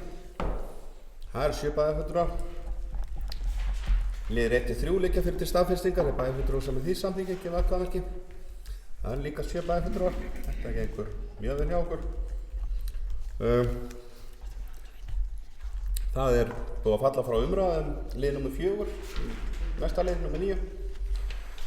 Og meirihlutinn hefur líka fallið frá því, þannig að ég ætla þá að taka þessa liði saman. Það er 9. liður í fundabóðinu. Það er fundagerð fræðsluráðs nr. 322. Það eru þá liðir 1-5 sem liggja til staðfestingar. Þeir bæjarfulltrúar sem eru því samþykkir gefa atkvæðamerki. Það eru 7 bæjarfulltrúar, þannig að það er samþykkt. Nú, það er þá 10. dagskrárliður. Það er fjölskyldu- og tómstundaráð. Það er fundur nr. 236. Það er liðir 1-5 til liggja fyrir til staðfestingar. Þeir bæjarfulltrúar því samþykkir. Það eru 7 líka. Það styttist í að við erum búið með 2/3 tölulega staðreyndir. Það er 11. liður. Það er fundagerð umhverfis- og skipulagsráð. Það er fundur nr. 314. Liðir 1-10 liggja fyrir til staðfestingar. Þeir bæjarfulltrúar sem eru því samþykkir. Atkvæðamerkið, það eru 7. Það er samþykkt. Þá erum við komin í 12. dagskrárlið. Það er fundagerð bæjarráðs Vestmannaeyja. Það er fundur 3111.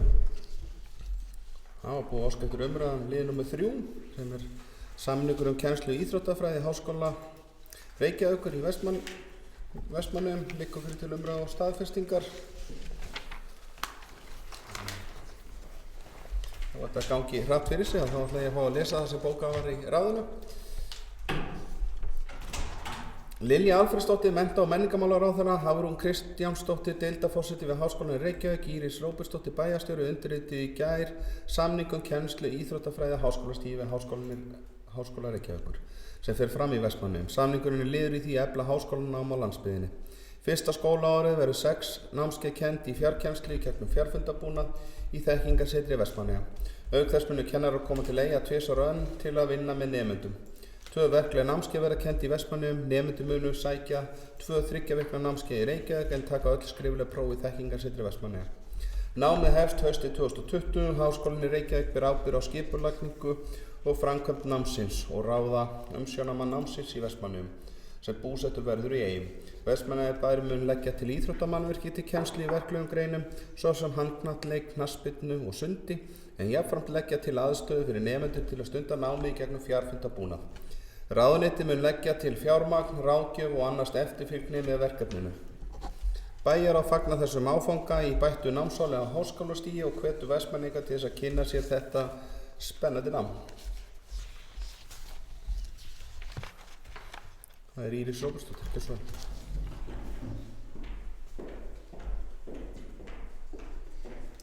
Forseti, við langar bara að koma einn upp og fagna því að þessi samningur hafi náðst. Það er frábært fyrir okkur og aðra að við séum að fara á næsta hausti að fara hérna stað með nýtt háskólanám sem að er hvað ég var að segja, sem er svona átengt því sem er í samfélaginu okkar. Það er mikil íþróttamenning og sterk hefð í íþróttum. Við erum með sterk innviði, við erum með fólk í Vestmannaeyjum sem getur sinnt verklegri kennslu og það að það sé aukin námsval fyrir okkur sem hér búa eða fyrir þá sem vilja koma hérna er vel og ég vil bara nota þetta tækifæri og þakka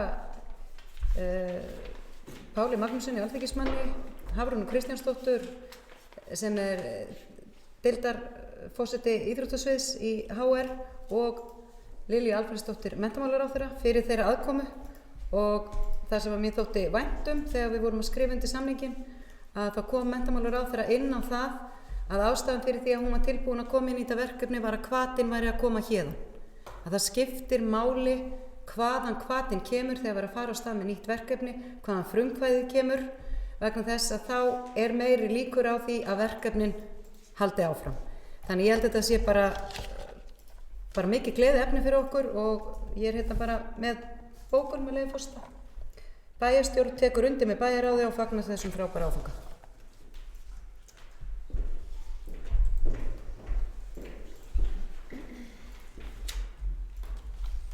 Þakka Íris Róbersdóttur fyrir þetta, Hildur Sólveig Sigurðardóttir, gjörðu svo vel.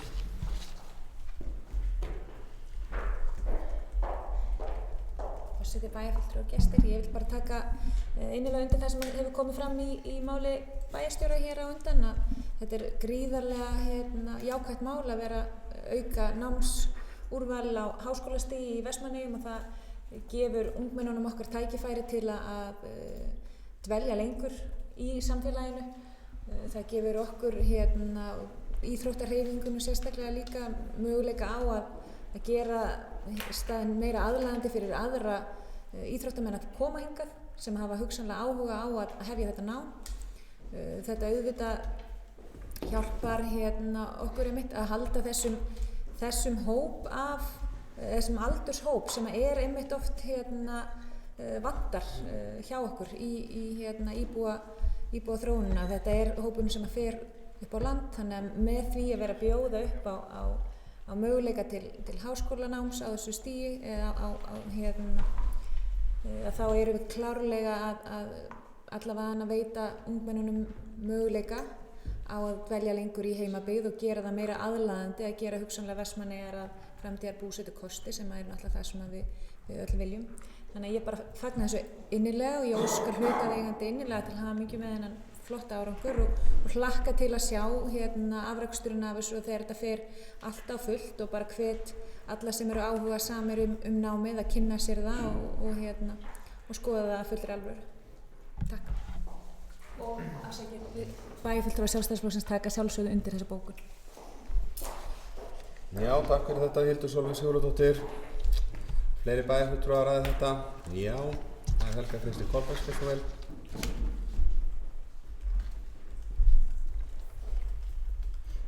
Forseti, bæjarfulltrúar og gestir, ég bara get ekki stillt mig.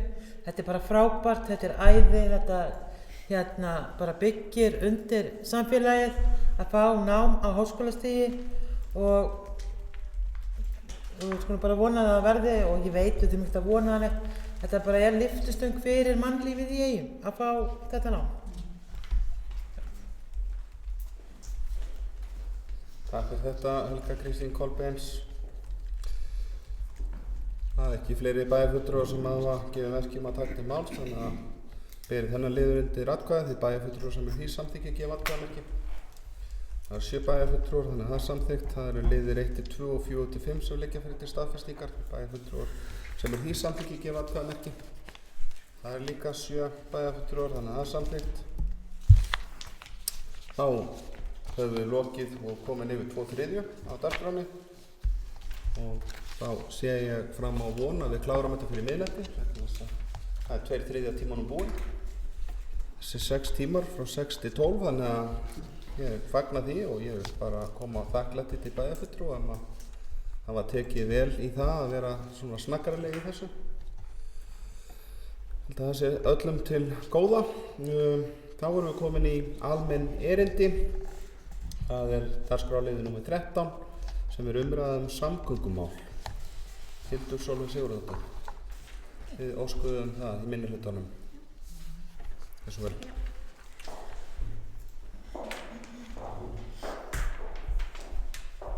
Takk fyrir það, forseti, bæjarfulltrúar og gestir. Já, þetta er auðvitað það sem að brennur á okkur. Það var reyndar ánægilegt að sjá að núna það er að byrja núna eftir nokkra mínútur, nóvember, þannig að við vitum að það er alltaf von á næstu lægð og næsta vonda veðri.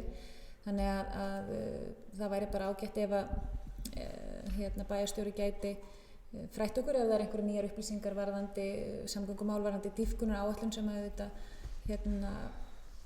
er búið að fjalla mikið hvort að hún liggur endanlega fyrir eða hvernig svona staðan á málinu er almennt væri virkilega gott að vita. Við eins og ég segi þá finnum maður það að svona takturinn í samfélaginu hann fer svolítið með Landeyjahöfn og svona almenn held ég geð sveifla samfélagsins rís og hnígur með því hvort að þangað sé opið.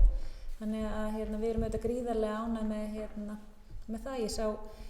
Ég sá að í gær held ég var einmitt björgunaræfing gerð borð í Nýja Herjólfi í fyrsta skipti og mér skilst að hún hafi tekist með eindæmum vel og var gerð í miðri áætlunarsiglingu og hafi ekki einu sinni tafið hana 1 mínútu, þannig að það er alltaf ánægjulegt þegar að gengur vel og auðvitað viljum við líka tala það þegar að gengur vel.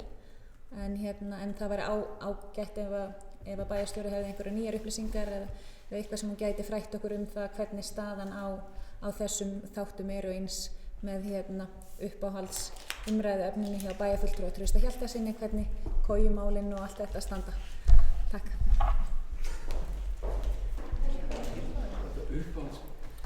Þakka Hildi Sólveigu Sigurðardóttir fyrir þetta. Vilja fleiri bæjarfulltrúar ræða þennan lið nummer 13? Íris Róbersdóttir, gjör svo vel.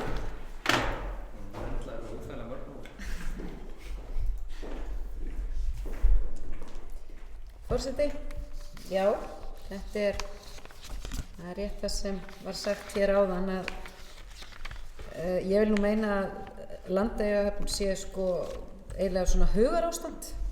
Við höfum öll skoðun á þessu og svona hvort við erum glöð eða ekki glöð fyrir svolítið eftir hvernig gengur að sigla og hvort það sé opið og þetta svona pirringsstig getur stundum magnast, en það hefur gengið vel núna og höfnin er í bara samkvæmt mér fróðari mönnum, hefur ekki verið í betra formi á þessum árstíma, heldur hún er núna.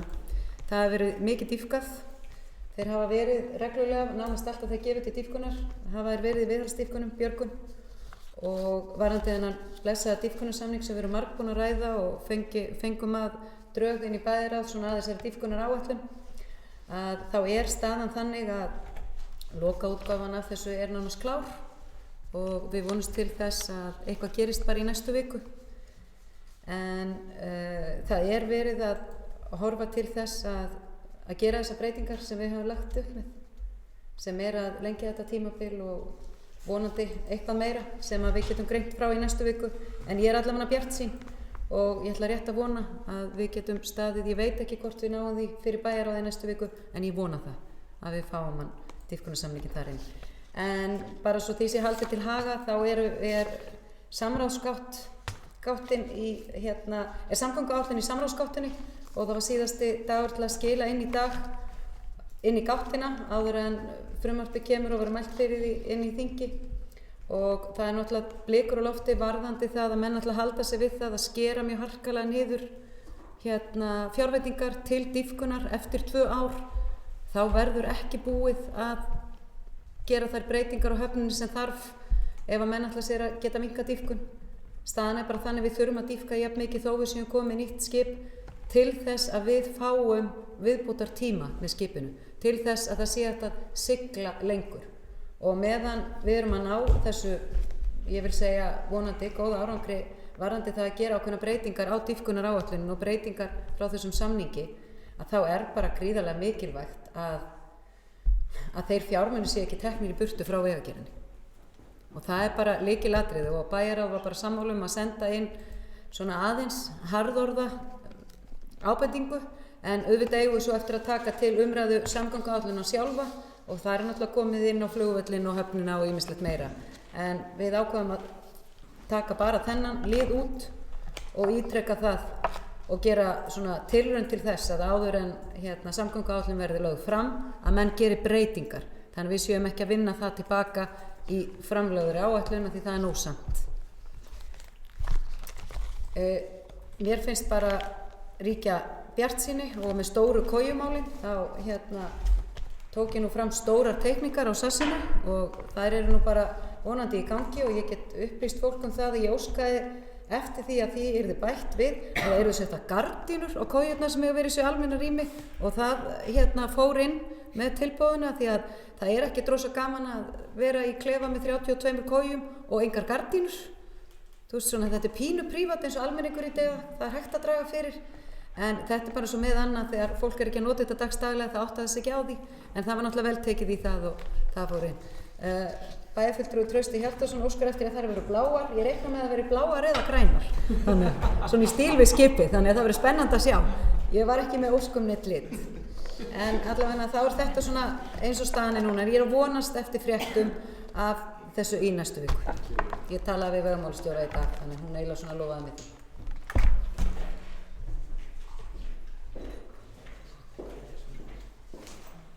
Þakka Írisi Róbersdóttur fyrir þetta. Ég gæti ekki heyrt betur á bæjarfulltrúa Njáli Ragnarsssyni, Framsóknarmanninum, að þær eru grænar, þannig að það sé búið að ganga frá þessu við ráðherra, þannig þið verðið að eitthvað að díla þetta þá saman. Trausti og Njáll. Vilja fleiri ræða samgöngumál? Svo er ekki. Þá ljúkum við þeim lið. Förum við lið númer 14. Liður númer 14 er umræðum heilbrigðismál. Það var óskum það frá minnihlutanum. Gjörðu svo vel, Hildur Sólveig Sigurðardóttir.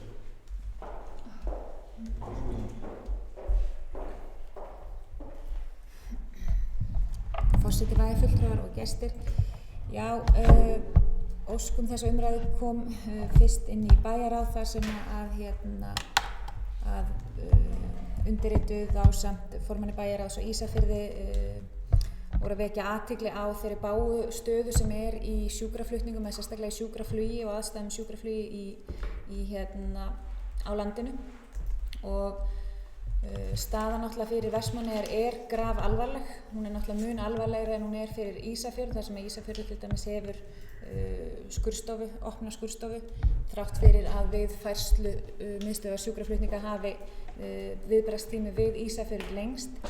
En með öllum líkindum má gera ráð fyrir að viðbragðstími í rauninni bara allt land hafi lengst gífurlega, af því á síðustu 6 árum að þá hefur aukning í sjúkraflutningum eða sjúkraflugi verið 73%. Þannig að það gefur svona auga leiða að það er náttúrulega orðið mun meira álag á þessari einu sjúkraflugvél sem að sinnir sjúkraflutningum. Og þess ber að geta að þetta er ekki bara flutningar sem eru við bráð veikindi.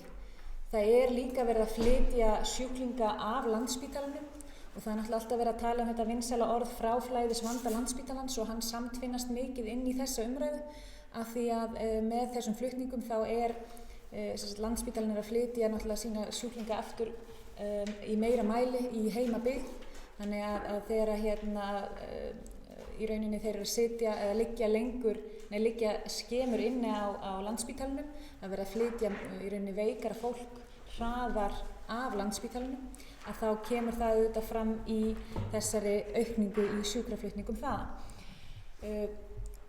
Staðan er svo 2010 að þá voru þessir flutningar færðir yfir til Akureyrar. Á þeim tíma var mönnuð sólarhringsvakt í Vestmannaeyjum á skurðstofu með skurðlækni og svæfingalækni. Illu heilli var þeirri skurðstofu og þeirri þjónustu hætt 2013 með ákvörðun heilbrigðisráðherra að loka hér skurðstofu og hefur þeirri ákvörðun því veru miður ekki verið snúið. Og það virðist vera yfirlýst stefna, þó hún sé kannski ekki yfirlýst, en hún er svona, virðist allan að vera það gegnum gangandi, að öll sérhæfð bráðaþjónusta eigi að fara fram í Reykjavík og á höfuðborgarsvæðinu og slíka bráðaþjónustu hefur verið að skerða víða landið. Það gerir það að verkum að þessi mikilvægi sjúkraflugs verður veigameira, verður mikið meira þegar að þetta bráða viðbragð er ekki lengur til. Og það 2013, já, eftir að loka skurðstofu var, þá höfum við ekki þetta bráða viðbragð, þá erum við ekki með þetta þessa mikilvægu lækna sem eru til dæmis að borð við svæfingalækna og skurðlækna sem geta veitt auðvitað lífsbjargandi meðferð. Og það var merkilegt þegar maður er búinn að vera að skoða þessi gögn, ég er búinn að sökkva mig svolítið vel inn í þessi mál, að þetta er búið að vera í umræðu í ráðuneytinu gríðarlega lengi. Það er búið að vera að tala um sjúkraþyrlur,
fyrirkomulag sjúkraflugs skoðun innan ráðuneytisins eins og fram hefur komið. Þegar niðurstaða liggur fyrir hvað sjúkraflugi varðar, verður við ráðist í vinnu við stefnumótun vegna sjúkraflutninga almennt. Það er hægt að gleðja þingheim með því að starfshópur sjúkraflug mun skila niðurstöður um miðjan mars. Þannig að það er alveg á næstu dögum. Þetta var mars 2018.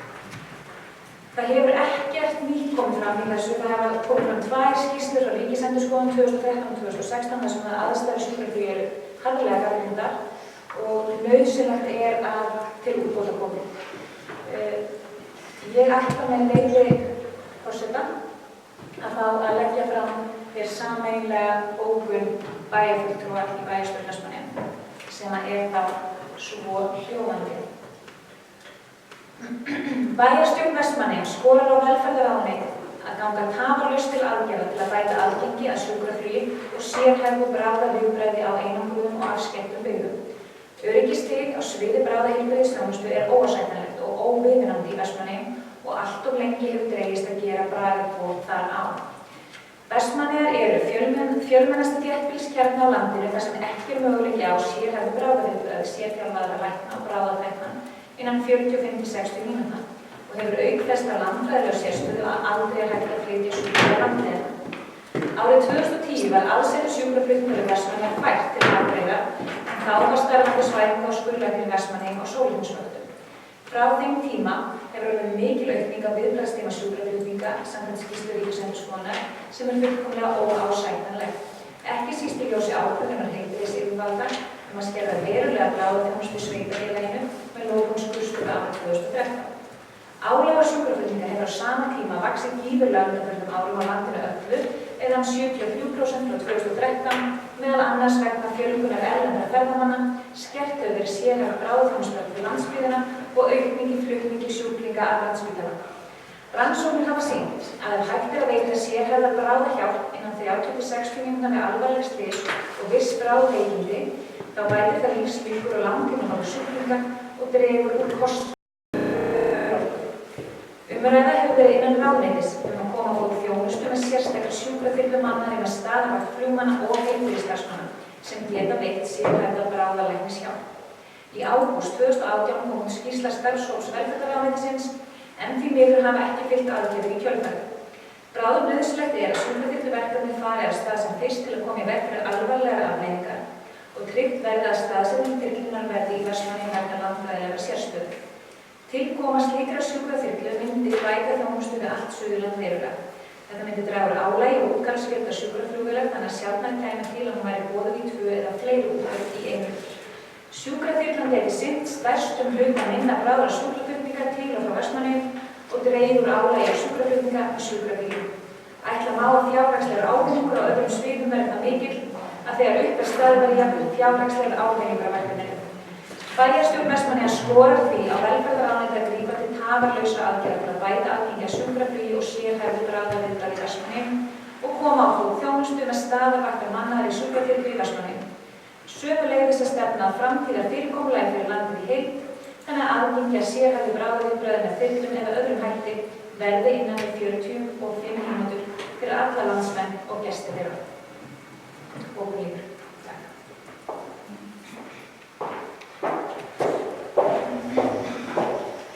Heiti Sólveig Sigurðardóttir fyrir þetta Njáll Ragnarsson.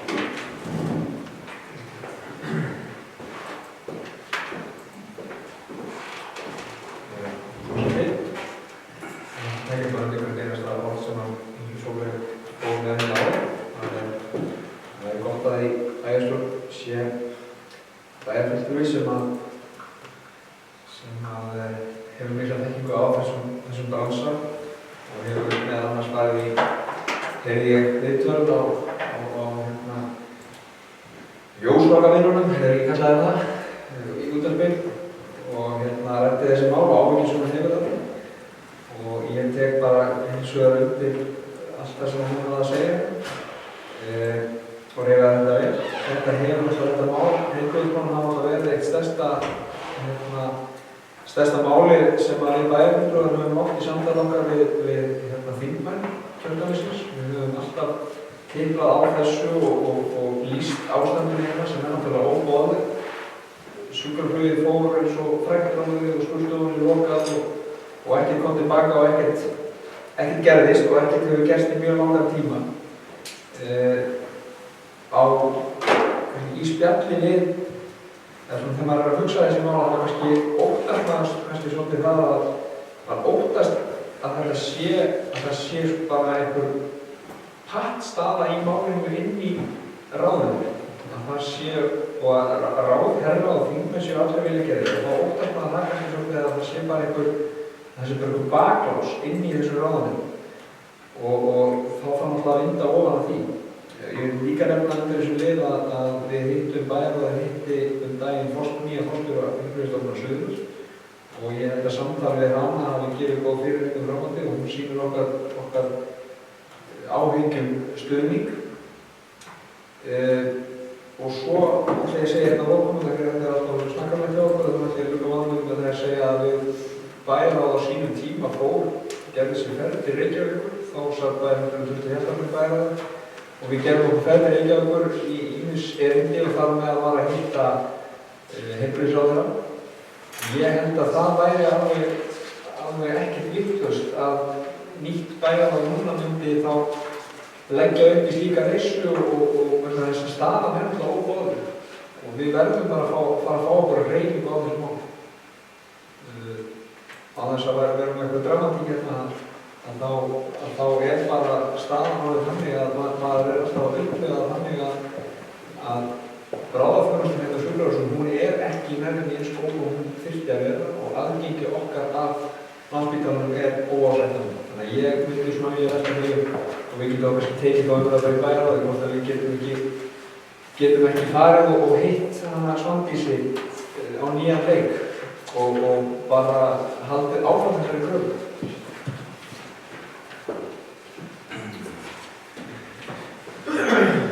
Þakka Hjálmar Ragnarssoni fyrir þetta. Hildur Sólveig Sigurðardóttir svo vel.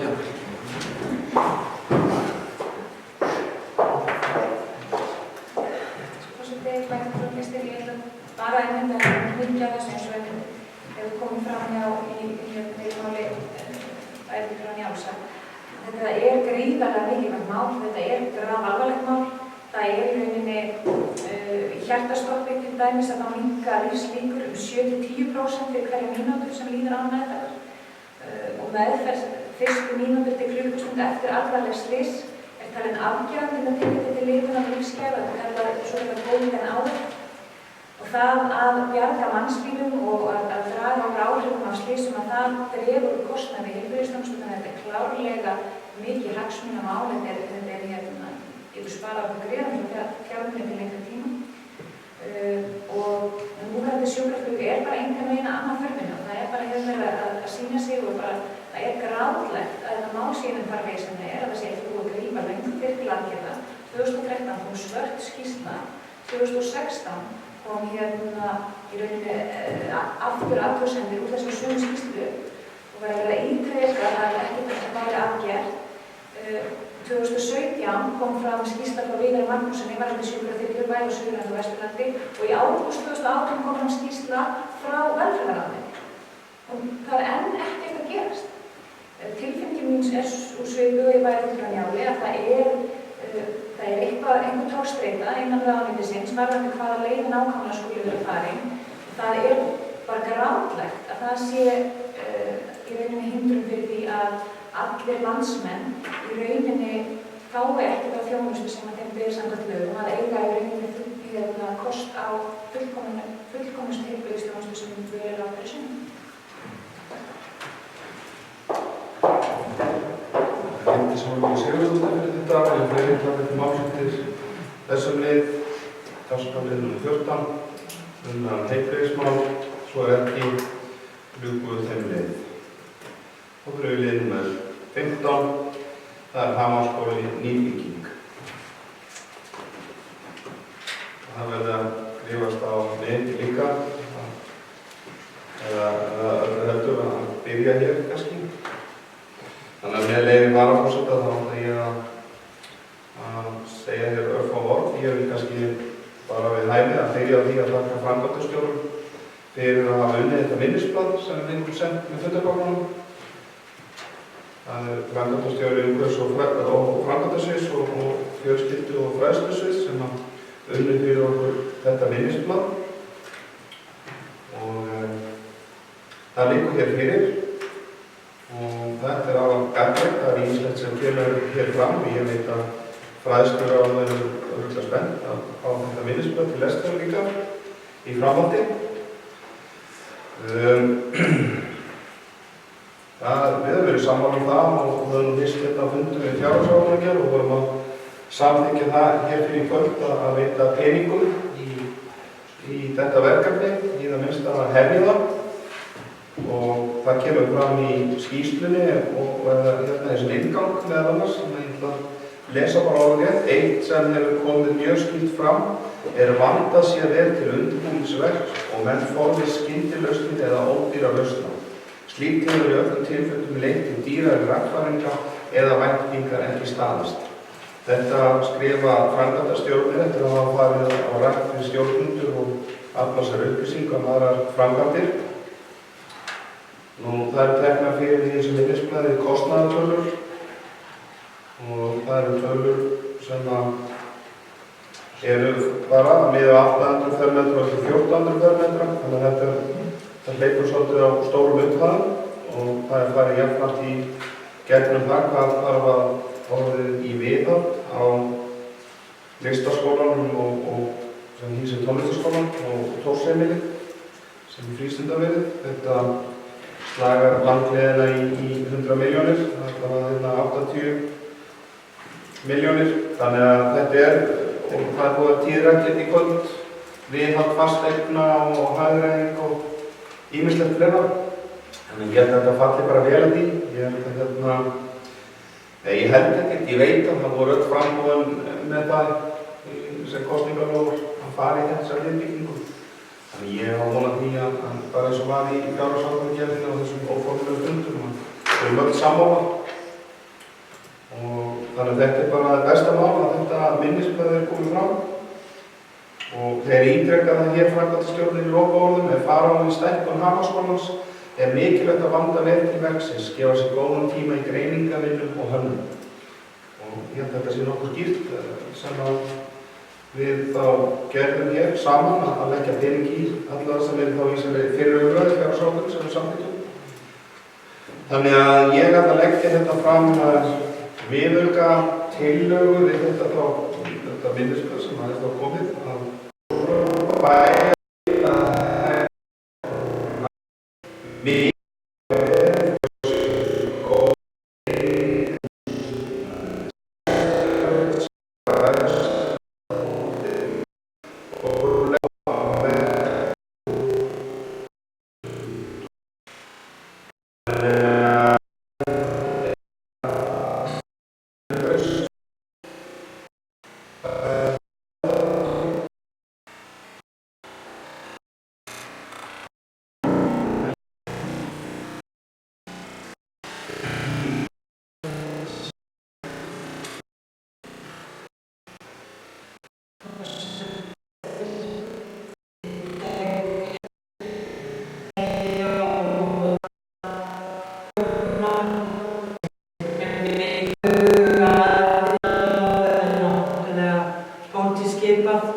að fá alla hagsmunaaðila þar inn og einnig nemendurna. Þannig að ég held að það sé mjög mikilvægt að víkka vel hópinn sem á að vinna þetta og mjög mikilvægt að fá líka fagaðila inn. Að við vitum á fræðsluráð, það er margar fræðilega það, að þetta er náttúrulega pólitísk nefnd með áheyrnarfulltrúa hagsmunaaðila en við verðum að fá fánina inn á borðið og þá sem nota þjónustu. Helga Kristín Kolmans er þetta í Sjónastöður.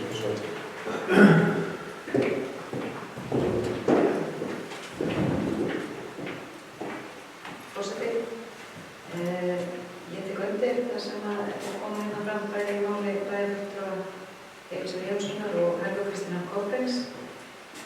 Málið er að ég held að sé eðlilegt að þetta byrji inn í fræðsluráði en það er algjörlega kristaltært þegar við förum í svona fjárfestingu og svona uppbyggingu að það þarf að vera bygginganefnd yfir þessu. og algjörlega sammála því að gríðarlega mikilvægt að allir komi að og minn skilningur ekki að fræðsluráð verði með málið til enda, heldur byrjið þennan feril. Mér finnst það eðlilegt að fara þar inn og eins og hefur komið fram í og komið fram og er tippað þá er mikilvægt að allir aðeins komi að og þegar það er að fara í þessa greiningavinni þá er gott að fá út úr ráðinu, faglegar áherslur. Það eru áheyrnarfulltrúar þar inni eins og kom fram en þó það séu pólitísk kjörnir fulltrúar þá eru þeir sem bera ábyrgð á málaflokkum okkar og þeir fá náttúrulega ráðgjöf en ég held að sé mjög mikilvægt að það verði skipaður hópur utan þetta það sem allir geta komið að akkurat eins og kom fram í máli bæði Helga Kristínar Kolbeins hérna áðan að allir aðrir koma á borðinu og mér þótti einstaklega vænt það að heyra nemendur voru nefndir líka.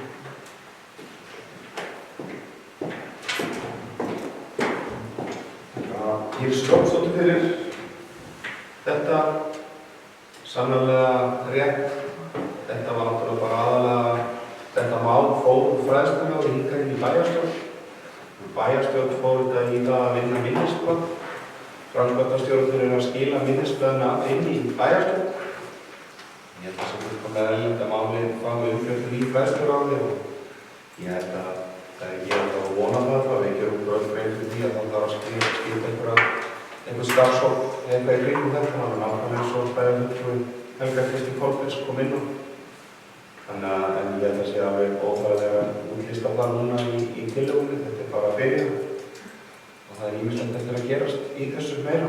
Þannig að það þarf eftirlega mögulega umhverfis- og skipulagsráð mögulega eitthvað að koma inn í þetta og svo að það var framkvæmt á Hafnarfirði. Þannig að þetta er nú ýmislegt. Ýmsir hagsmunaaðilar líka, þannig að þetta er það var haldt utan þetta eins og önnur bygg og tölur bara umfangsmeira þar sem að þetta er svona pólitískt yfir sveitarfélags. Það er skýrt í mínum huga en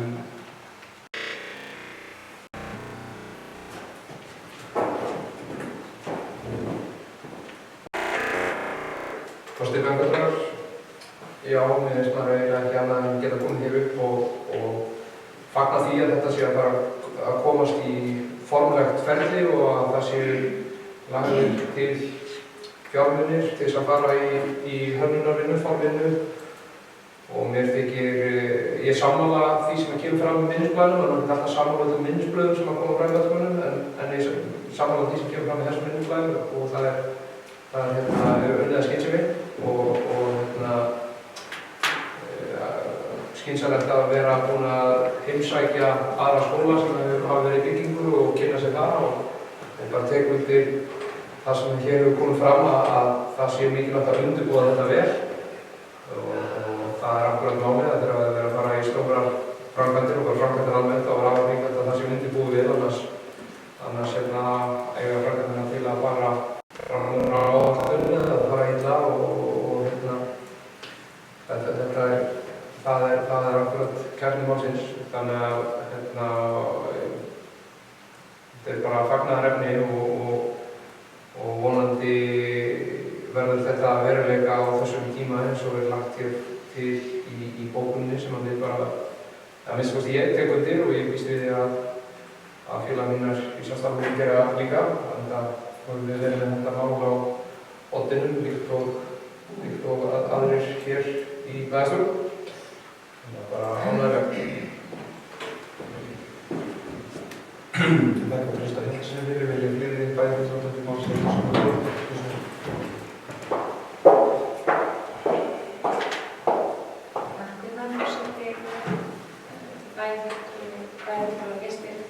Ég tek ekki bara það sem hér er komið og ég bara óska bæjarfulltrúum hér til hamingju með að hafa búið gæði til þess að taka þessa ákvörðun. Þetta mun klárlega koma til með stórbæta aðstöðu grunnskólans, stórbæta aðstöðu tónlistarskólans sem er náttúrulega komin að verulega tíma að fara í lagfæringar og frístundalið. Að þetta geti í rauninni falið það í sér að við séum með að veita úrvalsþjónustu og bæta í það sem við höfum verið að leggja mikla áherslu á menntamálin og samþætti við skóladaginn og ég held að þetta mál sé bara klárlega öllum hér til sóma og verðum verulega spennandi að sjá hvernig það vinst áfram og ég hlakka bara verulega til að taka heilsugur þess skóla. Þakka Hildi Sólveig Sigurðardóttur fyrir þetta. Við viljum fleiri bæri tróða þetta máls. Við tókum bara mál á þetta viðauka til að við minnisblaði, þannig að það bera undir atkvæði þá. Þetta verði aðgætt hann hátt. Þetta fulltrúar telja þetta vera fullrænt. Jónas, já, nú, hann er bara svona. Ég er bæði fulltrúar réttarklefa mínum merkjum að taka til máls. Þetta er spenntir að fá að greiða atkvæði þessi tilokk. Því ber að fagna, þannig að ég ætla ekki að tegja það. Þeir bæði fulltrúar sem er þessu samþykki ekki atkvæði ekki.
Ég að lofa.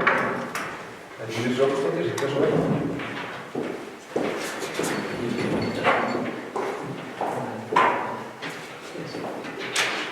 Forseti, ég er svona jákvæð þessu að undirrita, en tíma stöndi í Gats 2022 í íslenski ensku herrfórski þegar við tölum nýjar ríkisstofnanir. Það er náttúrulega, það er ákveðin, það eru stofnanir sem verið að sameina og ég náttúrulega ekki hrifin að því að sé verið að bergja út ríkið þó svo að við fáum það út á land.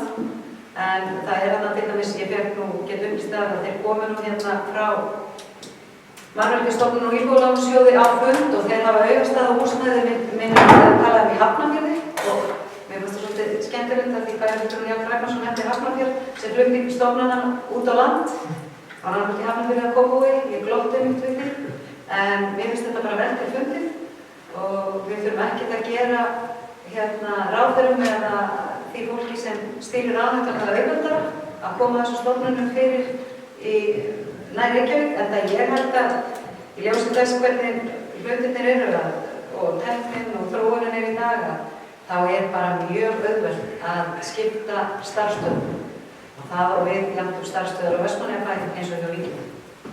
Þannig ég tek bara undir þetta ef hann mjallir í verkefni hér á millinu eða rúsinum í mununum og laga bæri orðaleginu, en mér finnst þetta bara vel til fundið og góð bók.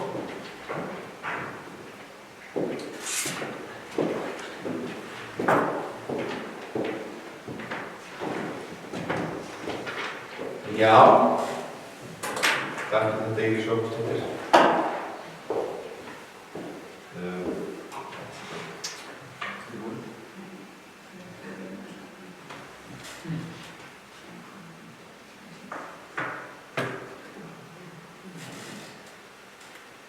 Enn og aftur ruggliði mig, skemmtilegt. Það er bókun og tillaga. Já, ok.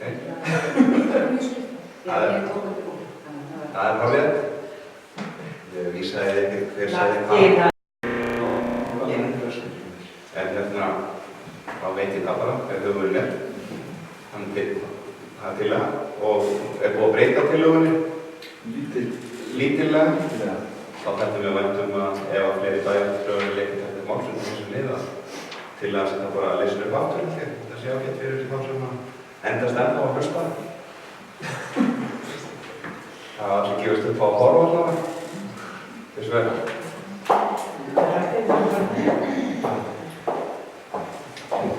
Kári eftir þessu. Forseti bæjarfulltrúar og gestir í bæta góða hlutur og lesa þessa bókun aftur með örlítilli orðalagsbreytingum. Fjölbreytt atvinnutækifæri og vel menntaður mannauður eru meginforsenda fyrir vexti og framþróun samfélaga. Opinber störf í Vestmannaeyjum á vegum ríkisins sem krefjast háskólamenntunar eru fá en mannauðurinn og jarðvegurinn er til staðar.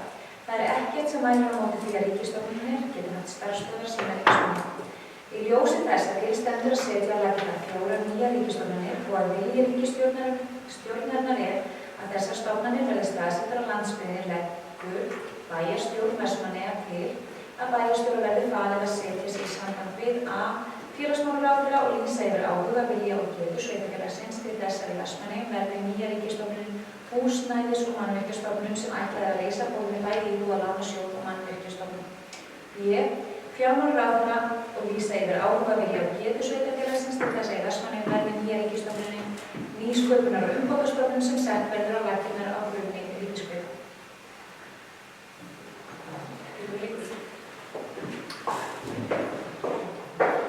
Enn og aftur gerði mér smá óleik, en takk fyrir þetta, Hildur Sólveig.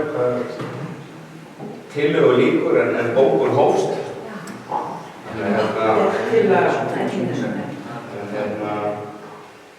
Í myndleiti nægir þetta sem bókun, þetta er mjög skýrt að það er að fela bæjarstjóra að gera þetta. Það er svo sem ekki, ég held að það sé bara þegar við bæjarstjóra tekið undir þessa bókun og þessi mjög skýrt að það sem er að fjalla bæjarstjóra og framgang þessa máls og koma þessu álega sem ég held að það fyrir nú ekki að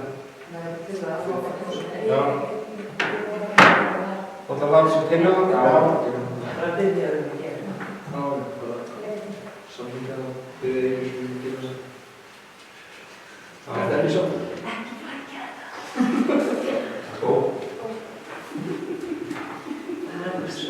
Þá skal ég gera eitthvað til geðs að þess að sinni að þá er eitthvað neginn, ég veit ekki hvað ég kalli þetta breytingartillögu eða viðaukartillögu á ekkert sem fylgdi þessu erindi og ekki er þetta frávísun eða frestun, það er þessar 4 tillögur sem við höfum í bæjarmálasamþykktunni. Þannig að það er ekkert sem heitir afkastatillaga en ég getum að kalla þetta bara breytingartillögu. Þetta er afkastatillaga. Það er álið á kvöldi, þannig ég ætla ekki að flækta það. Ég heyri það á meiri hluta bæjarfulltrúa að þeir vilja fá að greiða atkvæði og þú skal greiða atkvæði þetta. Þetta er bæjarfulltrúa sem er því samþykkjum fyrir atkvæði. Þá er ég í vinnurhluta og þetta er samþykkt 7. Þá verðum við í dagskrárlið nr. 17. Nú erum við ekki fæst 4 leikir. Það voru 4 umræðar á síðasta bæjarstjórnarfundi þetta og eitthvað sem var frestað. Fyrir liggur minnisblað, 2 minnisblöð sem að fylgja fundabóðunum. Það er eitt að ræða. Íris Róbersdóttir, kjörsvæður.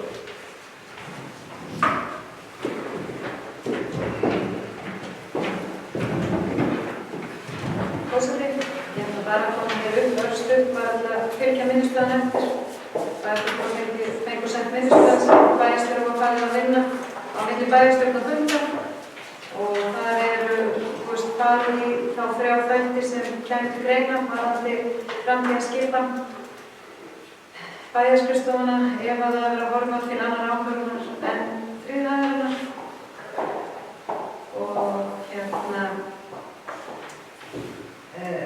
liður C sem er minnst fjallað sem snýraði að byggja nýtt hús undir starfsemina.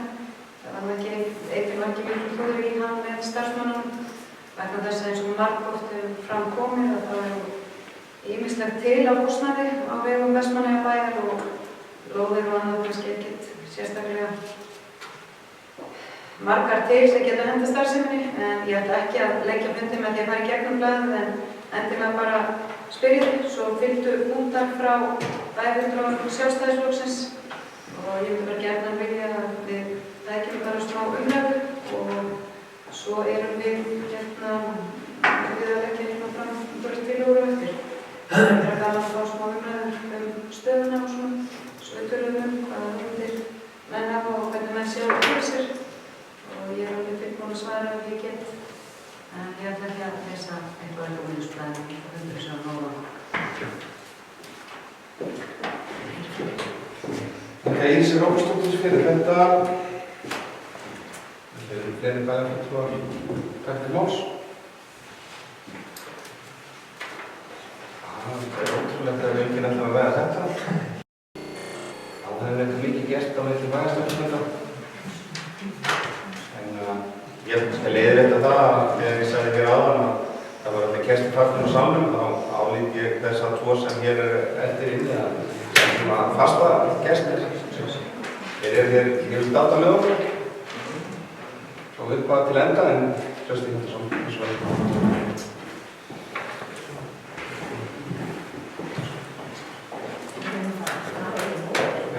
Stefán Bæjarfulltrúi, bæjarfulltrúar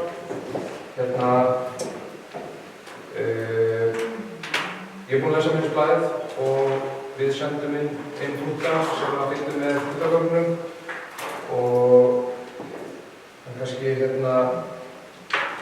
kannski kemur nú, það er ekki niðurstaða í minnisblaðinu, þetta er einungis farið yfir kosti, en það er svo sem var ekki allast til þess, þetta var bara að vera að reyna þarna hvaða kostir væri í stöðinni og það er svo sem ágætt að reyna og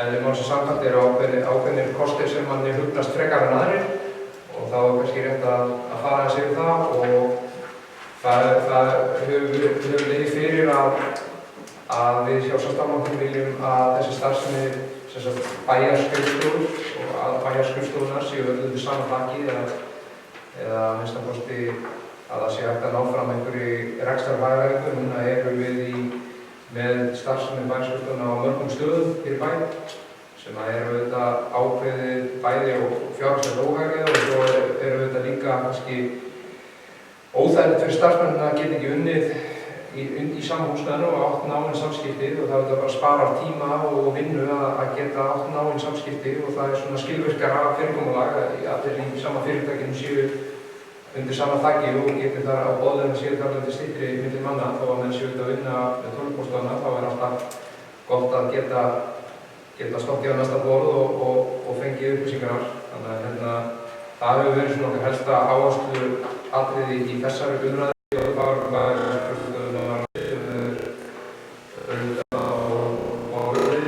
af mér skilst eða þó ég veit ekki og við höfum en það er kannski ekki alveg að líka þá fyrir einhver tillaga hérna geta þá tekið umræðina þá til og þannig að þetta er svona súmerið nokkur þegar okkar helstu afstöðu og málið í þessu. Takk að trösta heldur fyrir þetta, það er rétt. Það kom fram í áliðin á að það er einhverja tillögur. Það er auðvelt að eiga viðmið þar að það er hægt að hafa þetta á viðauka tillögur til þessi vinnu. Það er ekkert að díla við það, það er ekki að Kristín Kolbens þessu vel.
Kristín Kolbens við þetta. Jónas Sigurður Geirsson.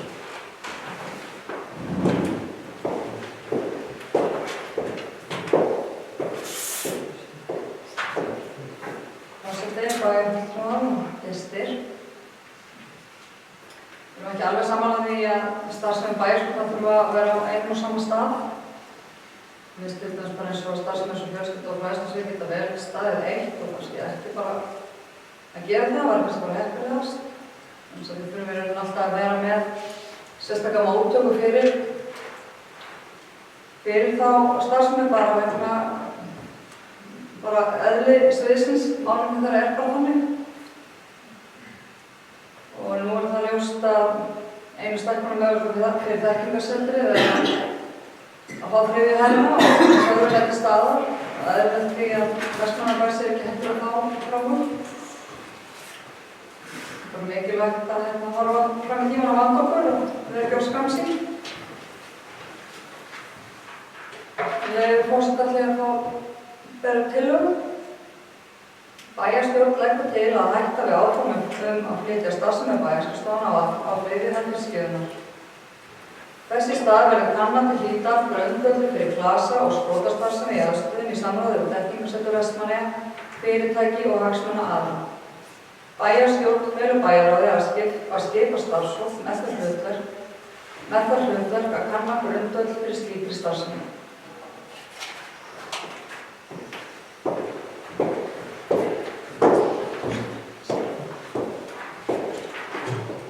Það er komin fram tillaga. Þetta sem við séum í Guðstóttur þetta. Það vilja að við einhverjir ræða þessa tillögu.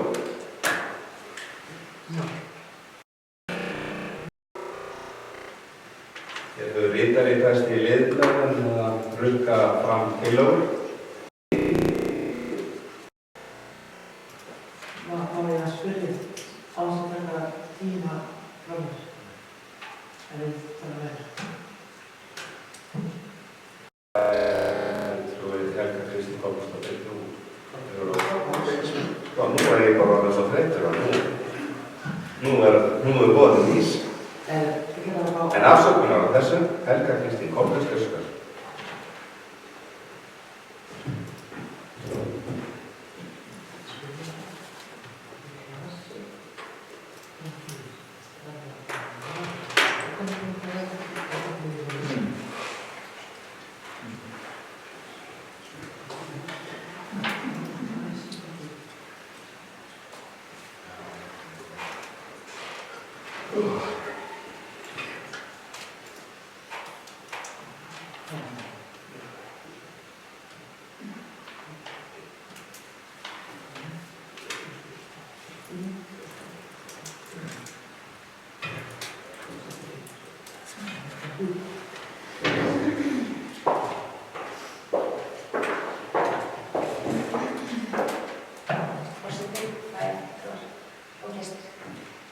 Já, ég veit ekki hvort að það hafi verið að yfirlögu ráði að þetta mál er haft hérna síðast í dagskráni til þess að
En ég fer samt með stjórnfundarins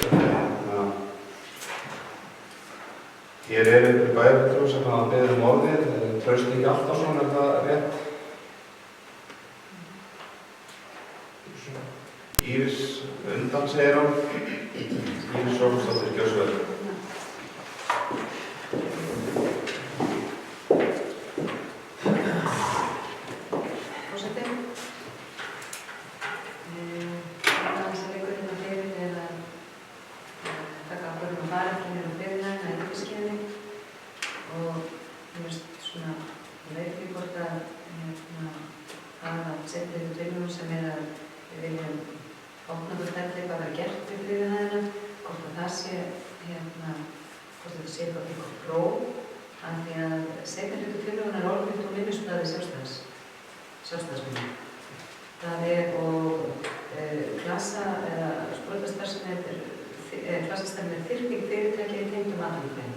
Þannig það kannski það sem okkur langar svolítið að skoða hvort það hægt sé að gera og ég veit ekki hvort þetta var próf vegna þess að þetta er ólíka minnisblaði. Ég skil ekki að vera að spyrja okkur þýðinguna.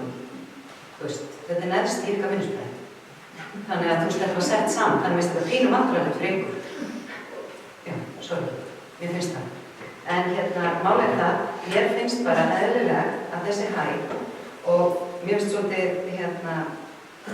svolítið sérstakt að það sem kom fram í máli bæjarfulltrúa áðan og ég skil alveg svo sem að það að bæjarskrifstofurnar geti verið skiptar og þá getur þekkingarsetri verið skipt. Þetta er ekki einn starfsemi og svo er það, það er þessi, ekki það að bæjarskrifstofurnar eru rosalega dýnamískar, ég ætla ekki að fara að draga úr því, en dýnamíkin í nýsköpunarsamfélagi sem getur nýtt þetta samfélag sem er til dæmis á annarri hæðinni í þekkingarsetrinu, hvort sem að þekkingarsetrið færi þarna upp með hlutastarfsemi eða einhver önnur starfsemi eða einhver hluti að bæjarskrifstofunum í bland við eitthvað annað, tillagan liggur fyrir að bæjarskrifstofunum í heild sinni séu ekki að flytja á þriðjulandi. Heldur að við tökum upp þessa góðu tillögu sem var í minnisblaði sjálfstæðismanna og þeirra fulltrúa sem sitja hér fyrir þann góða flokk að gera þetta, að skoða hvort við getum komið einhverja stað. Það eru fyrirtæki hér í bænum sem hafa komið að sjávarklossan. Getum við tekið samtal um þau. Við erum með fólk hérna sem hefur gríðarlega þekkingu í nýsköpunarmálum. Leitum okkur að hugmyndum. Það er búið að sýna áhuga á þessu og mér finnst ekkert óeðlilegt að taka þessa ákvörðun að við ætlum ekki að fara þangað en ég get upplýst bæjarfulltrúa það og það getur vel verið að það fælist ákveðin sanngirni í því. En ég sé þess að tillögur er algjörlega ótengda. Við erum aðra tillögur varandi framhaldið, en hún er ótengd þessu. Þetta er ákvörðun sem stendur sér. En ég bara, svo ég rifja upp aðra, en ég mun koma á eftir og fara aðeins í gegnum þetta. Og svo finnst mér í ljósi þess sem við höfum verið að ræða, að það sé ekki vandamál, við viljum störf út á land.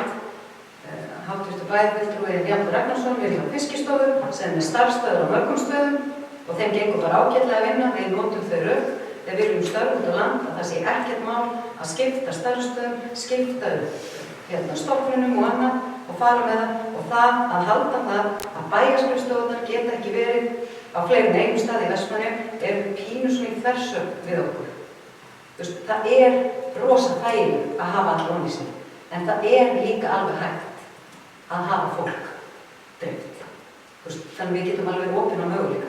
En það er ekkert mörgt húsnæði sem er til í Vestmannaeyjum það sem hægt til dæmis að taka bæjarskrifstofuna og hafa þær á einni hæð. Ég bendið mér á það. Hvar eru annars staðar 1000 til 1100 fermetra heldur þriðja hæðin í fiskinu? Við erum bara svolítið opin, en ég á minnstakosti bara mjög spennt fyrir því að fara í þá vegferð að sjá fyrir mér aðra starfsemi á þriðju hæðinni. Ég þakka Írisi Róbusdóttur fyrir þetta. Já, ég held að ég verði aðeins að þannig að við komum í gegnum þetta. Hér í niðurlagi minnisblaðs bæjarstjóra þá kemur fram mikilvægt að taka afstöðu til þess hvort hver veginn frá þeim áformum að koma bæjarskrifstofum fyrir á þriðju hæð fiskinu eða ekki. Og ef ekki verður farið með starfsemi skrifstofunum þá þarf að taka ákvörðun eins fljótt og hægt er. En jafnframt vanda til verka við ákvörðun slík framtíðaráform. Mikilvægt er að eyða óvissu starfsmanna og viðskiptavina bæjar sem framtíðarskipan húsnæði bæjarskrifstofuna. Stór hluti starfseminnar er nú í bráðabirgðahúsnæði sem ekki hæfir starfseminni í aðgengi allra þeirri þjónustu sem þar er boðið upp á. Svo kemur hér í minnisblaði bæjarfulltrúa Sjálfstæðisflokksins, aðrir möguleikar kemur hér og áhugavert er að kanna til hlítar grundvöll fyrir klasa sprotastarfsemi á þriðju hæð fiskiðunnar. Slíkt þyrfti að vinnast í sambandi við fyrirtæki hagsmunaaðila. Eðlilegt væri þá að mynda hóp sem hefði að hlutverk að kanna grundvöllin fyrir slíkri starfsemi. Hér var borin upp tillaga áðan sem er þá viðaukatillaga við þessi minnisblöð sem segir bæjarstjórn leggur til að hætta við áform að flytja starfsemi bæjarskrifstofunnar á þriðju hæð fiskiðunnar. Þessi stað verði kannað til hlítar grundvöllin fyrir klasa og sprotastarfsemi í aðstöðunni samræmi við þekkingarsetur Vestmannaeyja, fyrirtæki og hagsmunaaðila. Bæjarstjórn felur bæjarráði að skipa starfshóp með það hlutverk að kanna grundvöll fyrir slíkri starfsemi. Mér finnst þetta að vera gilt og þannig ég myndi gætna vilja fara að taka þessa tillögu þá bara til atkvæðagreiðslu en Kristín Halldórsson, fyrstu. Getum við tekið smá fundar? Viltu ekki eitthvað klarvist eða? Jú. Gjöstu verður líka líka við samt að fundar fyrir. Það er ekki skapra góð saman. Fórstu í bæjarfulltrúar. Ég kom inn upp áður en tillögan var borin upp og var að tjá mig þessa tillögu og mér finnst þetta auðvitað tvö aðskilin mál. Hvað á að gera við bæjarskrifstofuna, hvað það að vera og ef það ekki vera á þriðju hæðinni, hvað á þá að vera þar. Og mér finnst vanta í þessa afgreiðslutillögu og mér finnst bara vanta líka frá meirihlutanum. Hvað á þá að gera við bæjarskrifstofuna? Og það er ekkert komið hér fram á þessum fundi núna hvað á að gera við bæjarskrifstofuna. Annað en það sé í lagi að fjölskyldu og fræðslusvið sé með á einum stað og það þurfi sérstaklega móttöku þar.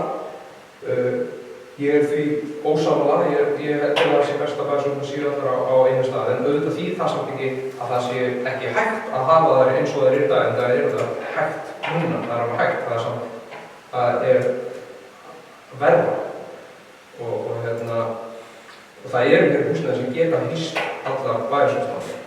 Og þau eru meðal annars nefnd í minnisblaðinu.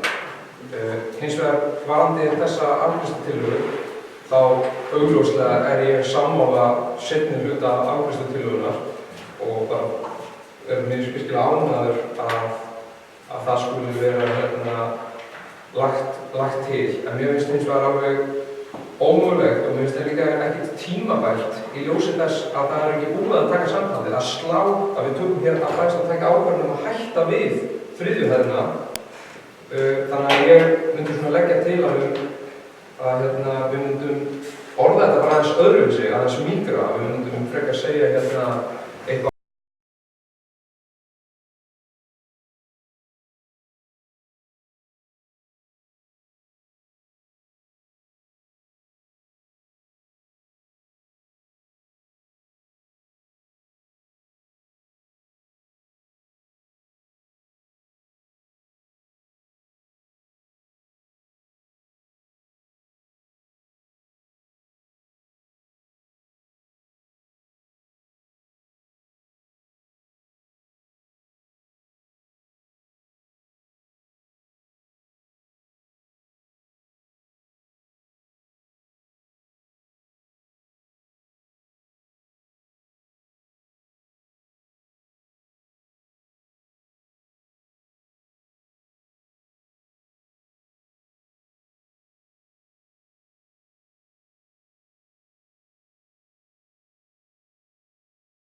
áhugaverð. Það er svo sem kemur fram þarna í minnisplaninu að einhverjir aðrir möguleikar verður skoðaðir líka. Þannig að ég get ekki séð nema því ef að því verður ekki breytt. Það er svo sem búið óska eftir einhverju stundu fundarmöguleika. Og að falla frá því annars er annars liggur þessi tillaga fyrir og veit ekki alveg Tökum tæminn, við vorum svona til þetta líka. Er það ekki? Ekki að láta reyna á það fyrst áður en við tökum tillöguna áfram.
Það var ætti þetta 6 að bera til 1. nóvember.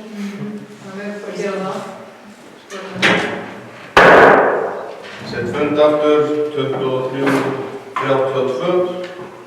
Hér er búið að ræða í fundarhlýi þessa tillögu. Viðaukatillögu við þessi minnisblöð. Hér hefur náðst sátt allavega einhverja orðalagsbreytingu sem að Njáll Ragnarsson ætlar að koma og lesa upp fyrir okkur. Svo tökum við tillöguna til atkvæðagreiðslu eða aðra tillögu ekki sem þær berast. Njáll Ragnarsson, gjör svo vel.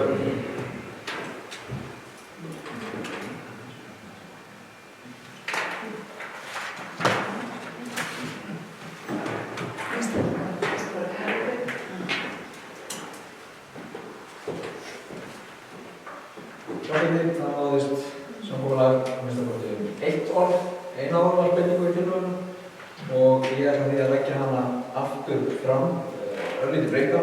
Hún er svohljóðandi með leyfisbúsina. Bæjarstjórn leggur til að hætta við áform að flytja alla starfsemi bæjarskrifstofana á 3. hæð fiskveiðideildar.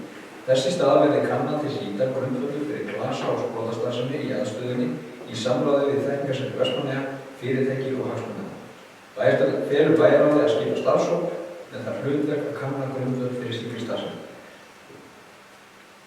Ég vona að þessi tillaga verði samþykkt vegna þess að hún er eiginlega orðrétt upp á minnisblaði sem að Sjálfstæðismenn lögðu fyrir hana.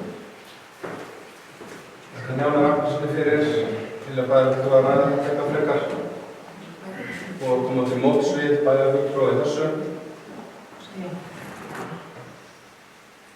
Helga Kristín Góðins.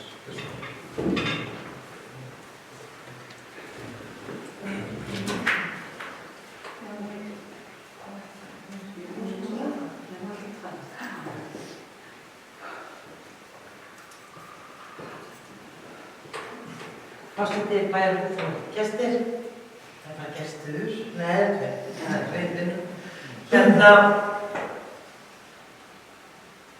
Við erum svo næst í saman. Við bara getum ekki alveg sagt hætta við náttúrulega. Leggur til við að endurskoða áform að flytja allar starfsemi bæjarskrifstofuna á 3. hæð fiskveiðideildar. Þessi stað verður kannað svolítið bara aftur nákvæmlega eins og hjá háðeinistar nema að það kemur bara endurskoða. Takk. Sá kemur að bara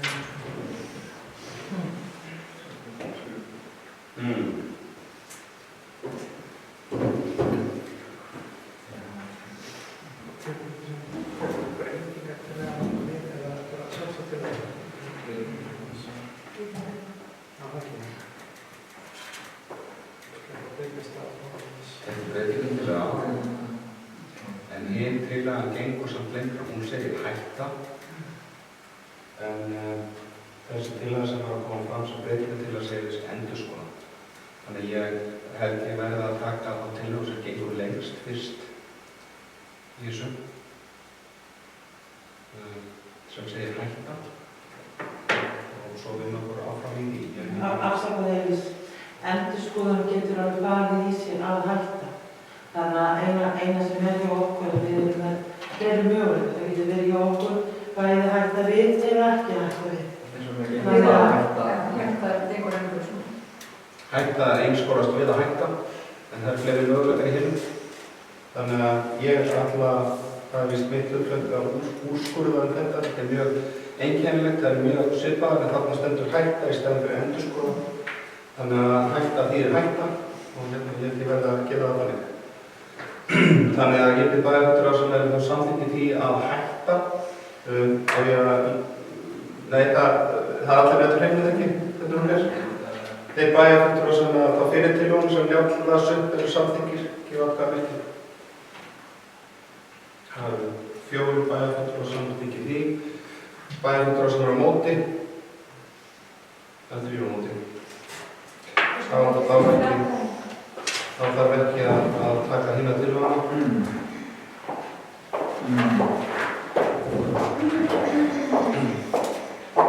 Forseti, bæjarfulltrúar, gestir, þá að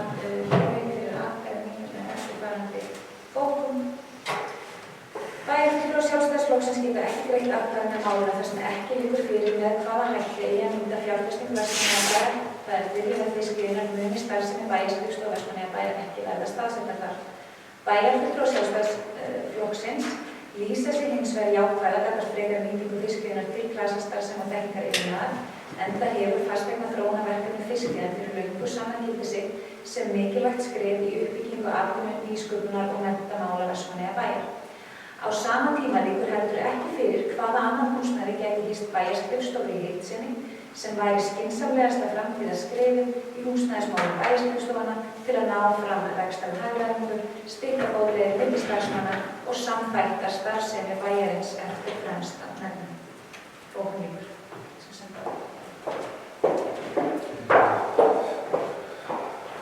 Það er Heikki Sólveig Sigurðardóttir fyrir Helga Ragnarsson.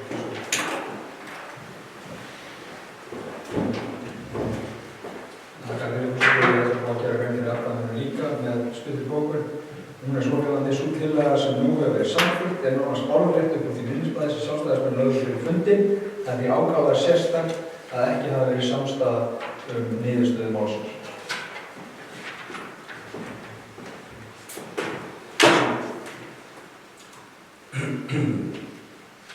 Þetta er Jón Ragnarsson fyrir. Þetta er bókun og samþykkt eins og hún var lesin. Fleiri bæjarfulltrúar í því, en það var einhver önnur tillaga, er það ekki? Ég er með bara koma að gera Kristinn Hjaltason, svör.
Seinni tillagan væri komið fram og þá myndi maður vita hvað planið er vegna þess að þá hefði mögulega verið hægt að samþykkja þetta og eins miður að náttúrulega ekki er samkomulag smá orðalags við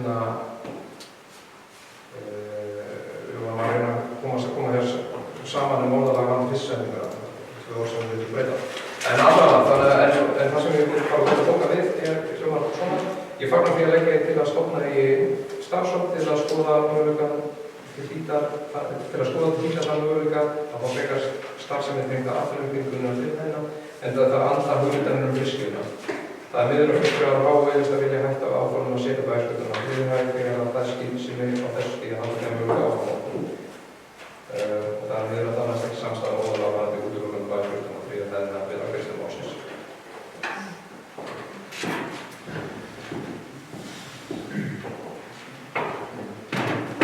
Trausti Hjaltason fyrir þetta.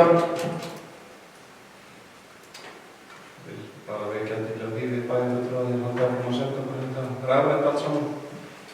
Þannig að við höldum þessu til haga. Ritari, þetta er, þess að ég skilði þetta ekki alveg búið, er það? Þessi tillaga er lokið, en ég er með það á öðrum mál. Já.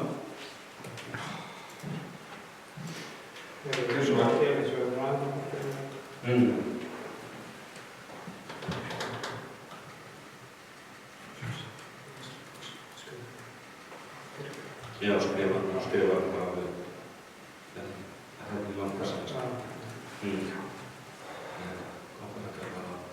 Það langt að eða.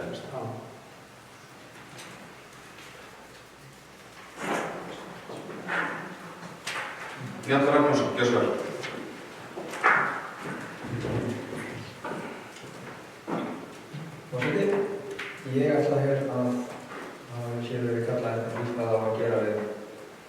bæjarskrifstofunum og ég ætla nú að leggja þetta fram okkur að sýna það hvernig ég sé þetta og þetta svohljóðandi með húsið. Bæjarstjórn leggur til að færa hluta af starfsemi bæjarskrifstofanna í gamla ráðhúsið, það skrifstofu bæjarstjóra, stjórnsýslu og fjármálssvið bæjarins. Þar verði líka bæjarstjórnarsalur sem jafnframt verður nýttur sem viðhaldarsalur og að undir hluta safnarnefndar bæjarins. Með þessu mun húsið hljóta þann virðingarsess sem því sæmir, samanber hátíðarbókun bæjarstjórnar frá 14. febrúar 2019. Jafnframt verði unnið að því að flytja starfsemi annarra sviða í grennd við ráðhúsið, horft verði til breytinga á safnahúsi í því samhengi eða annars húsnæðis í nálægð við ráðhúsið sem hugsanlega hentist slíkri starfsemi betur.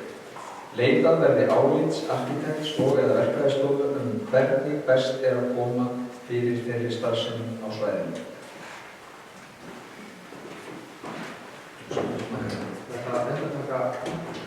Þetta var hérna. Ég þakka Njáli Ragnarssoni fyrir. Ég ætla að taka að mér að lesa þessa tillögu frá aftur. Hér stendur bæjarstjórn leggur til að færa hluta af starfsemi bæjarskrifstofanna í gamla ráðhúsið, það skrifstofu bæjarstjóra, stjórnsýslu og fjármálasvið bæjarins. Þar verði líka bæjarstjórnarsalur sem jafnframt verður nýttur sem viðhaldarsalur og undir hluta safnmuna bæjarins. Með þessu munum húsið hljóta þann virðingarsess sem því sæmir, samanber hátíðarbókun bæjarstjórnar frá 14. febrúar 2019. Jafnframt verði unnið að því að flytja starfsemi annarra sviða í grennd við ráðhúsið.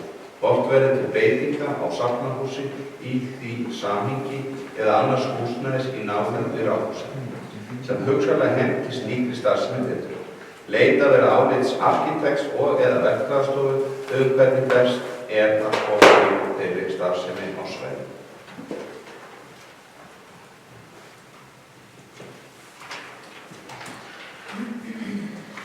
Til að bæða fyrir að ræða þessa tillögu, Kristín Kolbjörns.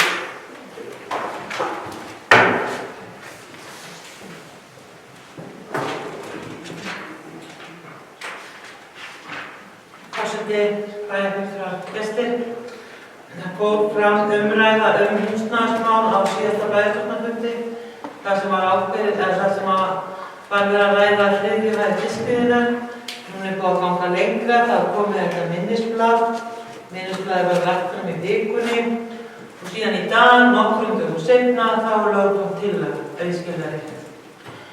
Mér finnst þetta svolítið verið að flýta sér, ég hef verið að skoða fleiri möguleika, skoða hvað það sem að bærin þarf mikið af plássi.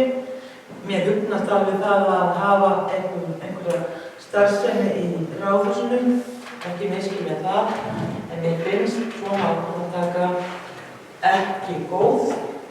Mér finnst nær að fá einhvers konar sviðsmyndir, hvaða pláss það sem við erum með til umráða í þessu ráðhúsi, hvað það sem við ætlum að nýta plássið í.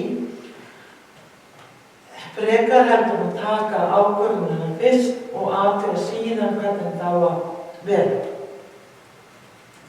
Það mín skoðun. Því miður þá getur ekki samþykkt þetta. Það ekki komið hjá. Takk Helga Kristínu Kolbjörns fyrir þetta. Viljum fleiri bæjarfulltrúar að ræða þetta. Trausti Hjaltason fyrir svo einn.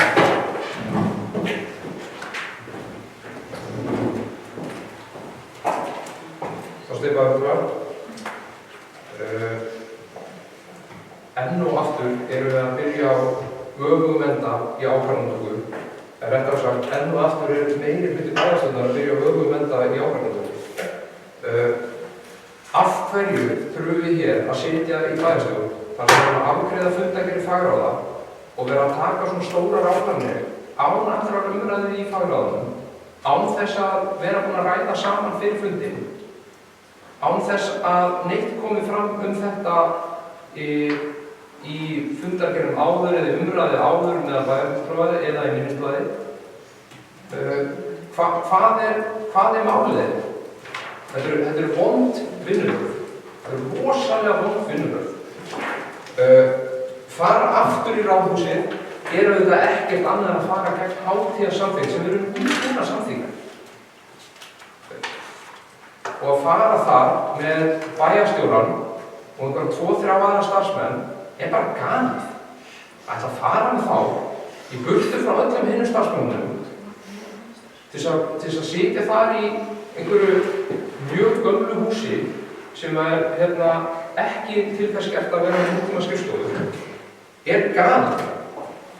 Og síðan spurning, hvað þýðir seinni hluti bókana þar sem að tala að aðrar stofnanir verða færðar í nálægð við ráðhúsið og verður fenginn arkitekt til þess að koma því og að eitthvað fara inn á bókasafninu eða eitthvað. Hvað þýðir þetta? Hvað verið að fara? Ég vil fá svör við þessu. Mér finnst þetta enga með, þetta rosalega loðið. Nálægð við ráðhúsið getur verið bara nýra á bryggju. Þannig að það segir nákvæmlega ekki neitt. Þannig að bara ákveða það að fara með bæjarstjórann og einhverjum nokkur starfsmenn fyrir ráðhús og allt annað þetta opið. Við erum nákvæmlega saman stað. Þetta engin ákvörðun. Þannig að ég vil fá skýrari svör við þessu og ég vil líka á svör við hvers vegna þarf að vinna þetta svona. Af hverju ekki ræða þetta, að hafa smá samstarf og aðeins að fara með þetta eðlilega leið. Og af hverju var ekki að ræða þetta áður en fyrri tillagan kom fram. Hvað það? Þetta ekkert annað en bara tjóðsins og gömuleg vinnu. Ég þakka Hauðskjær Hjaltasyni fyrir þetta. Ég þurfum að geta þess að það hljóð. Við erum að klára þennan fund og það þetta sem vilja sjá sem þetta komið hér upp. Ég ætla áður ég gef orðið laust aftur og vil ég ekki athygli á því að á síðasta bæjarstjórnarfundi þá var þetta erindi númer 11 húsnæðismál Vestmannaeyjabæjar.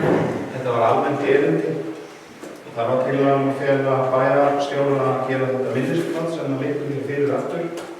Þetta minnisblað kemur inn sem almennt erindi aftur, þannig að þetta ekki að koma í fagráði eins og kom hérna fram, en það var kannski verið eitthvað mismæli.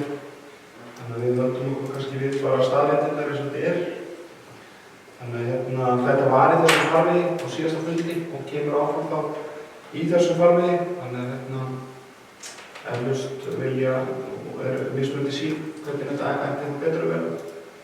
En svona orðið þetta fyrir mér, en orðið laust undir þessar tillögu í sjónlistinni.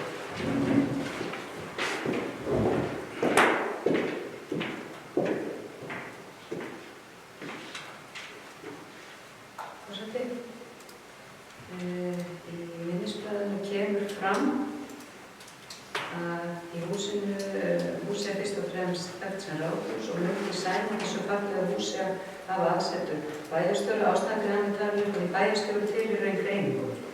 Bæjarstjóra, fundarsal bæjarstjórna og bæjarskrifstofa sem í daglegu tali stjórnsýslu og fjármálasvið sem ekki 2 til 3 aðilar heldur þetta 12 aðilar. Þetta er eitt svið á vegum Vestmannaeyjabæjar, þetta er eina sviði sem í leiguhúsnæði. Hinn sviðin þó að Rauðagerði sé ekki gott húsnæði, þá það í eigu Vestmannaeyjabæjar. Tæknideildin í húsnæði í eigu Vestmannaeyjabæjar. Ég tek undir með forseta, ég skil ekki hvaða fagráð ef þú ert að fara í gegnum það að ákveða hvað bæjarskrifstofurnar ekki nema, ég veit ekki, það var ákveðið að fara með þær á þriðjudaginn í fiskiðinni. Ég man ekki eftir að lesa þetta í fundargerðum að fagráðin hafi öll ákveðið að fara þangað. Þannig að ég skildi ekki alveg þessa bælingu, en þetta er heil eining. Einingarnar eru 3 og það er hálfrétt það sem kom fram í máli bæjarfulltrúa Trausta Hjaltasonar að í námunda við getur verið á nokkuð stöðum í kring. Það þarf ekki að vera hliðina, en getur þessuna verið á bryggju. En það var það opnað á tillögu sem við samþykktum fyrr áðan að það er hægt að skoða þessar hluti. En málið að það er alveg komið tími á að taka ákvarðanir og það að fólk getur að misjafna skoðun á því hvernig ná að nýta ráðhúsið. Ég kalli þetta ekki gamalt hús sem hentar ekki skrifstofum vegna þess að þetta er fallegasta hús Vestmannaeyjabæjar sem ber að sýna virðingu og varðandi hátíðarsamþykktina þá stendur að það eigi að gera húsinu háttundur vera með hátíðarsalvar eða móttökusal, vera með hluta á söfnum bæjarins. Þetta kemur fram í tillögunum. Þannig þetta ekkert gegn einni hátíðarsamning. Það hefði verið að tala um að setja alla starfsemi bæjarskrifstofuna þarna inn, byggja við húsið og eitthvað, það hefði verið gegn hátíðarsamningin. En þetta brýtur ekki gegn henni. Þetta heldur ekki að skipulag húsnæðisins sé óhentugt fyrir starfsemi bæjarskrifstofa þar sem það er á 3 hæðum. Þá er það alveg nákvæmlega jafn óhentugt fyrir safn eða eitthvað annað eins og stóð í hátíðarsamningin. Það þarf að setja lykt í húsið og breyta aðgenginu að því alveg sama hvaða starfsemi fyrir því. Þannig það er ekkert með bæjarskrifstofuna að gera. Og svo kemur fram í minnisblaði Sjálfstæðismanna aðgengi að húsinu og innan húsins er ekki gott. Aðgengi að húsinu. Ætlum við þá ekki að laga aðgengið að húsinu ef það er slæmt þegar við ætlum að setja safnið okkar. Það þarf alltaf að laga aðgengið í húsinu, alveg sama hvað starfsemi ferður inn. Og sjálfsögum er enginn að láta sér þetta það til huga að fara að byggja eitthvað risaskrifstu utan á ráðhúsi. Og það er enginn að leggja þetta til. En ég vil benda á það að við leggjum það að við eigum fullt af húsnæði, við eigum þetta húsnæði og af hverju ekki að nýta, koma lífi í það og mæta þá þessari hátíðarsamþykkt og láta þetta renna svona saman. Ástæðan fyrir því að vera að fara inn með þetta svið er í leiguhúsnæði, ekki húsnæði sem bæði.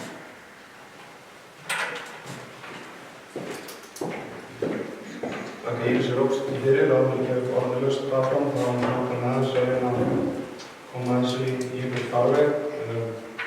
Það lá fyrir tillaga á síðasta bæjarstjórnarfundi að fara í þetta og það fór fram frá vinnufundunum og komum saman tillögu sem var gefið ráð til þess að vinna þetta minnisblað og bæjarfulltrúar fengu rými til þess að aðeins að hugsa málin. Nú liggur þetta minnisblað fyrir og það er svo sem sagt í því á síðasta bæjarstjórnarfundi var ekki annað að heyra á bæjarfulltrúum að þeir verið tilbúin að skoða að hverfa frá fyrir ákvörðunum og flytja starfsemi bæjarskrifstofunnar og 3. fiskveiðinar og stuðla þannig að meðal annars starfsemi þekkingarsetursins og þekkingar samfélagsins alls getur þróast og stækkað. Þetta var nú svona minn skilningur að við vorum nokkuð sammála hér á síðasta fundi. Svo var hér talað áðan að það þyrfti einhverja þarfagreining og stærð og fleira og hér stendur fyrir líkur þörf á að minnstakosti 1100 fermetra húsnæði fyrir bæjarskrifstofu í heild, af því gefnu að þær séu rekna sameiginlega.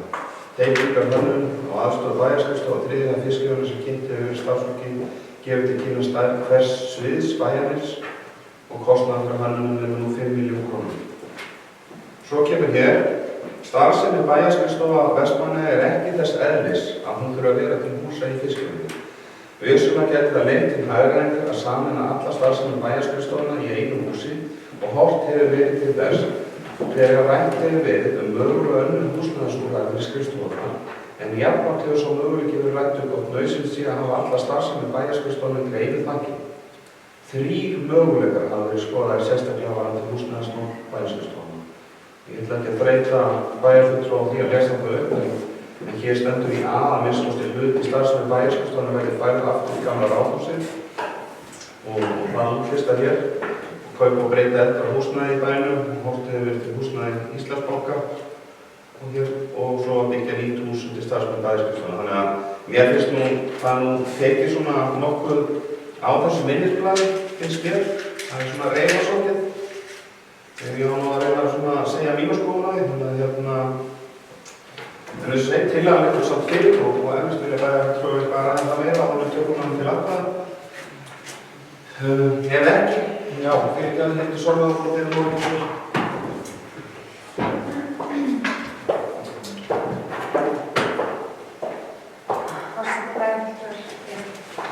Já,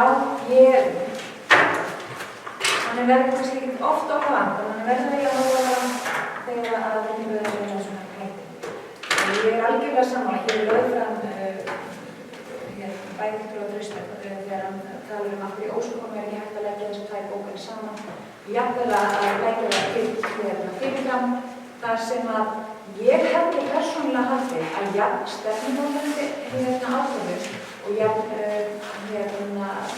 mikilvæg ákvörðun fyrir bæjarfélagi eins og hvað framtíðarskrifstofur sveitafélagsins eiga að vera að það sé bara ekki bara að vinna það í ágætu samkomulagi og samtali. Mér finnst líka, ef ég á að segja bara alveg eins og það finnst mér þetta ofsalega sérstakt að það sem er að leggja það til að æðsta stjórnsýsla verði færð aftur í Ráðhúsið, að hún verði að einhverju leyti einangruð frá annarri starfsemi. Ég hef einmitt haldið að það var alltaf hagur starfseminnar ef æðstu stjórnendur væru í nálægð við þá starfsemi sem þeir eru að stjórna. Þetta er einmitt til dæmis það sem við höfum gagnrýnt persónulega og hér í bæjarstjórn varðandi þegar við að flytja stjórnendur frá okkar stofnunum. Þá tapast yfirsýn, þá orðið yfir lengri. Það er alveg það sama sem gildir hér. Ég get ekki ímyndað mér að það sé starfsemi sveitarfélagsins til góðs að hafa æðstu stjórnendur einhvers staðar einangra frá annarri starfsemi. Ég hef einmitt haldið að nú væri klárlega tækifæri. Nú er tækifæri, það eru með fjölmargar stofnanir sem þurfa á nýju húsnæði. Hér er tækifæri þess að taka skynsaman ákvarðanir til að hagræða fyrir sveitarfélagið til þess að fá góða yfirsýn. En þá færum við fyrsta einhvern svona afturhaldssinn. En þetta er vilji meirhlutans augljóslega. Var það á síðasta bæjarstjórnarfundi og er það núna. Og ég ætla að segja fyrir mitt þetta hugnast mér ekki vel.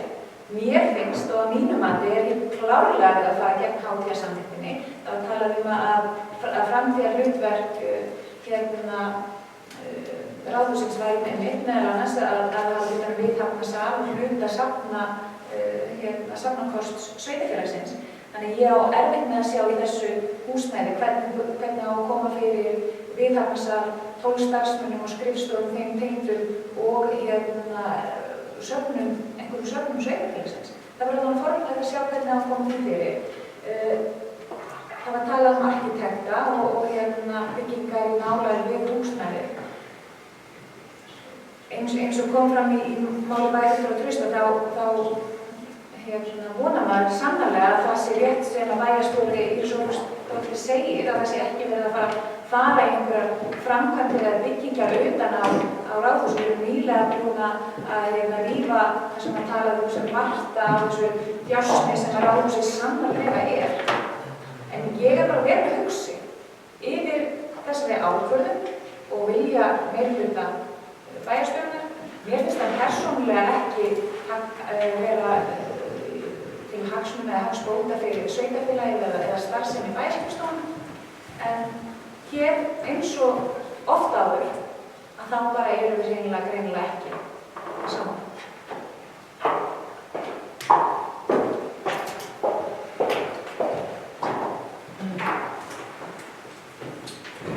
Já, þetta heitir Sólveig Sigurðardóttir fyrir þetta nýja framhjúsum. Forseti, það er verið að við erum doppin í sama gamla gýrin það hvað allt sé fyllað og olíuræðisverð frá veginn að höfum nýtt. Svo er nefnum svona að því kemur hérna á þessum. Það var talað fagráð sem að ég næ ekki utanum hvernig úrskurðunum það hefur átt að fara fram. Hvaða ráð það hefur átt að vera eða og svo framvegis. Það er líka talað hér að við sem að brjóta hátíðarsamþykktina. Það kemur skýrt fram í tillögunni að það verði hluti að þessu húsi verði notað undir einmitt viðhafnarstarfsemi eins og kom fram í tillögunni og staðist verði reyða þannig frekar. Sko, fyrir málsins er þessi bæjarstjórn fór bæjarstjóra að vinna minnisblað og leggja fyrir bæjarstjórn. Það var samþykkt 7-0. Bæjarstjóri leggur síðan fram minnisblaðið. Meirihluti bæjarstjórnar kemur sér með tillögu. Það er fyrir. Þetta er rosalega fyrir. Þetta er bara akkurat fyrir. Eins og var samþykkt hér á síðasta bæjarstjórnarfundi og ég var reyndar ekki þar. En þetta var samþykkt svo 7-0. Þannig að greiður atkvæði, annarkvæmt greiði atkvæði með á móti, eða komið þið þá með eitthvað annað, einhverja aðra tillögur. Komið með tillögu það að fara með þessa bæjarstjórnar í Hvítahúsið, komið með að byggja nýtt hús, einhvers staðar í Löngulágs, komið með þessa tillögur. Hvað eru tillögur þar? Það er minnisblaðið. Það er engar tillögur í þessu minnisblaði. Nefnum einhvern svo sem lögðu fram áðan og þeir höfnum. Það last ekki minnisblaði.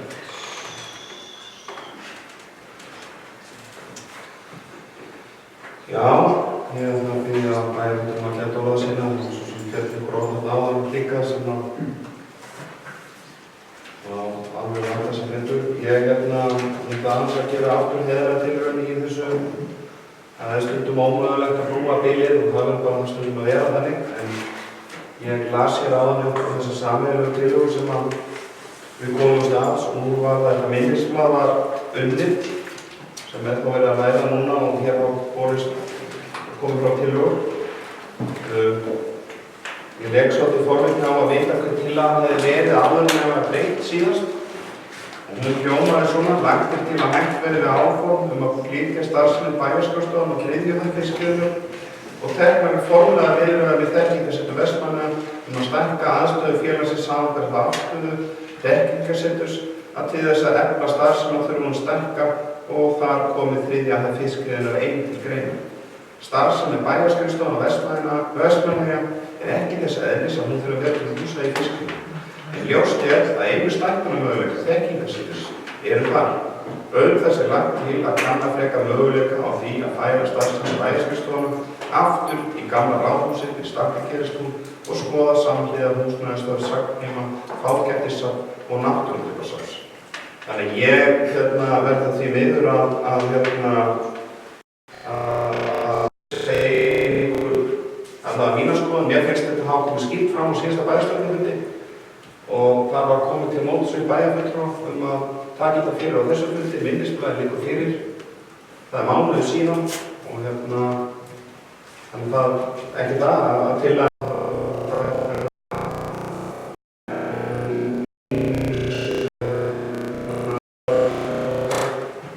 eitthvað inn í þetta líka, en Helga Kristín Kolfars og svo.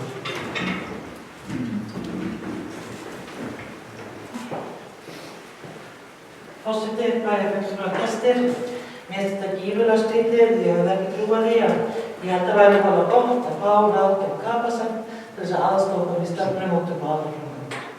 Af því að það að leggja fram þannig minnisblað með svona hugreningum er bara ekki nægjanlegt til þess að taka svona stóra ákvörðun.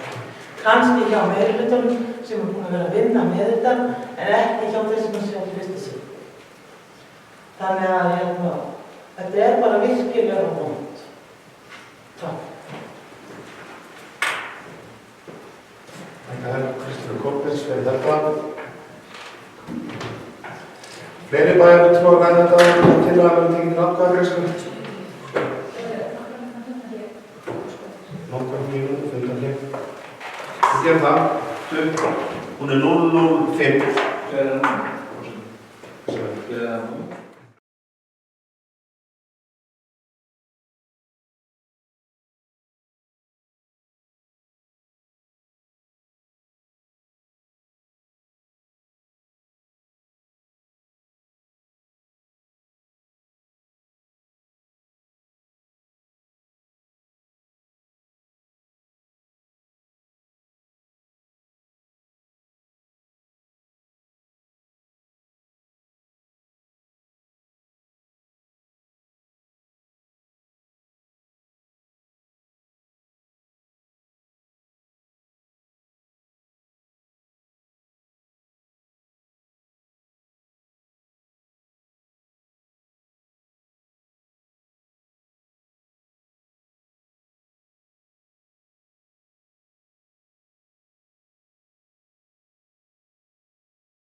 Segja að fund settan 00:13, 8 mínútur fundarhlið. Tillaga eða hvað? Bókun? Áður tillagan eru afgreidd, sem sagt. Já, ok.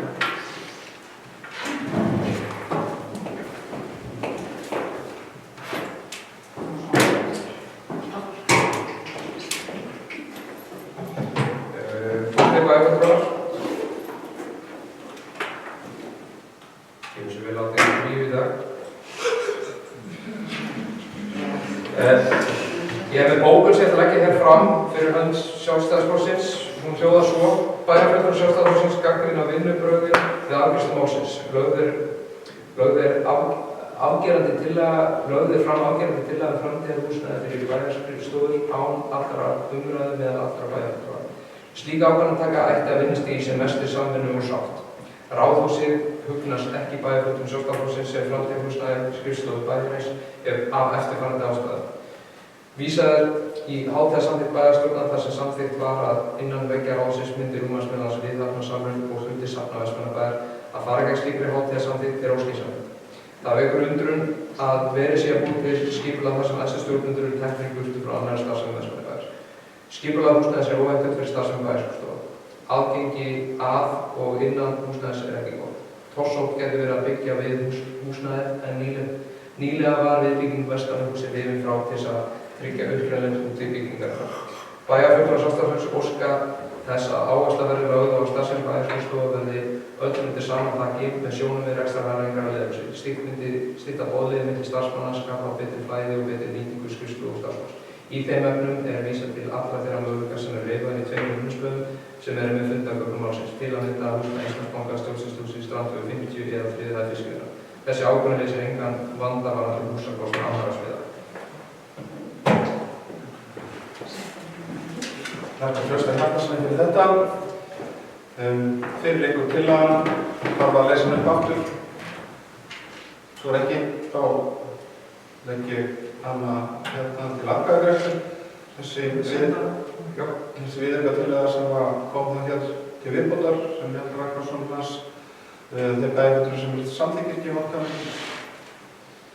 4 bæjarfulltrúar, 3 bæjarfulltrúar á móti, 3 bæjarfulltrúar sem þessi tillaga er samþykkt. Þá held ég að þetta mál sé lokið.